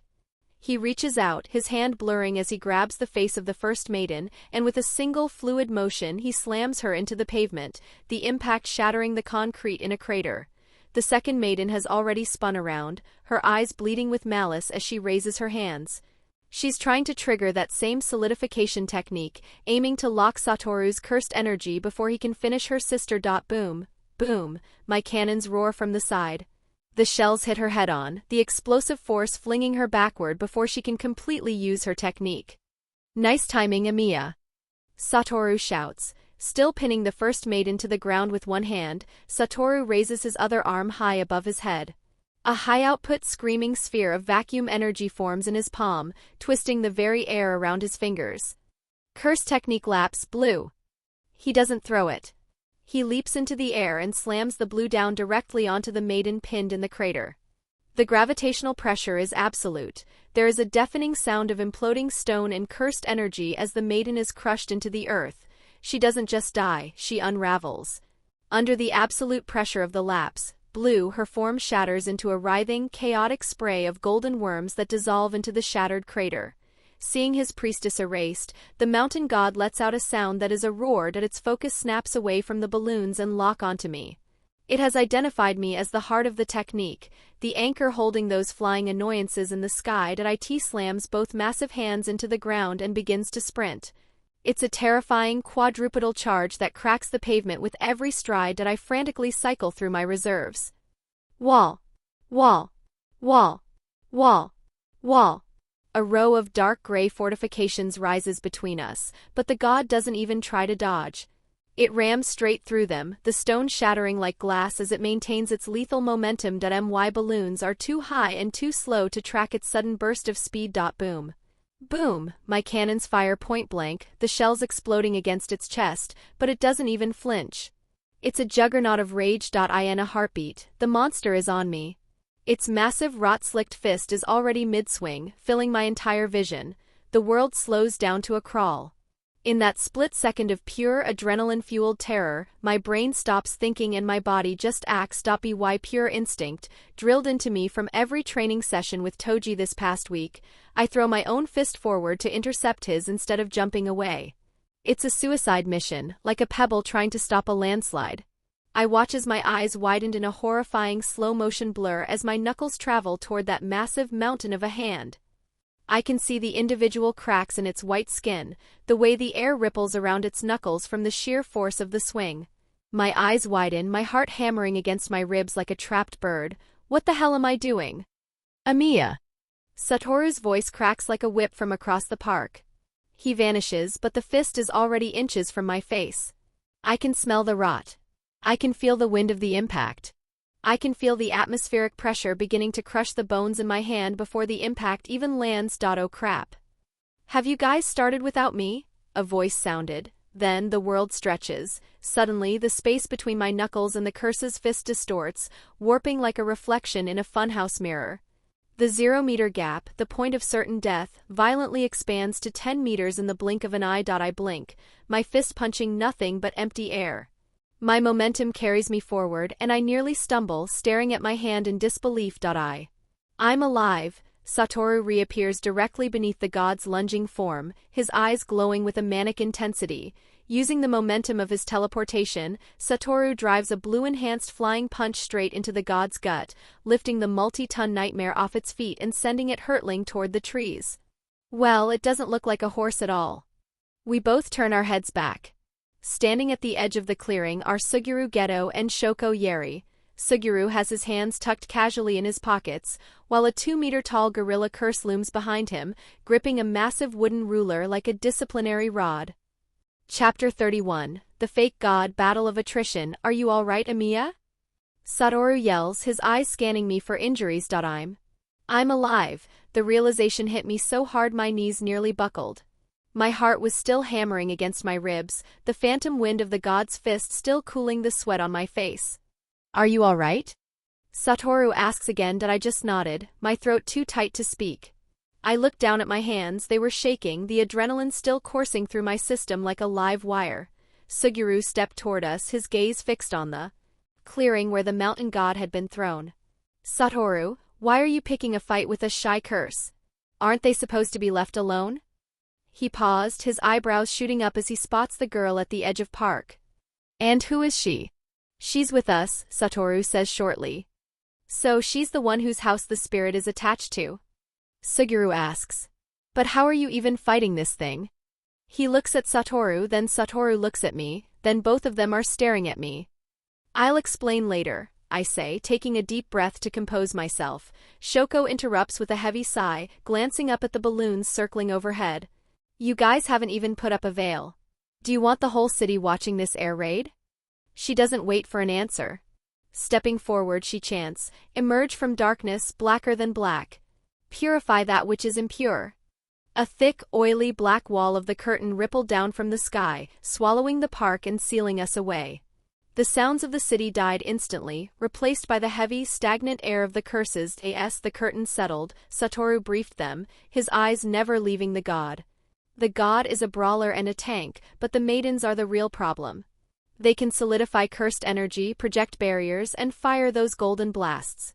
One's down, but, Satoru, I said, pointing at the crater where the first maiden had been pulverized, the golden worms weren't dissolving. Instead, they began knitting back together. Within moments, she had reappeared. What the hell? I just crushed her. Satoru growled, his eyebrows shooting up. They aren't separate entities. I realized, the gears finally clicking. The maidens are just extensions of the god. They're his technique, his guardians. As long as he stands, they literally cannot die. It's like trying to kill a shadow without putting out the light. Great, Satoru muttered, his playful demeanor finally vanishing. A supertanker with infinite respawns. Suguru's expression hardened, his casual posture vanishing. He pulled his hands from his pockets, his cursed energy swirling like ink in water. If they can't die, we just have to keep them busy. Satoru, you take the big one. Emiya, Shoko, you take one maiden. I'll handle the other. This is a battle of attrition now, where it depends on whether Satoru can actually exorcise the god before our curse energy runs dry.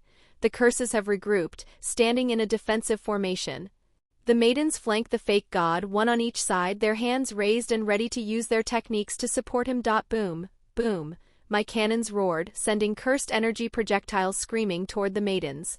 They don't even flinch. A shimmering golden barrier blooms into existence, tanking the shells with relative ease. But the distraction is exactly what we need. Satoru vanishes using blue. He reappears instantly in the path of the massive humanoid god. His fist glows with the volatile electric blue of his lapse technique. Crack. The blue-enhanced punch connects with the fake god's jaw, sending the massive humanoid curse hurtling backward into the tree-line. Satoru doesn't wait. He tails the beast into the shadows, a streak of blue light following the wreckage. Suguru moves with a terrifying, fluid grace the moment my projectiles create the opening. He has already closed the distance with the first maiden, his 2-meter gorilla looming behind him like a dark shadow. Bad girls get disciplined. Suguru's voice sounded just before he drives a fist into the maiden's gut. The impact is sickening, she's sent flying backward, her feet leaving the ground, but she doesn't get far. The gorilla's technique, classroom activates. Space itself seems to warp, snapping the maiden violently back to her previous position as if she's tied to her invisible bungee cord. She stumbles, her golden eyes wide with shock, only to see Suguru mid-swing. Whacked, he lands a brutal, open-palmed strike to her jaw. Then the cycle repeats. Punch, snap back, punch. It's a rhythmic loop of discipline that keeps her pinned in a private hell. What is our plan? Shoko's voice cuts through the impacts, snapping my focus, and I turn my focus to the second maiden. I have thought of new way of fighting, something I couldn't experiment until now as the stakes were high. Shoko, I mutter, taking a deep breath. Support me. If I get bound by her technique, just move me. I don't think she can maintain the solidification if the target or she moves from her position. Got it, Shoko says, stepping up behind me. My balloons shift their position, hovering directly over the maiden's head. I summon a single barbarian 5 feet in front of her. The yellow-haired warrior roars, his blade raised. The maiden sneers, her palm glowing with that lethal golden light, ready to incinerate him point blank. Recall. He vanishes back into the village just as the golden beam streaks through the space where his chest was. Before she can even blink, I summon him again, this time directly behind her. His cold iron blade swings in a lethal arc. She senses the wind of the blade and leaps forward to dodge, but she's jumping exactly where I want her. My balloons release their load. Boom. Boom, the bombs detonate at her feet. The explosion flings her sideways, her white robe scorched. She's still in the air, struggling to orient herself, when I summon another barbarian in her flight path. His blade is already mid-swing. It bites deep into her torso, nearly bisecting her in a spray of golden worms. She hurriedly points her fingers at the barbarian's face for a desperate counterblast. Recall. The barbarian disappears into thin air. Boom. Boom, my cannons fire again, the projectiles hitting her right as she loses her target. She flings backward again, trailing golden light like a wounded comet. I summon a barbarian directly in the trajectory of her fall, his sword held in a rigid two-handed stabbing motion. She hits the blade with the full momentum of the explosion. The cold steel plunges through her midsection, then the barbarian pinned her to the ground. You've gotten way better at using your technique. Shoko's voice sounds from right behind me, a rare note of genuine surprise. Since the last time we fought together. I don't look back. My eyes are locked on the maiden, watching the golden worms already beginning to writhe around the steel, stitching her spirit back together even as she's impaled. I'm going to get even better, I say, my voice raspy from the fight but steady. I can feel the curse energy pulsing in my veins, demanding more. The fight isn't over yet. Chapter 32, The Fake God Successful Boxer Emiya. The fight has been going on for some time, a brutal, high-speed exchange of recall and summon. Me and Suguru are clearly dominating. Every time the maidens try to gain a foothold, we dismantle them with a precision that feels like clockwork. Most of my troops are still intact. While a few barbarians were lost to early mistakes, I've mastered the recall loop that I'm no longer just summoning slow fodders. Now they are as fast as I can react, pulling them back into the village, the millisecond before our attack lands, only to drop them back onto the enemy's blind spot. But beneath the tactical high there's a strange, new sensation. It's like a hum in my marrow, a whisper of cursed energy telling me that, don't just keep using your technique. Step in. Attack her yourself. You will understand curse energy bet. Suddenly my body jams as if the air itself has instantly solidified into lead. The maiden has locked her technique onto me. I feel that cold, paralyzing weight sinking into my skin, freezing my joints and cutting off the flow of my cursed energy that I can't move. My summons already have the cursed energy they need to function, but I can't summon anything new, and I can't recall my troops or fire my artillery. But before she can exploit my paralysis, Shoko's hand clamps onto my collar like a vice and yanks me 3 feet backward. The solidification shattered instantly. My hypothesis was correct. Her technique requires a static target. If I move, the lock-on fails. Don't get cocky, Shoko mutters, her breath hitching as she resets her stance behind me. Just because we are dominating the fight doesn't mean they are weak.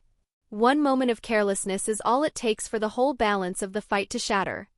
I know, I grit out, gaining my cursed energy back. I will the skeleton in the balloons to drop the bombs. Boom. Boom, she blocks the projectiles with a raised barrier. I summon a barbarian to her side and another at her back. I turn my concentration to the maximum. She jumps and projects 2 blasts of cursed energy, destroying both barbarians. She seems slightly shocked that I didn't recall them this time, but while she is still in the air, my cannons fire. Boom. Boom, the projectiles land a solid hit, hurling her backward toward the spot where I have already summoned a 3rd barbarian. Expecting the trap, she fires a blast midair to obliterate him as she skids to a halt. 2 more barbarians appear instantly, one in front, one behind. The one at her back has his sword raised, while the one in front is just scratching his chin with a foolish look. She prioritizes the threat at her back and turns to blast him, but in mid-motion the foolish barbarian vanishes. In his place I appear. This is a new application of my technique I just learned, to switch with my summon. As the fight goes on, I feel myself getting better and better. I hold my fist tight in Saitama style, my concentration reaching its peak. I swing. It is too late for her to react. Black flash. The impact is unlike anything I've ever felt. It isn't just a punch, it's a distortion of reality itself. As my fist connects with the maiden's solar plexus, the world seems to stutter. For a fraction of a millisecond, the colors of the park invert and the air screams. Then the black flash, a lethal distortion of space born from cursed energy applied within 0.000001 seconds of a physical hit, erupts in a spray of red-black sparks. The sheer power of the blow sends her spiraling through the air like a broken doll. Golden worms spray outward from the point of impact, spiraling into the air where my fist connected. A jagged, hollow crater now exists in her torso, and though the worms are already frantically writhing to knit the wound back together, the healing is sluggish, stunted by the lingering aftershocks of the black flash. My vision sharpens, the world slowing into a series of crystal-clear frames. The nagging whisper in my mind has transformed into a roar of absolute clarity. This is what it means to be a sorcerer. By landing that black flash, the spark of black lightning hasn't just damaged my enemy, it has short-circuited the barriers in my own brain. My understanding of cursed energy deepens instantly, my output surging to a staggering 120%. It feels as though I've downed a max troops and a resources collection potion simultaneously. My technique has received a temporary explosive upgrade. My breathing, once ragged, is now perfectly synchronized with the rhythmic pulse of the curse energy. Every fiber of my being is attuned to the battlefield. I can feel the weight of my summons before they even materialize. I can use recall and summon with a fluidity that feels like blinking. Did he just? Shoko's voice is faint, drowned out by the ringing in my ears. Even Suguru pauses his discipline of the other maiden, his eyes widening as he sees the black sparks dissipating from my knuckles. A smirk tugs at his lips. Well, look at that. Finally the commander decided to get his hands dirty. But the high is short-lived. The maiden I just struck doesn't hit the ground. Before she can, she is snatched out of the air by one of the dozen bony tentacles erupting from the mountain god's new form. The true form from my Riko-chan anime is here. Chapter 33, The Fake God Cockiness. Satoru POV, you're very sturdy, I mutter, a smirk tugging at my lips as I stand before the special grade curse. The fight has been going on for some time. Without the maidens here to support him, he's really no match for me. He's just a brute with a sturdy body and high physical strength, the typical brawler type and the absolute worst matchup for my infinity. If it wasn't for his absurd defense and massive reserves of cursed energy, I would have pulverized him with blue already. And those reserves are finally bleeding out, depleted by Emiya and Suguru damaging his maidens over and over again. The curse swings his massive fist again, that if it's anyone else it would pulverize them in an instant, but I doesn't even move.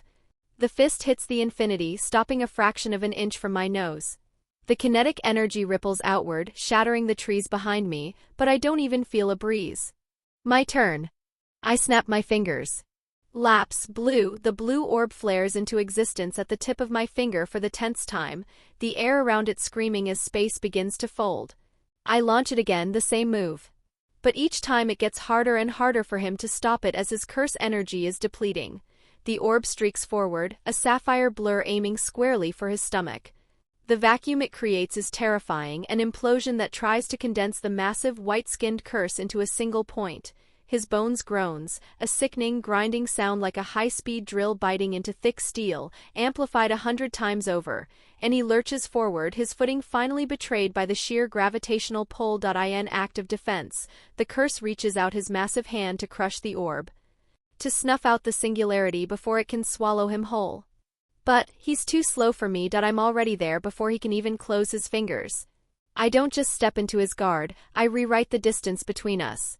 I burr my leg and launch a kick directly into that massive face, the impact enhanced by my blue dot boom. The shockwave ripples outward, flattening the grass around us in every direction. He is sent hurtling through the tree-line like a discarded toy, snapping the trees like they were nothing but dry toothpicks. He didn't stop until he slams into the heavy stone base of the park's central monument, the granite cracking into a spiderweb of craters behind his broken form. I land softly, my infinity keeping the rising dust from the impact away from me. Is that it? I tilt my head, adjusting my glasses. You are too weak without them. I can feel its desperation now. It knows it can't touch me. Suddenly the energy shifts and sparks of black lightning ripples through the air. Black flash, Emiya.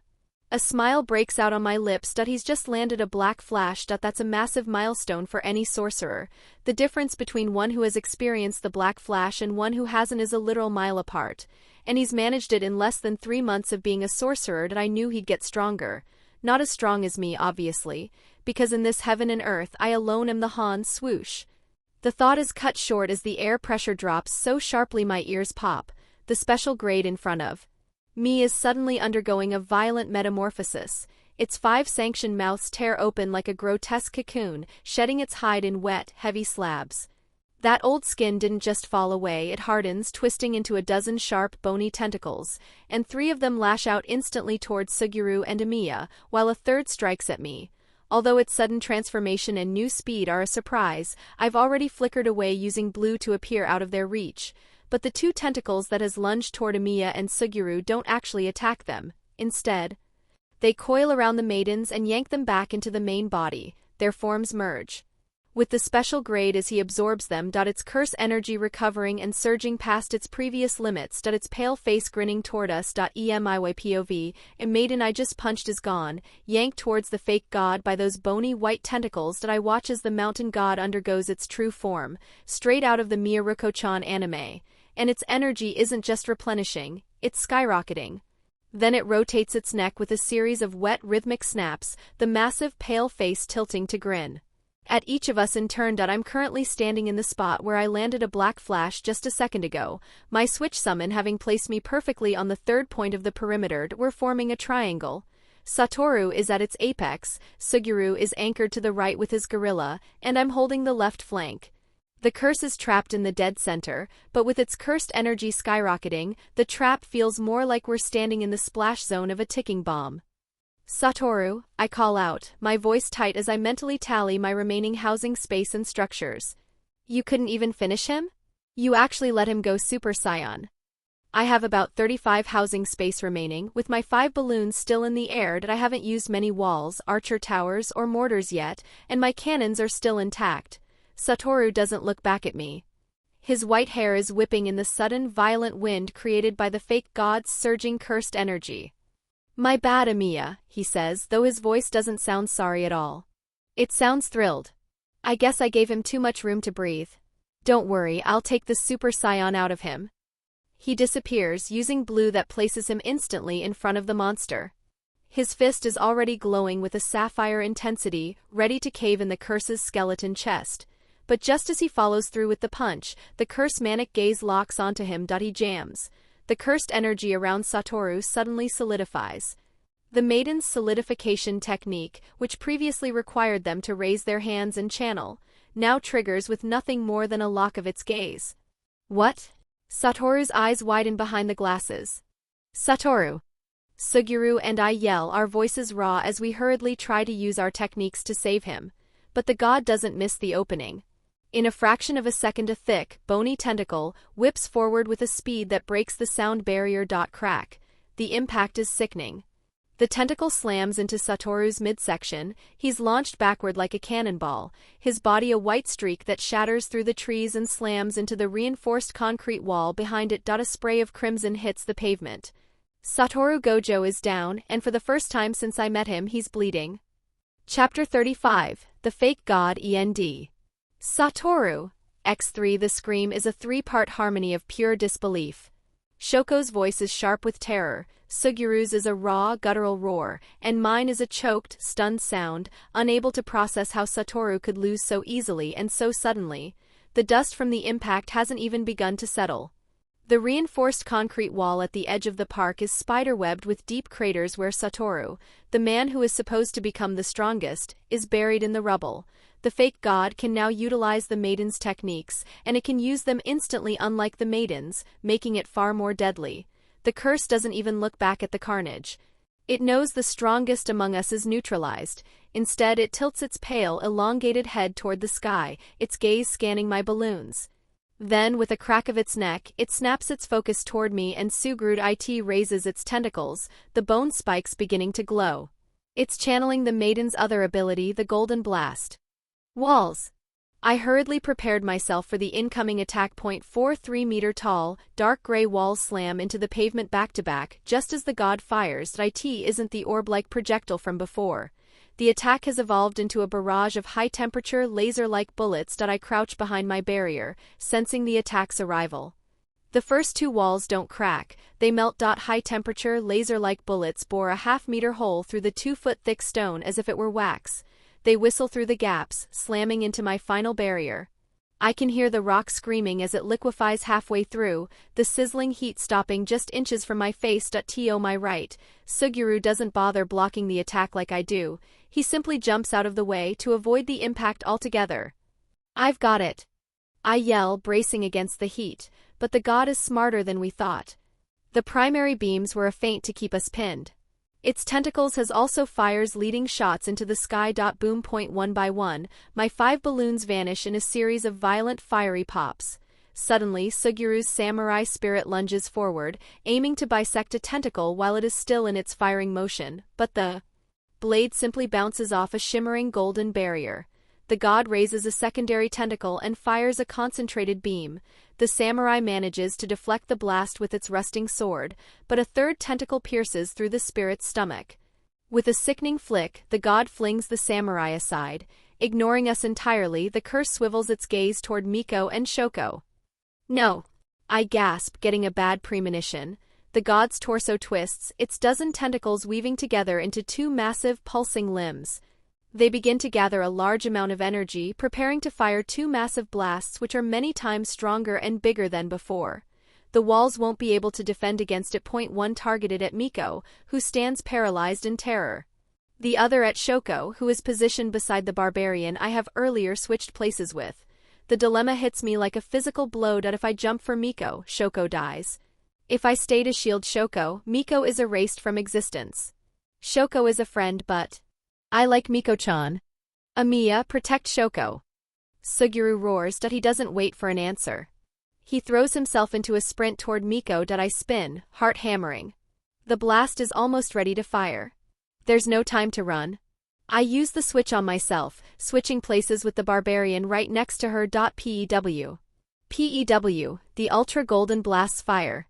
I hurriedly seize Shoko's hand and force a switch with the barbarian. I don't even know if it will work, but my techniques are working with the 120% output from the earlier black flash, making the impossible possible. That we vanish just as the golden light occupies the space where our hearts had been a millisecond before. But the timing is dangerously tight. Just as the teleportation takes hold, the edge of the blast grazes my right leg. The heat is beyond agony. The flesh and bone of my ankle are vaporized instantly, leaving a charred, hollow gap. I fall to the floor, my foot is left hanging by a gruesome thread of blackened sinew and a fragment of shattered bone. Across from us, the second blast that has reached Miko. Suguru has reached her a fraction of a second before impact, wrapping his arms around her with his back to the searing light. And they both flickered and reappeared back at his previous position. His gorilla curse has used its technique, classroom. Although they are saved, the timing was razor-thin. The blast has touched his back just before the teleportation took hold. His cursed energy reinforcement is strong, the only thing that kept the beam from evaporating him completely. But he doesn't come out unscathed. The entirety of his back is a map of charred, weeping burns. Suguru coughs a violent spray of blood onto Miko's shoulder before his eyes roll back, his body going limp over hers as he collapses into the dirt. The park falls into a ringing silence, broken only by the god's skeleton, rhythmic clicking. Shoko Povamaya. I stare down at his leg, and the air leaves my lungs. I've been able to use reverse cursed technique since I was a child. Because of that gift, I've been treated as the ultimate asset to my clan, a future crown jewel of the jujitsu world. I've seen 1,000 wounds, and I've seen just as many people risk their lives to shield me. But they always did it because they had to. They did it because I was a resource too valuable to lose. But this is different. I've never seen someone, without any clan obligation, without any strategic motive, simply break themselves so willingly for me. That he isn't protecting some RCT prodigy. He's protecting me. Half of his ankle is simply gone, evaporated into a charred, hollow gap. Blood is finally beginning to hiss as it soaks into the ground, yet he hasn't let go.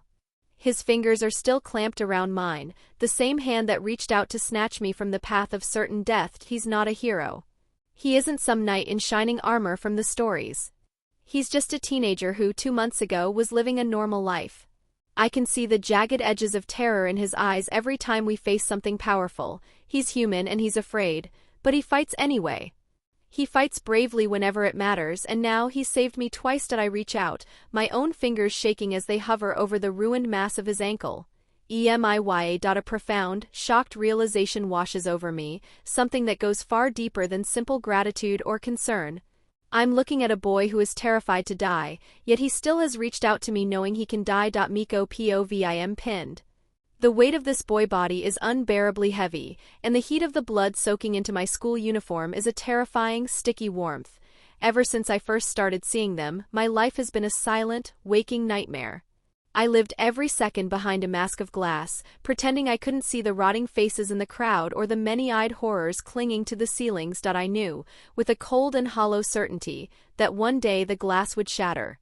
I'd be caught and I'd die a gruesome death, dragged into the shadows to be eaten alive, watching my own life being consumed by this monsters. But then, I met Emiya. He was a stranger who looked so cold and scary at first, like someone who had already seen the end of his life and didn't care. But he was the first person to actually help me. He has saved me. He told me about this hidden world of cursed and sorcerers and promised I could learn to fight back. He's a good person, probably the best I've ever met. Even when sometimes he's clearly just as clueless as I am, he puts on that mask of a seasoned sorcerer, pretending he has all the answers. He reminds me of COC. But now he is bleeding over there, half of his leg is almost gone, and he's crying out in agonizing pain, and he has such great friends around him. They came to help me, with just a single phone call. There is Gojo-san, whom I have met before, who is incredibly annoying and never stops talking, but I can tell he's a gentle person at heart. Then there is the girl with the brown hair. Earlier when fighting, she looked so detached and spoke so coldly, and seeing how the other 3 fight on the front lines while keeping her in the back for support, I can tell she isn't very strong. But it doesn't matter. She still ran into this nightmare to help him, regardless of the danger, and this strange boy whose name I didn't even know, he risked his life to save me. Now he's bleeding on top of me, his back a map of charred ruins because he chose to be my shield. I stare at his unconscious face, the features softened by the shadow of the monster looming over there. The terror that usually freezes my joints begins to shift. It turns into something heavy, hot, and utterly overwhelming. It isn't just fear anymore. It's a desperate, burning rejection of curses. How dare it? How dare it break the only people who ever tried to help me? I can see the shadow of the giant curse hanging over them. I don't close my eyes this time. I don't pretend I can't see it. I reach out, my small hand trembling as I brush the blood from this boy's cheek, and I stare directly into the curse-horrific face. I've had enough of you all, I muttered, something in me awakened. Emiya vision is blurring. Satoru is down. Suguru is down. Shoko. I wheeze, my voice hoarse from the pain. Take Miko-chan over there. And run, I will create an opening for yo. The curse jumps, closing the distance in a single leap to appear barely 5 meters from Shoko and me. Its massive face splits into a hideous, mocking grin, savoring the sight of its broken prey. It raises the combined colossal tentacle once more, the golden energy reaching a blinding, high-pitched hum as it prepares a point-blank execution. Don't underestimate me. I wheeze, my vision tunneling into a dark pinprick. I won't die again. My mind flashes back to that first pathetic death, the slip, the banana peel, the sheer humiliating absurdity of it. Deploy barbarians. But in my half-conscious delirium my focus slips. I miss the familiar troops and reach into the very bottom of the barracks, dragging out a unit I haven't touched since the moment I unlocked them. I don't even know what they are capable of. In my fading state, I'm not even able to summon all 35 of them. Only a fragmented few 10 small green shadows flicker into existence. To a special-grade curse of this caliber, they look like pathetic pests. It doesn't even bother to dodge or block as they scramble up its legs like lice. Against a jujutsu sorcerer, they wouldn't be anything more than a nuisance. But to a curse made of pure curse energy, they are parasites. They don't attack. They begin sucking the cursed energy directly out of the god's body. For a being made of curse energy, it is like suddenly removing the cells from human body. The goblin's bags bloat, beginning to glow with a sickly, stolen violet. Aragabs. The curse gurgles, its movements slowing as its attack cancels, and it becomes momentarily powerless. Its form begins to destabilize under the alien sensation of its cursed energy being siphoned away. Any weaker curse, this would have been the end. But this is a special grade. It possesses a vast churning ocean of energy, and even as the goblins drain it, the god begins to adapt, recovering its energy just as fast as it is being eaten. With a shuddering effort, it forces its massive tentacle upward again. The movement is sluggish, fighting the parasitic drain, but it remains lethal. It hangs over us like the sword of Damocles. I can't move, my leg is still useless. In a final act of seeking comfort, I pull Shoko closer. It was great knowing you all, I whispered. If Satoru or even Suguru is still available, we would have one. Suddenly, the shadow shifts and I open my almost closed eyes. A small, trembling figure lunges into the space between us and the monster. It's Miko. Her hands are cupped together, cradling an orb of terrifying, ethereal light.